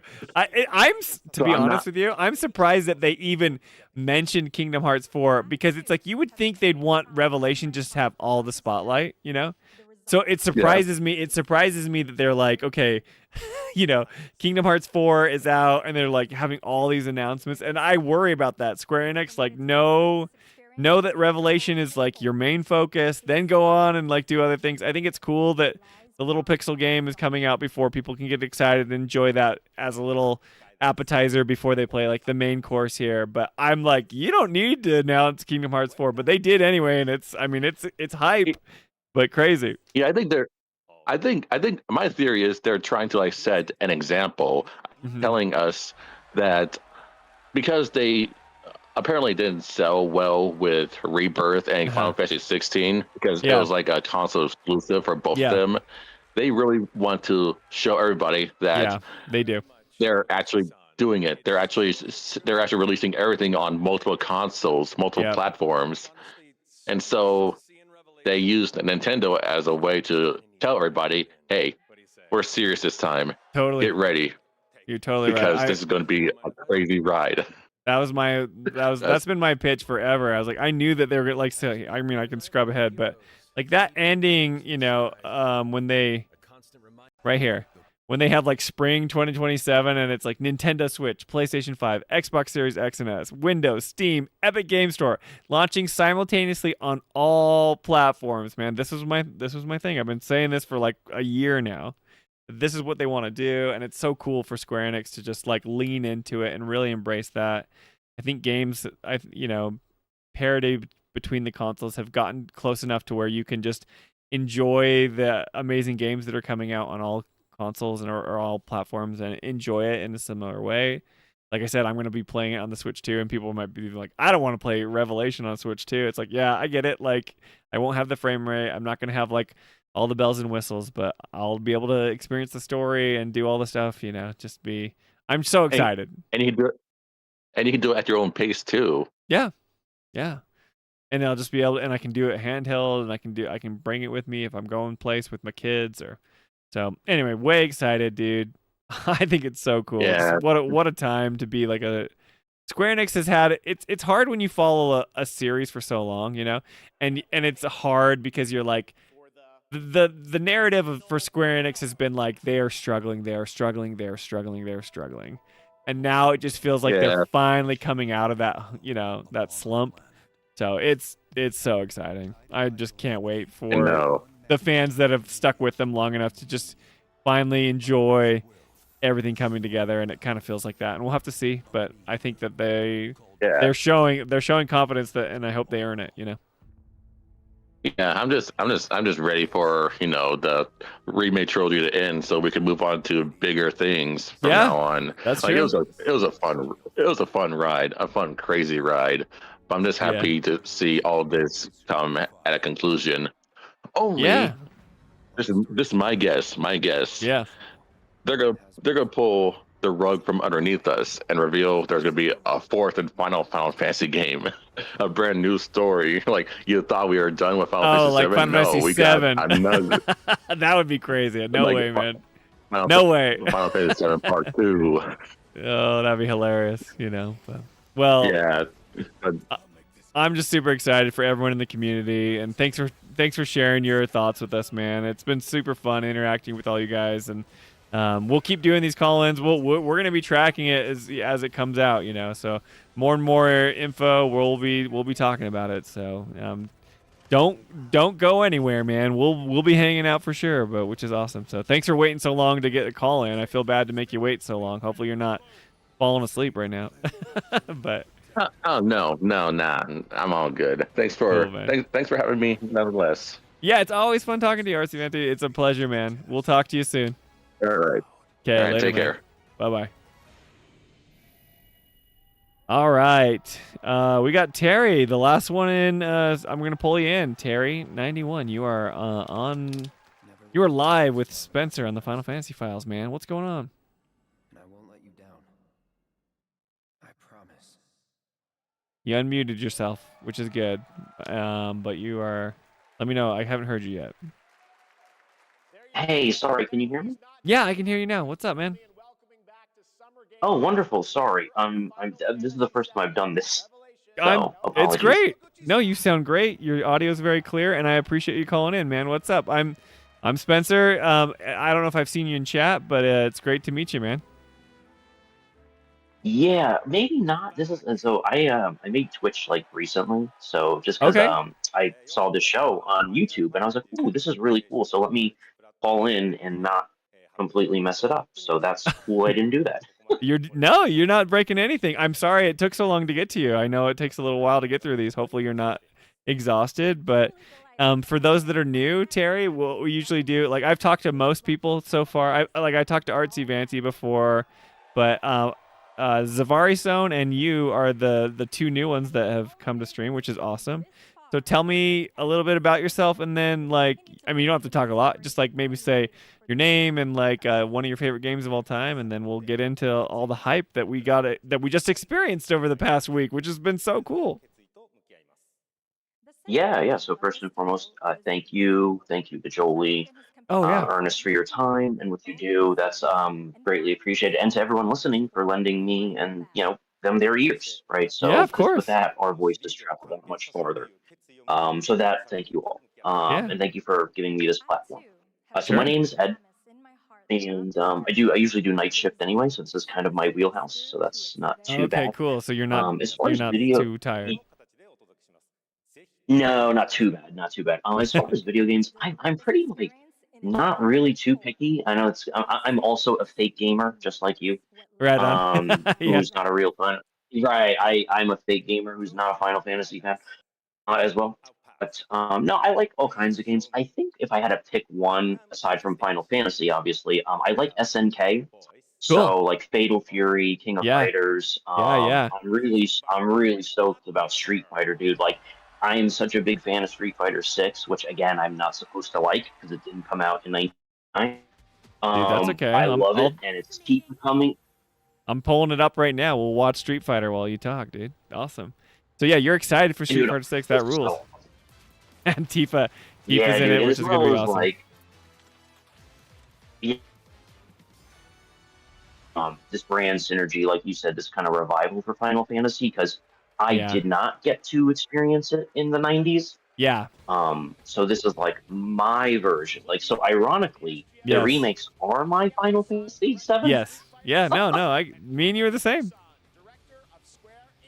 The exact same, dude. Awesome.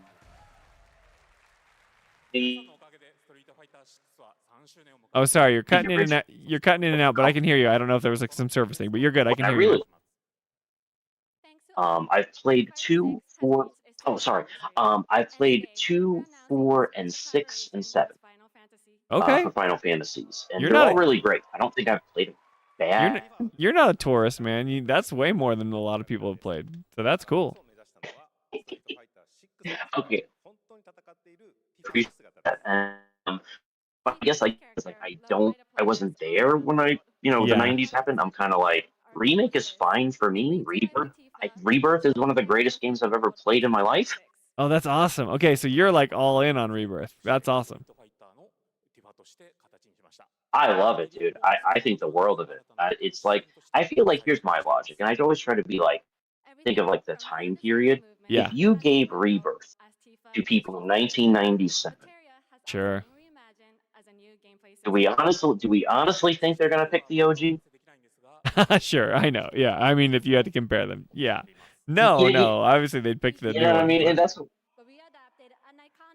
And that's all I'm trying to say. It's like, listen, obviously, like the nostalgia, and even you could argue maybe the story bits Yeah. are maybe objectively better in the original. So I'm not saying they aren't, but Sure. like, if you told a guy in '99, like, you can play as Aerith and Tifa and Zack, and people, Yeah. Zack was around kind of.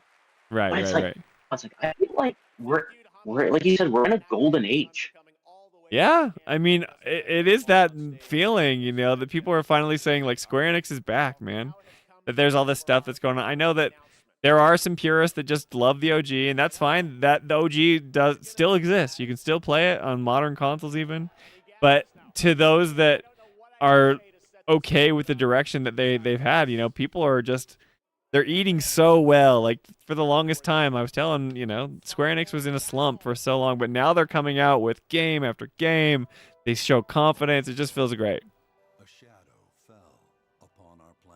Yeah, I think it's so awesome. And even like, just like things we kind of take for granted, because like you said, this is our third installment. Like, Yeah. even the synergies.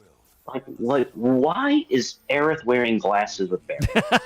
It's cool, Who dude. cares? It's amazing, Yeah. right? It's Who cares? amazing. I agree. And that's my like probably my favorite one, and my second Yeah. favorite one is the whole when Tifa gets on all like a dog, like she emulates Red Yeah. and animals, and I'm like, I don't need to know. And Yeah. so I'm so excited. I think these burst limits are just phenomenal.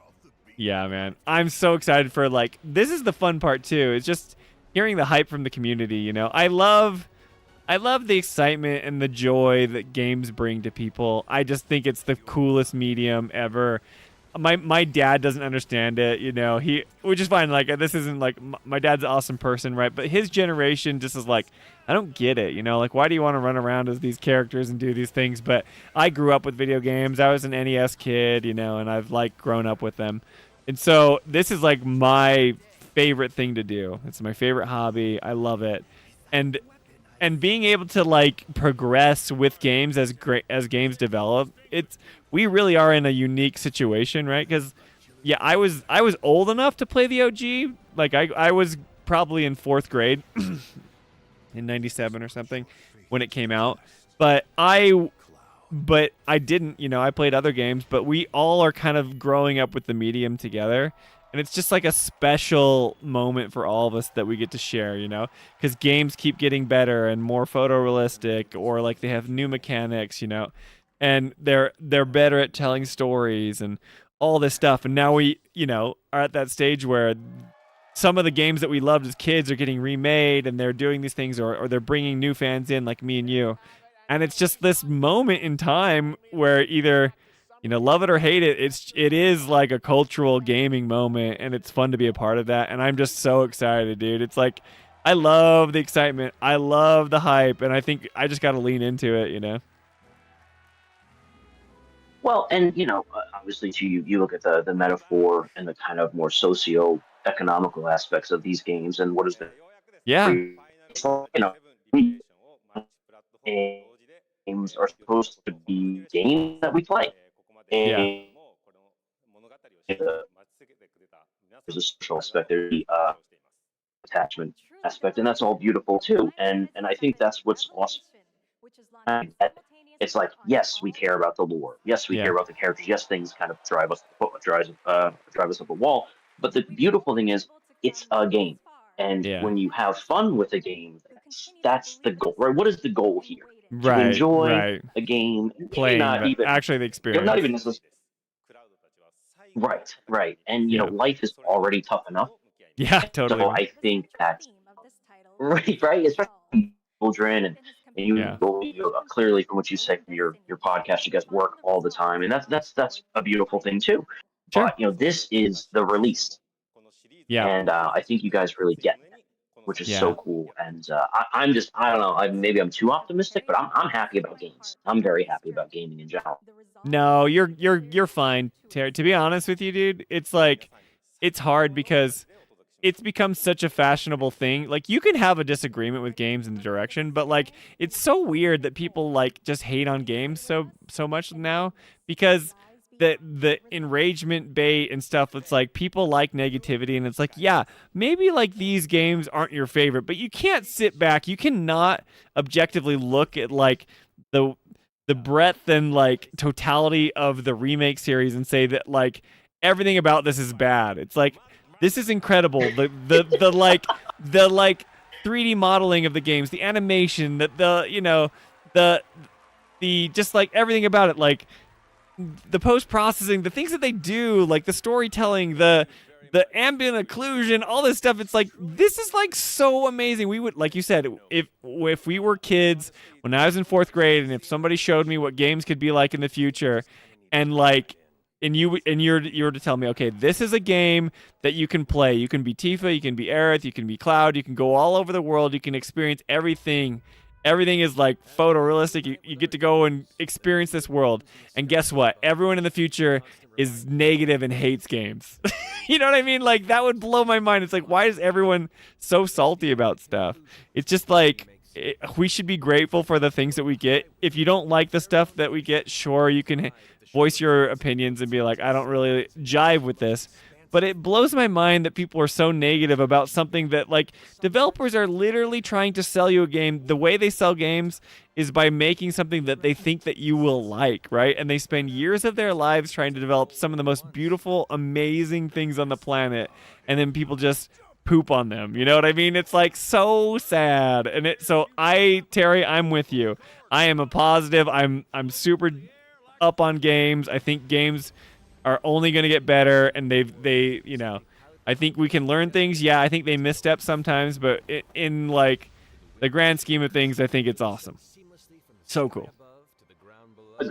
Agreed. And again, ultimately, who emotions up? So I didn't hear you. What'd you say? We control. I'm sorry. And ultimately, who controls our emotions? It's us. It's us. Yeah, I agree. Exactly. And a lot of people do not. Right, a lot of people do not want to hear that, and maybe they don't even have the capacity to do so. That's fine. But the fact of the matter is when you hyperfixate and you nitpick endlessly, yeah, ultimately maybe you should look at yourself, because Yeah, Final I Fantasy agree. VII is great. It's not going to solve your problem. Yeah, and if it's not for you, it's not for you. You know. You know. That's okay. So That's it's okay like, too. Yeah, and it's just like, it's again different strokes for different folks. That's all right. Yeah. I will say, to get back on point of the theme of the stream. Sorry, Sure. I know we got off on a tangent. No, there. you're fine, man. You're fine. there's- You'll learn that our channel is just all over the place. So no worries, dude. And I love the records too. Those are really cool. I've seen quite a few of those episodes as well. They're great work. Oh, well, thank you. You're so kind. It's all Jolie. Yeah, Jolie, I try. Jolie does everything. Yeah, man, talk about like a workhorse, right? She's like got the kids, and she's doing this, and she's got her job, and she's Yeah. doing the streams. Like, that's a lot of work, guys. You guys put into work. He does, man. But she loves it. You should know she wouldn't have it any other way. That's cool. That's really cool. Yeah, I think for me, I mean, obviously, nothing's perfect, but I will say the two things I'm very happy about, more so, is that it does seem like, okay, we're gonna get an ending. That's great. It's only been 40 years. That's great. Right, So right. cool. And I will say the one thing I did sound like an internet fan, not online, but like just in my own self, was I was very unhappy in Rebirth about the visuals of the weapons. Okay. I remember being like, what is this baby beluga stuff going on? Yeah, Like, yeah, who the are whales. these whales? Yeah. And, I didn't know. I didn't know. I will confess, I had in that part, I was like, oh, because I didn't know they were going to evolve. Maybe that was explained in the 100+ hour game I played, somewhere from like a minute, or an NPC. Like, No, I don't think they explain it. I think they just, I think people who've played the OG know that the weapons are really big and there's all these different ones, right? So when you see those and you say those are weapons, people are like, they have to get bigger, right? Dude, I was like, what on earth are we doing with these things? I said, these are the weapons? And mind you, I only played it like a few years ago, so it's pretty fresh in my mind. And I'm not going to, I was just like, oh my God. I was like, what on earth is happening? And then that trailer dropped, and I was like, oh, thank goodness. Yeah. Ooh, all right. And I guess, too, my fault, because I am a fake fan, just like you. No, dude, you're all right. I know. I'm teasing. No, Rebirth, I guess technically is really just the end of disc 1, right? Yeah. So like 2 and 3 are this next game. Yeah. Crazy, huh? That's what's wild to me. Yeah. So I think that's what I was thinking too. I thought like we're halfway through the game, and clearly I was wrong. And then I'm like, oh wait a minute. Oh, there they are. Oh, dude, you pulled it off. Sweet. I was like, so once I saw those weapons, I said, oh, we're good. Yeah. We're good. Yeah, we're good. I mean, it may not be perfect, but. No, I think you're right. I got way more confidence after seeing this. I mean, like, the fact that they had this giant blowout, I thought we'd get a lot, actually. I think, because I was saying, I'm like, they've been ready to go. They're going to stuff. But it's like, a lot of people were like, we're just going to get a teaser, and that's okay. It's like, we've got, like, a whole deep dive gameplay look. We get cutscenes. We're getting so much character. Like, right here, we're seeing Sid and Vincent's, like, little highlights of their combat, kit. It's just awesome. So, really cool. Really good stuff, man. They're ready to go. We're gonna get. Yeah, man. That Vincent transformation was a surprise to me. I didn't think they would give that much, and then they got the voice actor for him, right? Too. He's right there. Yeah, there he is. Yeah, Matt I Mercer, had no dude. idea. He's a pretty famous guy. So cool, man. Well, I'm super excited for you, Terry. Thanks for joining the community and hop in and say hi. Like, this is how Wednesday streams are pretty chill, so you're always welcome to come in and call if you want. Who knows? We might get a little bit crazier in the future, but this is kind of how it goes. So I appreciate you joining, man. Awesome, thanks, dude. Yeah, I'm glad I didn't break anything. No, okay. So your name was Ed, right? You said it's Terry here in Discord or whatever, but it was Ed, just ED, or? Yep, that's it. Okay, cool, Ed. Well, it's nice meeting you, Ed. Is a pleasure, man. So hopefully we see you around in the community, and we'll talk to you again. Yeah, dude. Take care. Okay, later, man.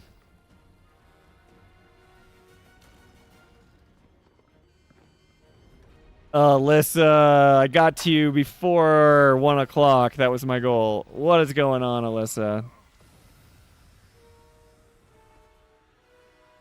I don't know if you're here. Alyssa, you are live on the Final Fantasy Files. Just in case you don't know, I pulled you into chat. What's going on? At last, the promise is fulfilled. Spring 2027.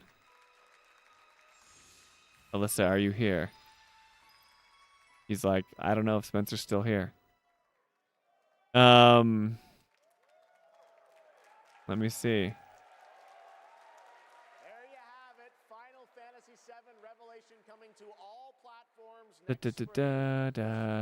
Hello, Alyssa. Great time for Final Fantasy. What's up, guys? So if you're just popping in, what we do on Wednesday nights, we do community call-in. We have like one more caller in Discord that we're waiting on to chat with. But we've talked to a lot of people about the hype. We've got Bubbly Last, You haven't slept. Jessica says, great time for Final Fantasy. Yeah, before 3 a.m. for me. Gotcha. Oh, no, she got cold feet. Alyssa never gets cold feet. Let me see if I can. We'll try again. What's up, Alyssa? Are you here? I pulled you back into... Now I can hear you now. Okay. All right, we got her. We got Alyssa. What's going on, Alyssa? Not much. What's going on with you? Well, you know, Revelation, Ocarina of Time. Are you kidding me? Xenoblade, all my stuff, all my dreams are coming true. As soon as I saw Xenoblade, I thought of you. I know. Here, all right. Before we get into it, first, yeah, what's up? I do have to fulfill a promise. Okay. I got to give my Betty. Oh, okay, yeah, that's right. So if you guys don't know, this is a little bit of stream Final Fantasy lore. Our good friend Dustin, who's also named Co-Climber in chat, he's a aspiring voice actor, and he's actually really good. And Alyssa, who's on chat with us right now, she super chatted us in, and has talked to us about what was the super chat? You said that we needed to do a Betty off. We were joking about it when we were playing Chapter 3 of Remake, and it was like, hey, Jolie hates the child voice actors because they're all voiced by 40-year-old women. So Alyssa and I was joking that you can't hate Dustin.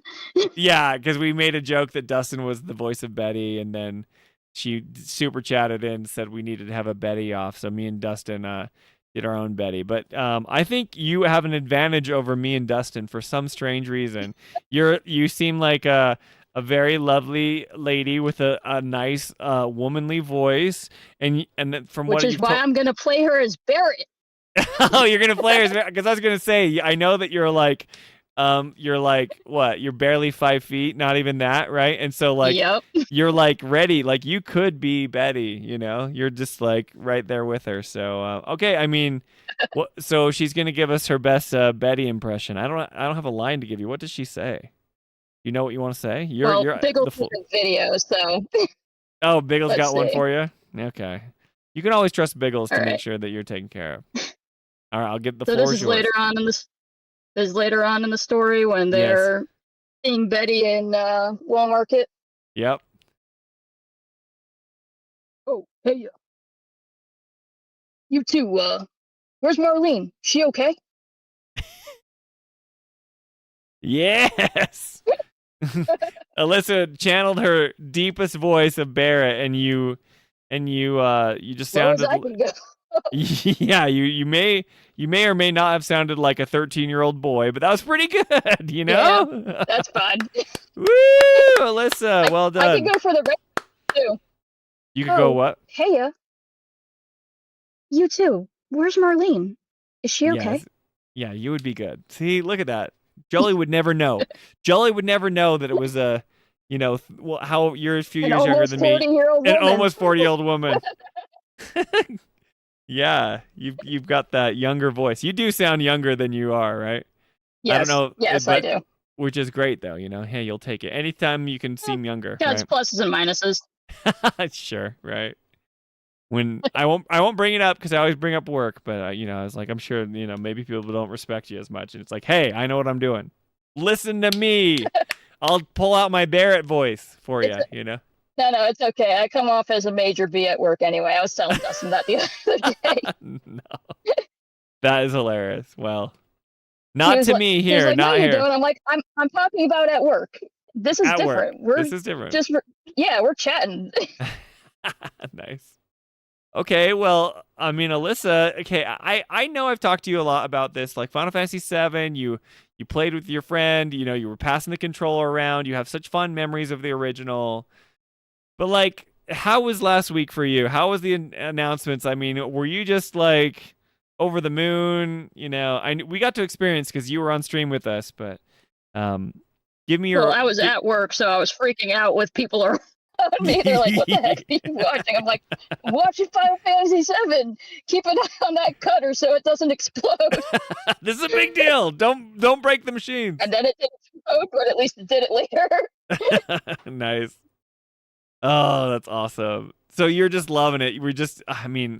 I feel like I can't fully share in the joy. I share in the joy in a different way because, like I said, I'm new to the series, so I don't have that nostalgia. Like when I watch that Ocarina of Time, trailer or But that's the whatever. thing. You don't need it to enjoy it. Sure, I know that's true, but I'm saying there is a power to nostalgia, right? Because they didn't show us anything for Ocarina, and I'm like, I just cannot wait. My mind is like, you're still super excited for it, yeah. Yeah, but my mind is imagining all the places, right? Like I said, I'm like, I can't. How are they going to do like the desert? How are they going to do the forest? How are they going to do the Hyrule Fields? How are they going to do like Lake Hylia? Like all these things that I know happen in that game. What did you think of the design? Now I'm right. I mean, I'll tell you in a the second. updated mini Link design. Yeah. I mean, like for me, the Link design was interesting, but I was picturing all the stuff. I see Link. I'm like, okay, this is the direction they're going. So he's like. He's semi-cartoonish, but semi-photorealistic. This is like Nintendo is a new era for them because everything they've ever done has been pretty cartoony, right? And this was like cartoony, but not. Well, they tried to go realistic around GameCube era, didn't they? Yeah, I mean they're still cartoonies, right? So like they went realistic, but right, but you have like they're not the polygonal messes I'm just that they saying, used like, to be, for right? Nintendo. Yes, Yeah. but then. We see this thing in Ocarina of Time, and it's like, this is Link, and it's like, okay, like, they're going for, like, a kind of realistic look. I mean, he's still got that anime, elf-like, hair and stuff, and he's like he's a little forest boy, He's a little guy. Yeah. He's a little guy. He's a cute little guy. But to me, it's like, I just am picturing, I'm like, what's it going to be like when he's an adult Link? What's it going to be like? How is his armor going to look, right? Like, what's it going to be like him riding the horse, What's Zelda going to look like? What's Ganondorf going to look like? 'Cause I have a picture in my mind because I can just start, like, rattling off all these locations.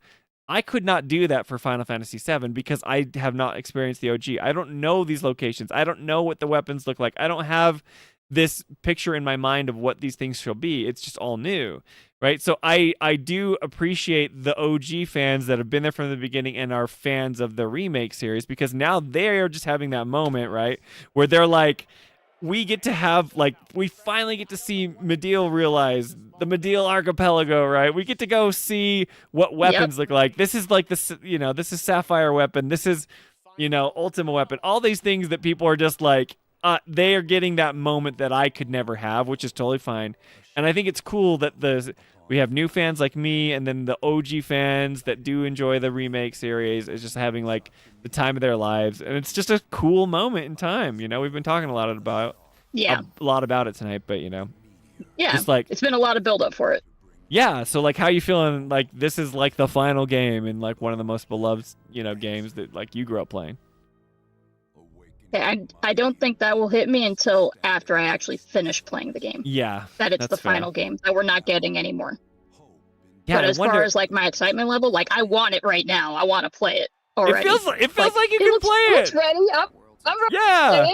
Let's go play it. Come on, Hamaguchi. It's ready to go. Drop a demo for the Highwind or something so we can at least practice jumping. I know, it's so crazy. I mean, I love like the world map that you can tell like Cloud's jumping into the grasslands, or all that. It's just so cool. It's so cool. Good for them, man. I just hope this sells a bajillion copies and like they've worked so hard. They've worked hard. Awesome. They've worked harder than any development team. I know I already went into it, but just like turn around like 3 major AAA games in 7 years is unheard of. Just unbelievable. Unbelievable, Gosh, so what are you most excited about? Especially considering how it started off, where they spent like almost 3 years, 4 years just making remake, and then finally, okay, now we can pump out Rebirth, pump out this, I know they're just getting better. Yeah. It's like you kind of want them to keep going because they're just going to keep giving us stuff quicker and quicker. Okay, so what was your favorite part of the announcement? Was it just like the tone? Were you excited about the name or the some of the stuff you can do? Were you excited to dress up Cloud in his armored pants but not armored torso? I can't tell you my favorite part of the trailer for spoiler reasons. Okay. But I will say it was near the end. Okay, so of the gameplay trailer, I think it was. Okay, right cool. before they revealed coming spring 2027. Okay, yeah, it's like, so it's okay if you talk about the weapon fight with Sapphire, right? And like the sister ray Yes. cannon or whatever. That's Okay, probably what that you're is referring to. okay. Yeah. Yeah, that's fine. I know. Yes, it is. Yeah, but so I don't know what that means. I don't know why that's your Also, what favorite. happens to, yeah, exactly. You don't know what it means. That's why I can't go into Yeah, it for yeah. spoiler Okay, but that's reasons. cool though. Okay, so they're giving you nugget where you're like, dang, like this has some implications or whatever, or this means like this is what Yes. I'm looking forward to. Okay, cool, interesting. I see. I don't know anything about it. I just am like, okay, there's this big kaiju monster and you're gonna fight it. I guess I mean, it all depends on what they do with it, but it definitely has some. It definitely could have some implications if they do what I think they're going to do with it. Okay, cool, awesome. Yeah, I have no idea what that means, but I trust you. Yeah. Oh, in chat, I don't know if Hey, you saw it's this. just theory. Yeah, Game a theory. game theory. Dustin says, "I hand you my crown, Alyssa." He has passed on the Betty crown to you. Now you are now the proud owner of the Betty crown. Yeah, Oh, I don't thanks, know. Dustin, but I think Biggles actually earned it. You heard Biggles speak? You've heard him say something? Yes. I've never heard Biggles' voice in my life. You're so lucky. To be so lucky to You'll hear it soon. To hear Biggles' voice. Anyway, but yeah, Biggles has like a bajillion different accounts, so that's Yes. You never really know. I kind of like him being mysterious. But yeah, I don't know. I'm so pumped. Like the game announcements have been crazy. You know that I've been talking about Ocarina of Time forever. You know that just like everything that I've ever wanted in games came out this week. Every single thing. Like I love Xenoblade. I love Zelda. I love RPGs. So I've never played Metaphor ReFantazio. Like I want to play that game, I've never played obviously Revelations, that we're going to get answers to the things we've had questions about for years, and that they have it so ready and they're so confident in it, and I keep saying that over and over again. It just feels amazing, I couldn't it's just like I'm so happy, I don't know. It's like my favorite hobby, and all the things that I care about are getting announced, and it's an amazing feeling because I've been at game shows where it's like I care about one game maybe that's announced, and then the rest I'm like, it's okay. I'm happy for the people that like them. But like this year, it just felt like but you're like, it's everything. only A for me if it has this game in it. Yes, and this year yes. it had like every game you wanted. Yep. Yeah, exactly. No, right. That's great. And it feels like E3 again. Like for those people that grew up watching E3, No, this is the closest. This set of it's come announcements to. definitely made it feel like E3 for sure. Yeah, because we had everything. Usually it was the platform holders, right? So like it was Nintendo, Xbox, and PlayStation, and they would all. The thing about E3 is that they would happen like within the same weekend. It was like one would go on Sunday. Shorter time span, boom, boom, boom, boom, boom. Yep. Yeah, like Sunday or Monday. Like someone would go Monday morning, and then Monday night, and then like Nintendo would go Tuesday morning, and it was just like you would get everything within 2 days. This one is a little bit more spread out, but like because we've never had we had PlayStation on like a Tuesday or something, and then we had Summer Game Fest on the Friday. Summer Games Fest. And Summer Game Fest and then Xbox on Sunday. Xbox was there, and then Nintendo did Tuesday. Yesterday. Yep. It was just awesome. Like a one straight week. It was close enough to make it feel like E3, but man, it's just been so joyful for me. I've been so happy because I didn't even really care about anything at the Xbox event, but I watched it because it just feels like that fun summer season. That's not true. Yeah, Fable. excitement. Fable looks amazing. I would totally play Fable. The only thing I'm mad about with Fable is that it got moved to February, where everything right now is coming out in February next year. They just got out of the way of GTA. And I'm just like, somebody's going to have to move something again. Yeah, I know. But it looks incredible. Like, Fable looks so good. I grew up playing Fable on the original Xbox and, Xbox 360 and stuff. So cool. And that trailer, man. If GTA wasn't coming out, Fable would have a good chance based on that trailer. It looks incredible. It looks incredible. I don't know. I'm all about it. So, but we'll just be eating good, and all the things that we enjoy are just, as The Simpsons said, it's all coming up Millhouse. I don't know. You're if here you've for the seen that, taking. Yeah, it's just so great. Yes. Okay. It just feels like I'm getting everything I want. Biggles. And I'm usually not the type of person Biggles, who gets... you literally use that meme this week. Oh, it's the Millhouse one. It's so funny. Yeah, it just It feels great. So okay, well, pick something from the reveal. What did you like from the reveal that you liked the most? Playable Sid, how's that? Playable Sid? Okay, yeah. I mean, I didn't even Well, think. somebody kept saying that he wouldn't be playable, right? So. Oh yeah, that's true. Someone said they. I don't know who said that, but honestly, his combat looked awesome. It he looked does great. look cool. He looks The awesome. aerial moves, everything, like it was so cool. Yeah, I don't know. It rules. I'm so excited. Like, yeah, that they had Vincent and Sid just ready to go. That also gave me combat confidence. Everything about it, the story confidence, the combat, mechanics with the new playable characters. The fact that they have Matt Mercer on there, like, hey, Hamaguchi has his English line memorized, and he's like, I bet you have a favorite character to play, and it's so cute. And I'm like, that's so awesome, man. And then like, oh, we're gonna go do a deep dive on, like we're watching it right now, right? Where Sid and Vincent are like fighting and playing together. They were so confident to show us everything. I thought we'd see a lot. I did not think we'd see this much, Hey, they were ready. They've been saying for a while that they're ready. They're ready to go, and nobody believed them. But, Yep. sometimes it's hard Well, to... I mean, they haven't given us reason to believe them. I know, I was going to say, so sometimes it's hard to trust what they say, but... it's kind of earned. Yeah, totally awesome. But- Swally in chat says Sid Dragoon is going to be fire for sure. I don't know. Oh, it's gonna be be amazing. Can't wait. He's definitely gonna be in my party. And we get to see, like, we've seen Barrett, and we're so used to the characters that we've played with in the first, but like we haven't seen the fit system on like Sid or Vincent, and how they're gonna look and all the different things. I'm way excited about the different outfits. I'm gonna like find my favorite one, and I'm gonna pick that one as like the one I want them to look like. The one you always wear. Yep. Yeah, but then I'm gonna play around with the different class or job systems with the fit system, which is very exciting. I don't know. Yeah. They've said I'm looking forward to definitely trying that out and seeing how it's gonna affect everything. Yeah, they've said it's going to be 4 fit system per character, right? So it's like maybe 4 different like classes type still, but then but then what Javier was saying, or maybe someone else, but like we'll get costumes based on doing side quests with them, so even more sort of cosmetic stuff, which is exciting. Well, see, I heard that you're getting I heard you're getting most of the cosmetics through like mini games and stuff like that. So like instead of hiding the high level materials as like the highest level that you can reach in a minigame, you would get the costume instead. I like that. Which I like I'm that down more, for. actually. That works for me. Yeah. That gives me more incentive to do it rather than be like, Yeah. Yeah. No, I hear you. Because there would be somewhere I'm just like, I don't care about this material. I'm not going to bother with this. I'm moving on to the next thing. Yeah. I know that we talked before, like we were going to say, like, what articles we got into. I ran out of time because that's what happens. But no, it's okay.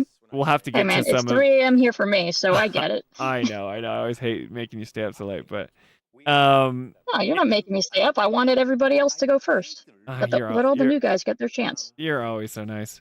Yeah, I don't know. It's exciting time. It's just like so fun. I say if you're like me, if you're over the moon and you're just having fun with it, like just enjoy this moment, kind of take it in, be excited for it, and then because it's gonna fade, and then we're gonna start being like, oh, when's news coming out again and all that stuff. But as far as like being lucky to see this, it's just I do think it's one of those times in our life where we can just be happy. It's like it's all coming up Millhouse. It's all working out. I'm enjoying it and just revel in it a little bit. I think that's okay. You don't have to feel bad about just being so excited about this, but. No. Hey, it just showed you're most if you love excited. Something, you should be excited about it. I agree. You're just most excited for this. You saw it. I don't know what that means, but you're excited for that. Yep. Very cool. Spring. Oh, Alyssa, too good. Too good. Well, we're gonna be talking about this for like, a year. For the next few months. And then we're gonna be playing it, which is crazy. That's gonna be the weird part. Once it's in everyone's hands. And then everyone has like, oh, dude, because I'm going to like consume this game. I'm going to be like, sorry, kids, like you can't. I already said the week that it comes off, I'm taking a week off of work and I'm playing it nonstop. Like, okay, it's midnight. from here on out, I'm done until a week from now. Catch you all later. So cool. I did the same thing for Rebirth. But like, isn't I that didn't so want to be fun? spoiled on it. Yeah, that's so fun though, It because you is, can just yeah. do it. It honestly kind of reminded me of when I was a kid in summertime and Yeah. would just like stay up and play games. Yeah, it was great. Yeah, we're going to be talking about this the entire time. Jesse's saying in chat. It's so true. It's just what a fun time to be able to like go. And I am grateful. I will say to you, Alyssa, and to everybody in the community, it's so fun. You know, I'm grateful that Jolie did this and that we, you know, have started streaming. It's been so fun. We found other people that enjoy the same things we do. Yeah. Yep. That's the power of the internet, right? We get to see the people and talk with them and interact with you guys. But that's the good power of the internet. Yes, the good power. But thank you so much for like tuning in and like being so active in the community, and to everybody too that's listening. Like you guys just interacting with us and being part of the community has made it so much fun. Like I was so excited on Friday during our stream. I was screaming, and I'm like, is this fake, Spencer? Is this not real? You know, I obviously was like. I was really excited, and like the hype and all the stuff coming up. You were the most excited out of everybody from what I was I know. I got a little crazy, but it was just so exciting because we've been kind of on this ride together for a while, you know, which is really exciting. So anyway, but yeah, I don't know. I'm super jazzed if you can't tell, and I know that it's cool that all you guys are. So but thanks for always being so cool, guys. I love the community. You guys are great. And, you know, I'm so excited for you. I'm excited Thanks for letting us have these Wednesdays. Yeah, I like them, you know. I don't know if, like, people like the call-ins, but I think it's fun hearing from you. People hear from us all the time, and I want to give a voice to the people that are the lurkers. Who was it that said they're normally a lurker, but they started talking, like, the Zavari Stone called in. I think it was Terry. And then Terry, that was Ed. But Zavari Stone and Ed, but they're both... that was cool hearing from them. So that's cool. Stone plays with his brothers, though. That's so cool. I'm like jealous. My brothers would never play this game with me, ever. Oh, my sister's not a gamer, so yeah, it's the same for me. Yeah, that's something super interesting. I think that's a bigger challenge for girls, and like not to be super stereotypical, but usually girls aren't as big of gamers as guys, right? So like you're kind of like an oddball. Well, she was also more the girly girl. I was the tomboy. So. Yeah, well that's how Jolie was. She was the tomboy, right? And then she and she was into video games and stuff, and like. I'm very lucky. I married an awesome person who's like really into the stuff I'm into, and so it's great that we get to like share a hobby. But you know, I know that's not typical for a lot of people. And you take the time to learn each other's hobbies. Yeah, but it helps that we like the same thing, you know, because a lot of for sure. A lot of couples will be like, my hobby is fly fishing, and the girl's like, I don't want to go, or like my hobby's I'm not sure. I'm like going fly fishing, yeah. Shopping or something. I mean, like I don't know. I'm just making stuff up, but you know, just the. But no, it's been great. I'm so happy. If you can't tell, it's just fun and thrilled for everybody that, especially for I will say I'm thrilled for the OG players who have waited 30 years and who have been in this waiting. Yeah. Yeah. Well, I mean, I can't relate to you, but I understand a little bit of what you're feeling because I got Ocarina of Time remake, you know, which is great because that was my Final Fantasy VII as a kid. So. Can't wait to see more from that. I can't believe we're getting that game at 2026. So seems not real because we saw nothing of it. And this game comes out, you know, Revelation comes out next year, and I feel like I've seen everything. You know what I mean? Which is nuts, but I don't know. Except you haven't. Yeah. Okay. See, that's the thing. I don't know. I don't know what I'm in for, but we'll have to see.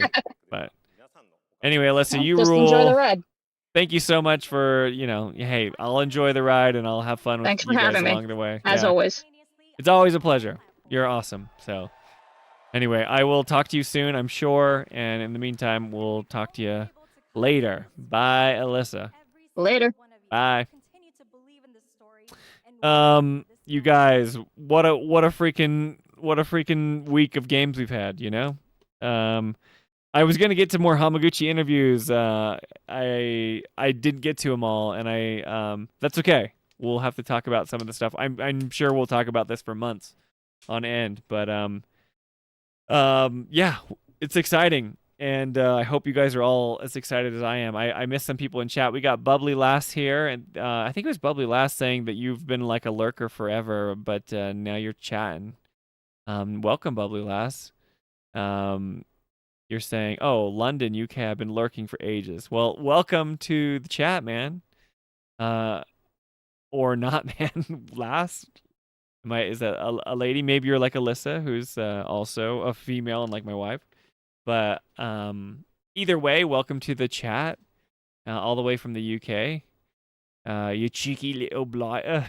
I don't even know if that's a swear term. I say that all the time because I hear that from tactics or whatever. But just forgive my my arrogant American ways. Swally's been talking. Red Barrington's been talking. I just hope you guys are excited as I am. You know, it's been such a good time having, you know, this moment in the community for everyone to be excited. So like, I hope that you're all just enjoying it, like I've been talking about. I was gonna let you guys know. I promised that I would be upfront with you guys. What Jolie and I are gonna try something, and if you've stayed around this long, then you'll know. I don't know how many people are watching, but like, we're gonna institute a Patreon because Jolie and I want to give something to the community, and people have been asking for it, right? I give you guys a Discord link if you want to hop in and talk in the Discord, but then I go in and I kick everybody out of the Discord, right? Because I said I never wanted to give you guys something for free and then take it away if we were to ever launch a Patreon. We're not going to be like charging a lot. There's only going to be one option to support us if you want to support us. It's going to be $1 is the highest thing that you can do to pledge to support us if you wanted to. And the reason why it's $1 per month is because if you pay $1 per month, you get Discord access. Because a lot of community members like want to talk to us outside of, you know, not just on YouTube comments or not just on social media. So we're going to be setting up a Patreon this week, and then if you join the Patreon, you will get permanent access to the Discord. But here's the thing: I said I would never charge for something that I already gave you. So if you just want to hang out on Wednesdays, I will give you a link to join the Discord temporarily, and you can still do call-ins. You don't have to pay for the Discord. It's only if you want a place to, you know, hang out long term. So we're gonna be setting that up. Just look for that. I mean, we might have an announcement on YouTube or something. But we're not gonna be charging more than $1 at all. I won't even make any other tiers. The reason behind this is because Jolie and I didn't want to offer any more tiers, even if you wanted to support us at like a higher tier or something, because we only want to offer a tier if we can provide you something of value or something that's something that you guys would use. So the way we thought about it is like Discord is something where people can interact with us, get access to Jolie and Spencer and Ernest that, you know, outside of, you know, streams and things like that, and we can joke and chat about the things we're excited for, and you can share links and talk about rumors and lore, stuff like that. But you know, charging $1 for access to the Discord. I know a lot of Discords are free, but we thought like that's something that we could offer that gives value, but it also doesn't give Jolie and I a lot of extra work because we have young children and it's a lot of work for us. So we want to provide you something that we think, oh, this will be fun if you guys want to interact in it. And I don't know if that'd be interesting to you, but if it is, you know, we'll make sure you know about it, and then we can get you, you know, permanently in the Discord if you want. But also, like, we didn't want to charge more than that. We just thought like $1 is like the cheapest that we can go, and like not seem like we're trying to like just, you know, nickel and dime people. And then that way Biggles can't, you know, make 27 different accounts in our Discord chat. He has to, you know, just stick to one unless he wants to pay $27 a month, which might be a little bit silly. But yeah, I don't know. If you guys like, the community's been so cool. Like, you know, most people are very kind and nice. Obviously we'll try to keep the Discord a nice place, and we'll moderate it if people get out of hand. Like there will be rules and stuff like that. So if you're interested in it, we'll let you know. But that's one way to support us, like $1 a month, if that's something that sounds cool. But if not, no big deal. You can still join chats on Wednesdays, and you can still hang out with us. Same thing, you know. But if that's just something that Jolie and I feel comfortable enough to provide to you guys now that we can give you, that we don't have to put a ton of extra work in because we just don't have time to give you more. And if the future we figure out something that we could like offer to you guys that's, of value, then maybe we add an extra tier later. But for right now, we're going to just open it up and give people Discord access, because I've been kicking you guys out each week and I always feel bad about it. It's like, hey, we're talking about Final Fantasy Revelation. People are like, want to chat about this. They want to have a place to do it, So anyway, I'm excited to, give you guys that option if you want to. So look forward to that. We'll make an announcement here soon, and I just wanted to let you guys know. But don't feel like you can't call in if you can't afford the $1. Like, no big deal. Like, if you've had a good time calling into the shows, then you're welcome to still call into the shows. I won't take anything away from you guys that I said that we didn't give before. So if $1 a month is too expensive, then still call in. I'll send out a link, a temporary link, and you guys can come chat with us on Wednesdays when we do the call-in shows. So anyway, you guys rule. It's been super fun, but I'm super tired, but I'm also excited about all these announcements. But anyway, you guys are awesome. I will talk to you guys on Friday. Jolie and I will probably be continuing our stream of Final Fantasy VII Remake. So if you want to hop in, Jolie and I are going through and playing through Remake again, and it's a good time, especially with Jolie. She's the best. Fun to interact with her because she has some fun takes, and it's awesome. Anyway, so thanks for sticking around, and we'll see you guys on Friday, same time. We stream it 7:30 p.m. Pacific time, 10:30 Eastern time. So sorry for Eastern, but that's as soon as we can start streaming. But Jesse says, great stuff today. Take care, man. Co-Climber sounds awesome. Thanks, guys. See you Friday, says Javier. And Benner says, that's a great idea. Well, thanks, Mike. Yeah, if you want to join, let us know. And then Bubbly Lass, sorry, I feel like you just hopped on. You're in the UK. It's probably early morning for you there, but thanks for lurking all the time, Bubbly Lass. It's been great having so many people, and it's fun to see new names pop up in the chat. So anyway, enjoy. This one's for you. You guys enjoy your Final Fantasy VII Revelation, and we will talk to you guys on Friday. See you later. Bye.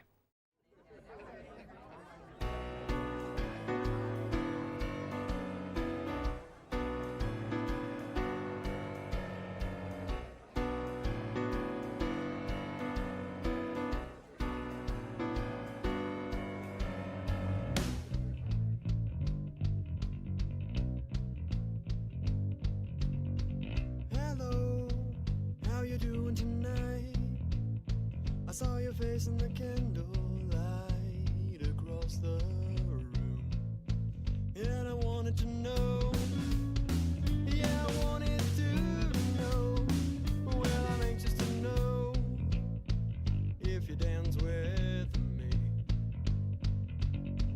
Put on those dancing shoes, grab my hand, let's dance, let's get this ballroom rocking tonight.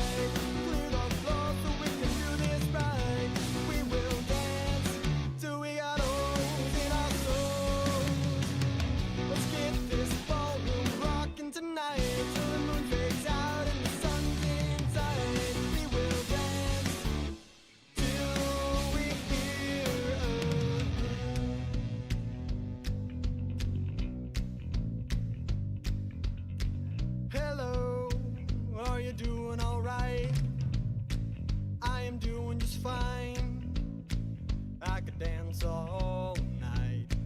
Did you come alone? I just want you to know you don't have to be alone if you dance with me. Put on those dancing shoes, grab my hand, let's dance, let's get this ballroom rocking tonight. Clear the floor so we can do this right. We will dance till we got holes in our souls.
you doing tonight?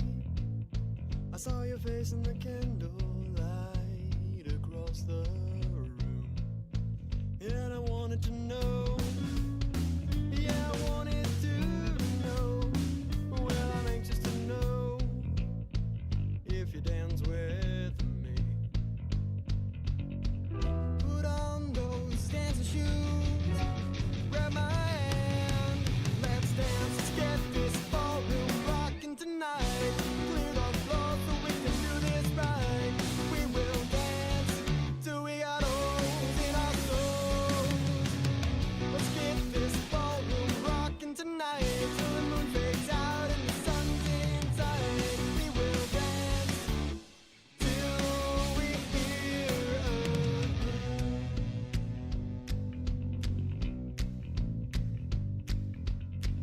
hello, are you doing alright? I am doing just fine. I could dance all night. Did you come alone? I just want you to know you don't have to be alone if you dance with me. Put on those dancing shoes, grab my hand, let's dance, let's get this ballroom rocking tonight. Clear the floor so we can do this right. We will dance till we got holes in our souls. Let's get this ballroom rocking tonight till the moon fades out and the sun's inside. We will dance till we hear a hush.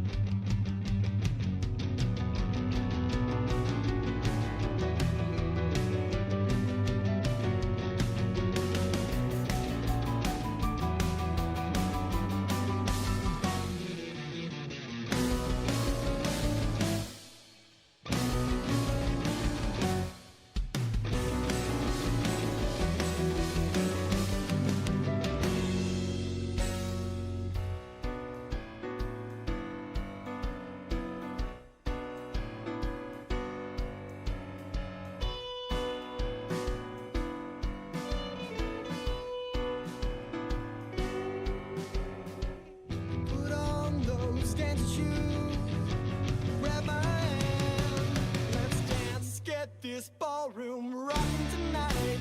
Clear the floor so we can do this right. We will dance till we got holes in our souls.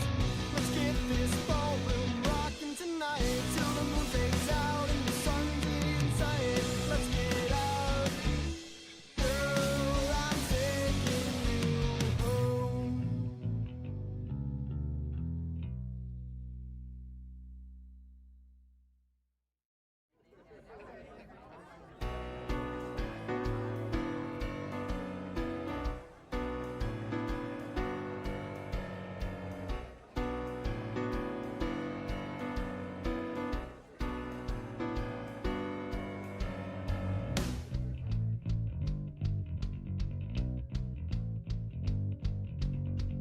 Hello, how you doing tonight? I saw your face in the candlelight across the room, and I wanted to know. Yeah, I wanted to know. Well, I'm anxious to know if you dance with me. Put on those dancing shoes, grab my hand, let's dance, let's get this ballroom rocking tonight. Clear the floor so we can do this right. We will dance till we